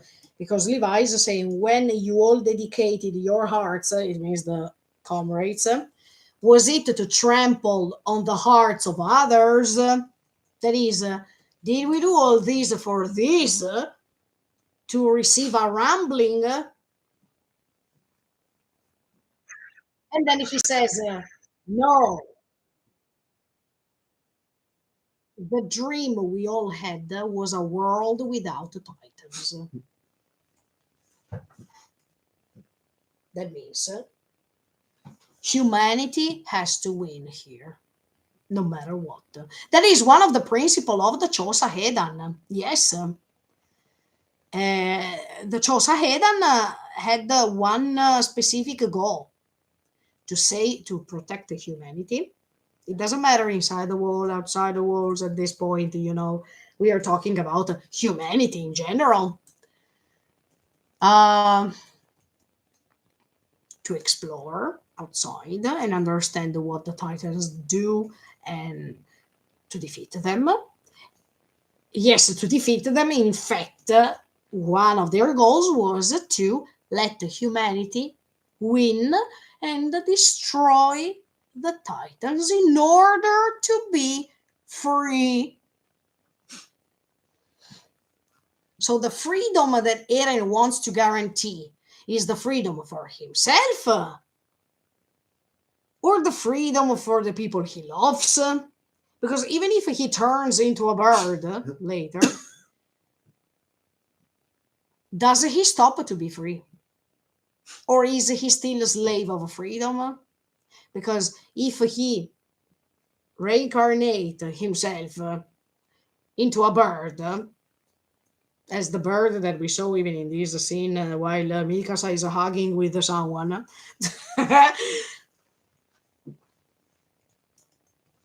is he free?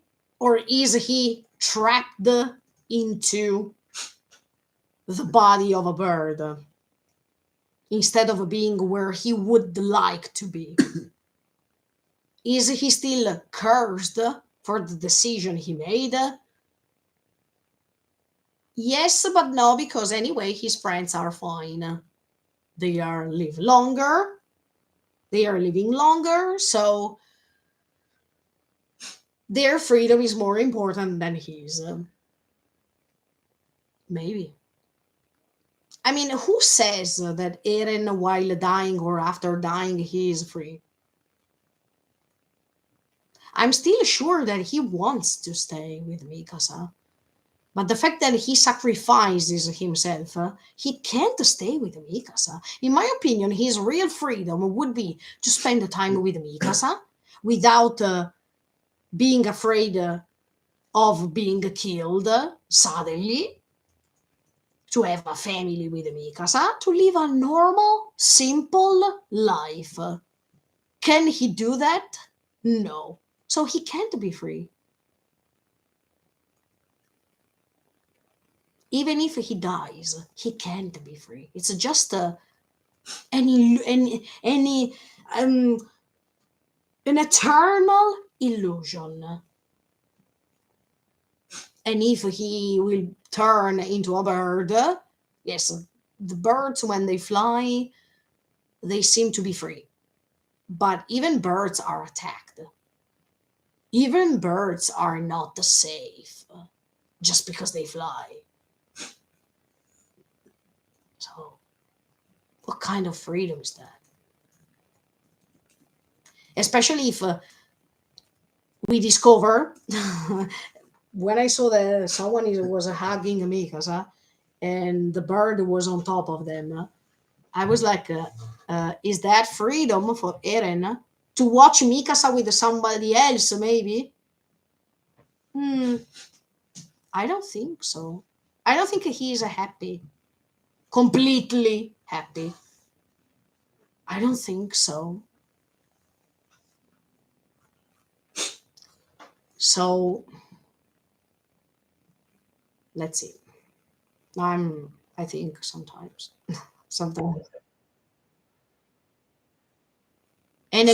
Levi still says, an exhaustingly idealistic world which we didn't want to give up for. Yes, but it's still an idea. Okay, let's pretend you eliminated the Titans. But does this mean that you eliminate all the problems of the world? No. Titans are just one of the problems of the world. But what about the corruption that we saw even inside the Paradise? What about the people who were ready to brainwash other people in that world too? That was not just because of Titans. It was just because of people's beliefs. But if you kill the Titans, can you erase even all the beliefs that people have, the selfishness, the revengeful thoughts, criminality? You erase just one of the problems. But you can't expect that if you eliminate the Titans, you eliminate all the problems in the world. That's why I was saying that for some reasons, Eren's sacrifice is meaningless. As much as his purpose to erase the other side of the world is pointless, because some of the problems, they were even inside the Paradise. Before even discovering the outside world. Corruption, hidden secrets, criminality. But do you remember the military forces, how they were betraying the same forces, or they were talking so bad behind the backs of the other forces, military forces, or they were doing something illegal sometimes, when they were trying to sell the weapons. Do you remember when Annie in that scene is stopping one of these military forces and she's saying, look, I saw what you did. So the coup d'etat, I mean, the Jaegerists, look at Flock. I mean, Flock was an anarchy. He was like building an anarchy in paradise.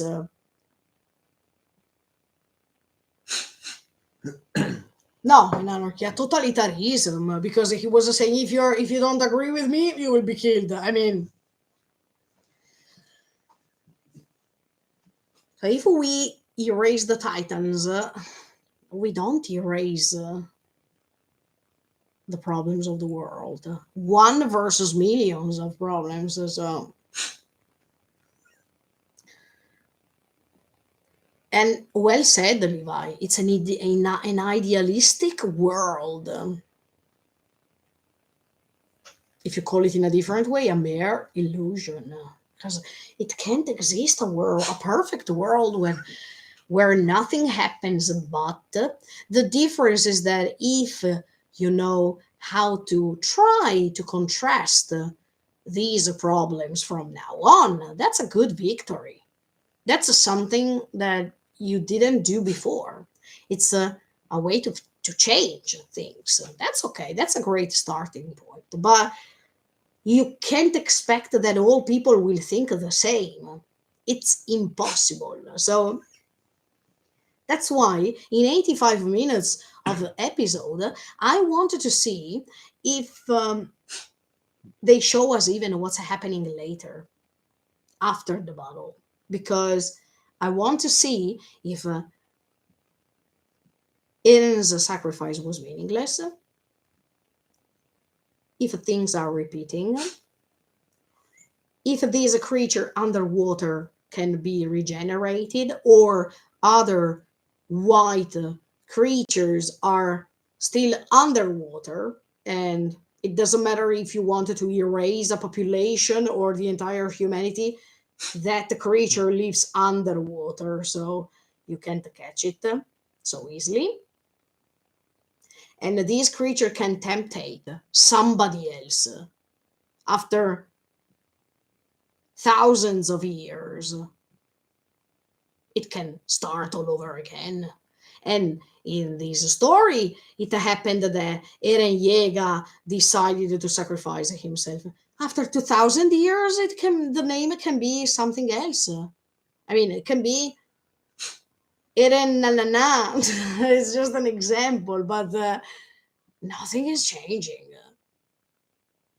And this is pretty realistic because even in our world, you know that things are repeating, especially now. So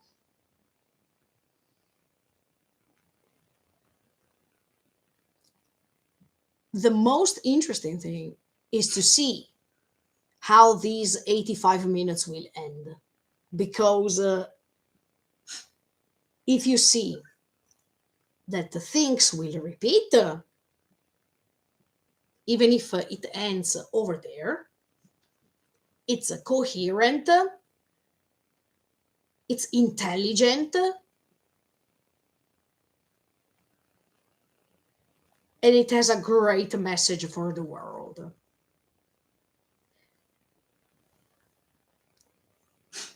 If it ends showing you that these things will never repeat anymore, and from that moment on, they all went out from the forest magically speaking, and things will, I mean, they will live happily forever. That's not realistic. It's just pure utopia. If I look, I don't know Isayama Sensei, but if I imagined what he wants to convey as a message, I think that option A, I mean, the first option that I told you now, is the right one. And even if he doesn't give you a specific ending, but it's an open ending, it's okay. Because throughout this story, you had all of the tools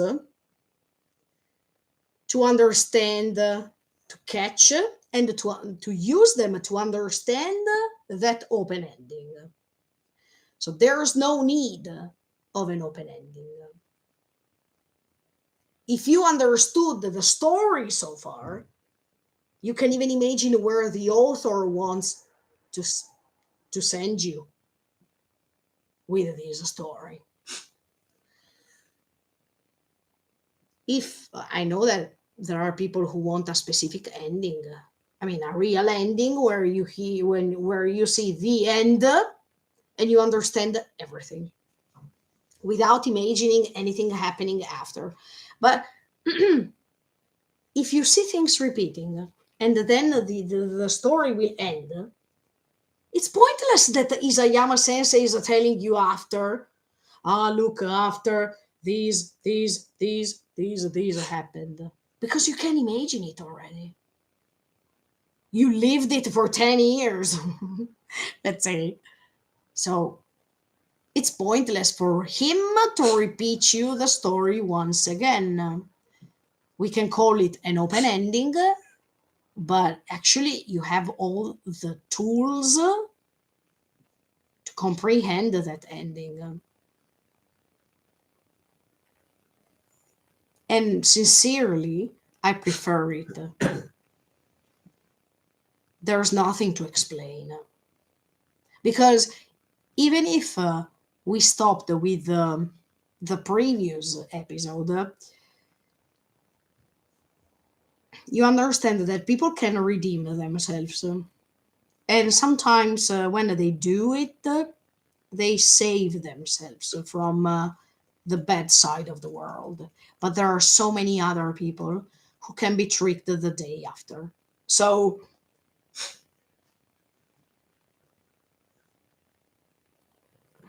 humanity can't give hope that all humanity understands one simple principle. Humanity is made of individuals who are all different, who think different, and it's pretty good that they think differently. Otherwise, we would have not called ourselves individuals, but we would have called ourselves objects. So, by knowing that humanity is made of individuals who are all different, you already know what's going to happen. Things will repeat, not in the same way, in a different way, but the concepts, what's what's as a root of things, it will be the same. It can be selfishness, it can be revenge, it can be trying to be superior than others, supremacy, yes. All these kind of characteristics that perfectly define who we are, even if we are all different. And it's not something you can stop. Because until we are living, even if a small group of people is living, that's why Eren is wrong to have the will to erase 3/4 of the world, leaving just 1/4, or even less than 1/4. Because inside that quarter, things can happen once again.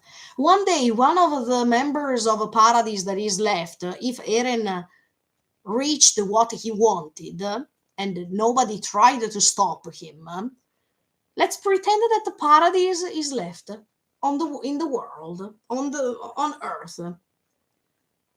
Maybe one member of a Paradise, one day, he walks, not in Paradise, but now that the rest of the world is gone, Paradise, how can I say, detains all the world. So let's pretend that one day, one person, woman, man, boy, girl, walks in a forest one day. He's sleeping. He falls inside of this tree.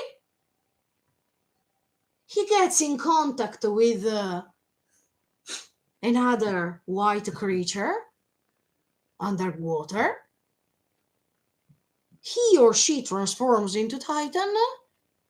He or she understands of the power that he or she has, and he or she wants to be superior than all the others coming from Paradise.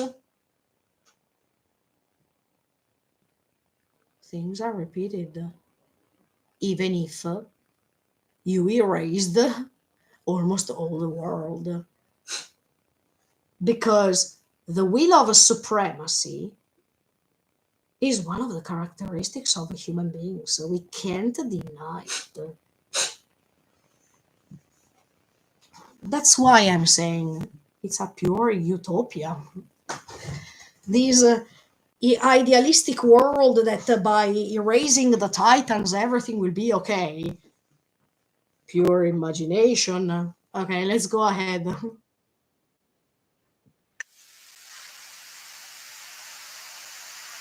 Okay, Reiner says, "Don't mess with me. You shall not pass from here." But he is talking to whom? Maybe to one of these Titans appearing thanks to Eren's power.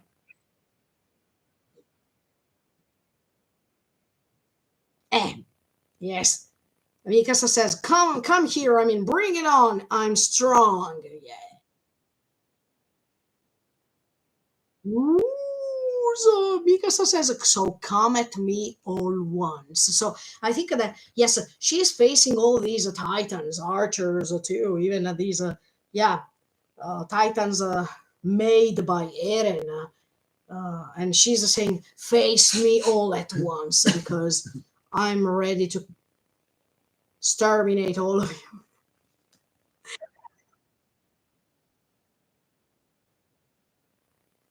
Oh, I didn't hear this sentence. You really love, this is Armin. You really love making life hell, Eren.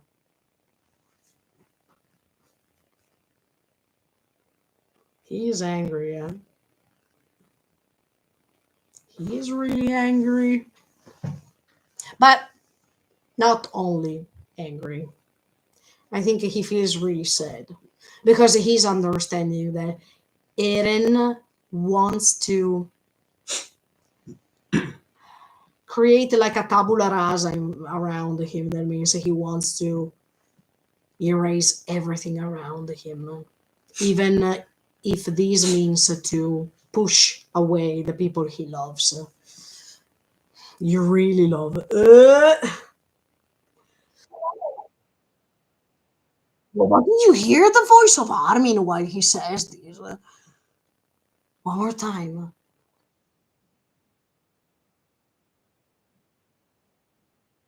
He's angry.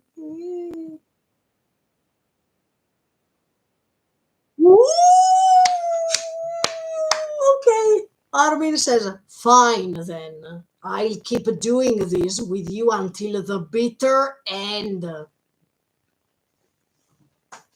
Oh, do you remember when Armin was shy and he said, protect me, protect me? I mean, I don't know what to do. I'm a bullied and whatever. Look at him now. Oof. So, this is after talking to Eren. Eh? After, not before. Because here he's making his own decision, final decision to stop him. There's no other way. But wow, the way he's saying these things. Wow. Wow. Dear Eren, Armin changed. Now he also has a person he loves. and he wants to protect them. And he also has a friend that he wants to protect them. He wanted to protect you too, but you don't want to, so. Wow. Wow, wow.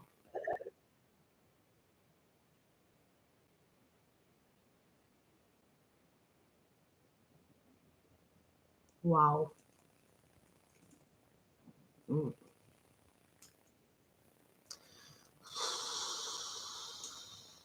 Okay. I translated finally even the trailer, so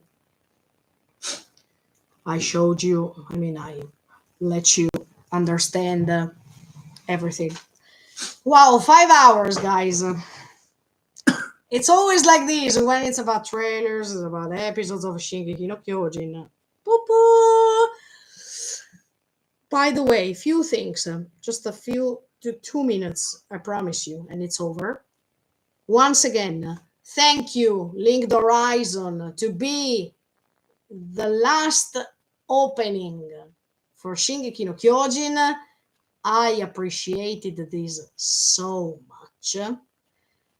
Thank you, Ai Higuchi, to be the singer, to sing the ending, the final ending for Shingeki no Kyojin. Thank you, Mappa Stadio, or Studio, because you let us watch the end of the anime of Shingeki no Kyojin. Without you, this would have never been possible. Thank you so much to Wit Studio, because they started this amazing project that lasted 10 years. Thank you to the voice acting, because they are all amazing. They did such an amazing job for 10 years.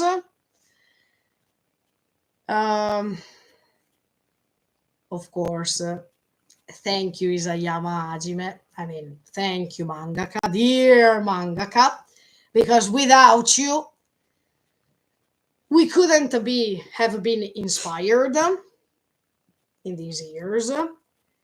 We couldn't talk about these for years. We couldn't discuss about it for years.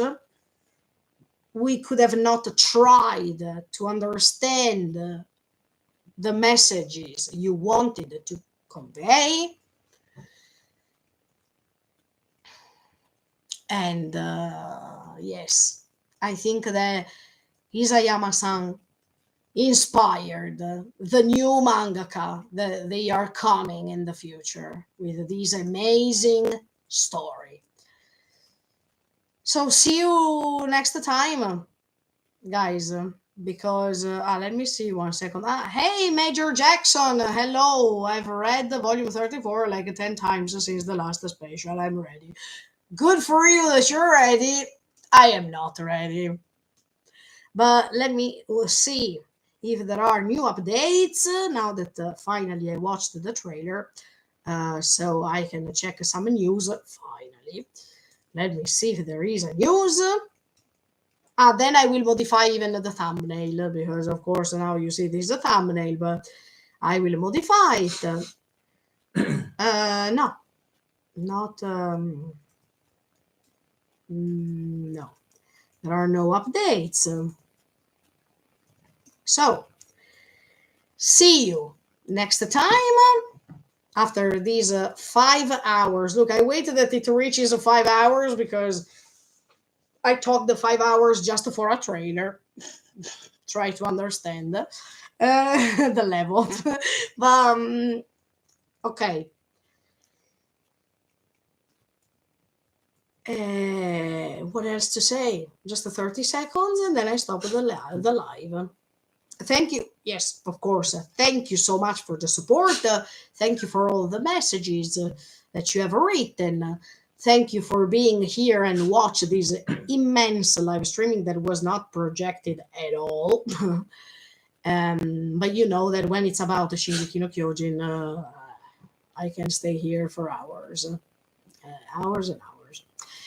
Okay, guys, see you anyway in 1 week, because next week it's time to watch 85 minutes, the last 85 minutes of Shingeki no Kyojin anime.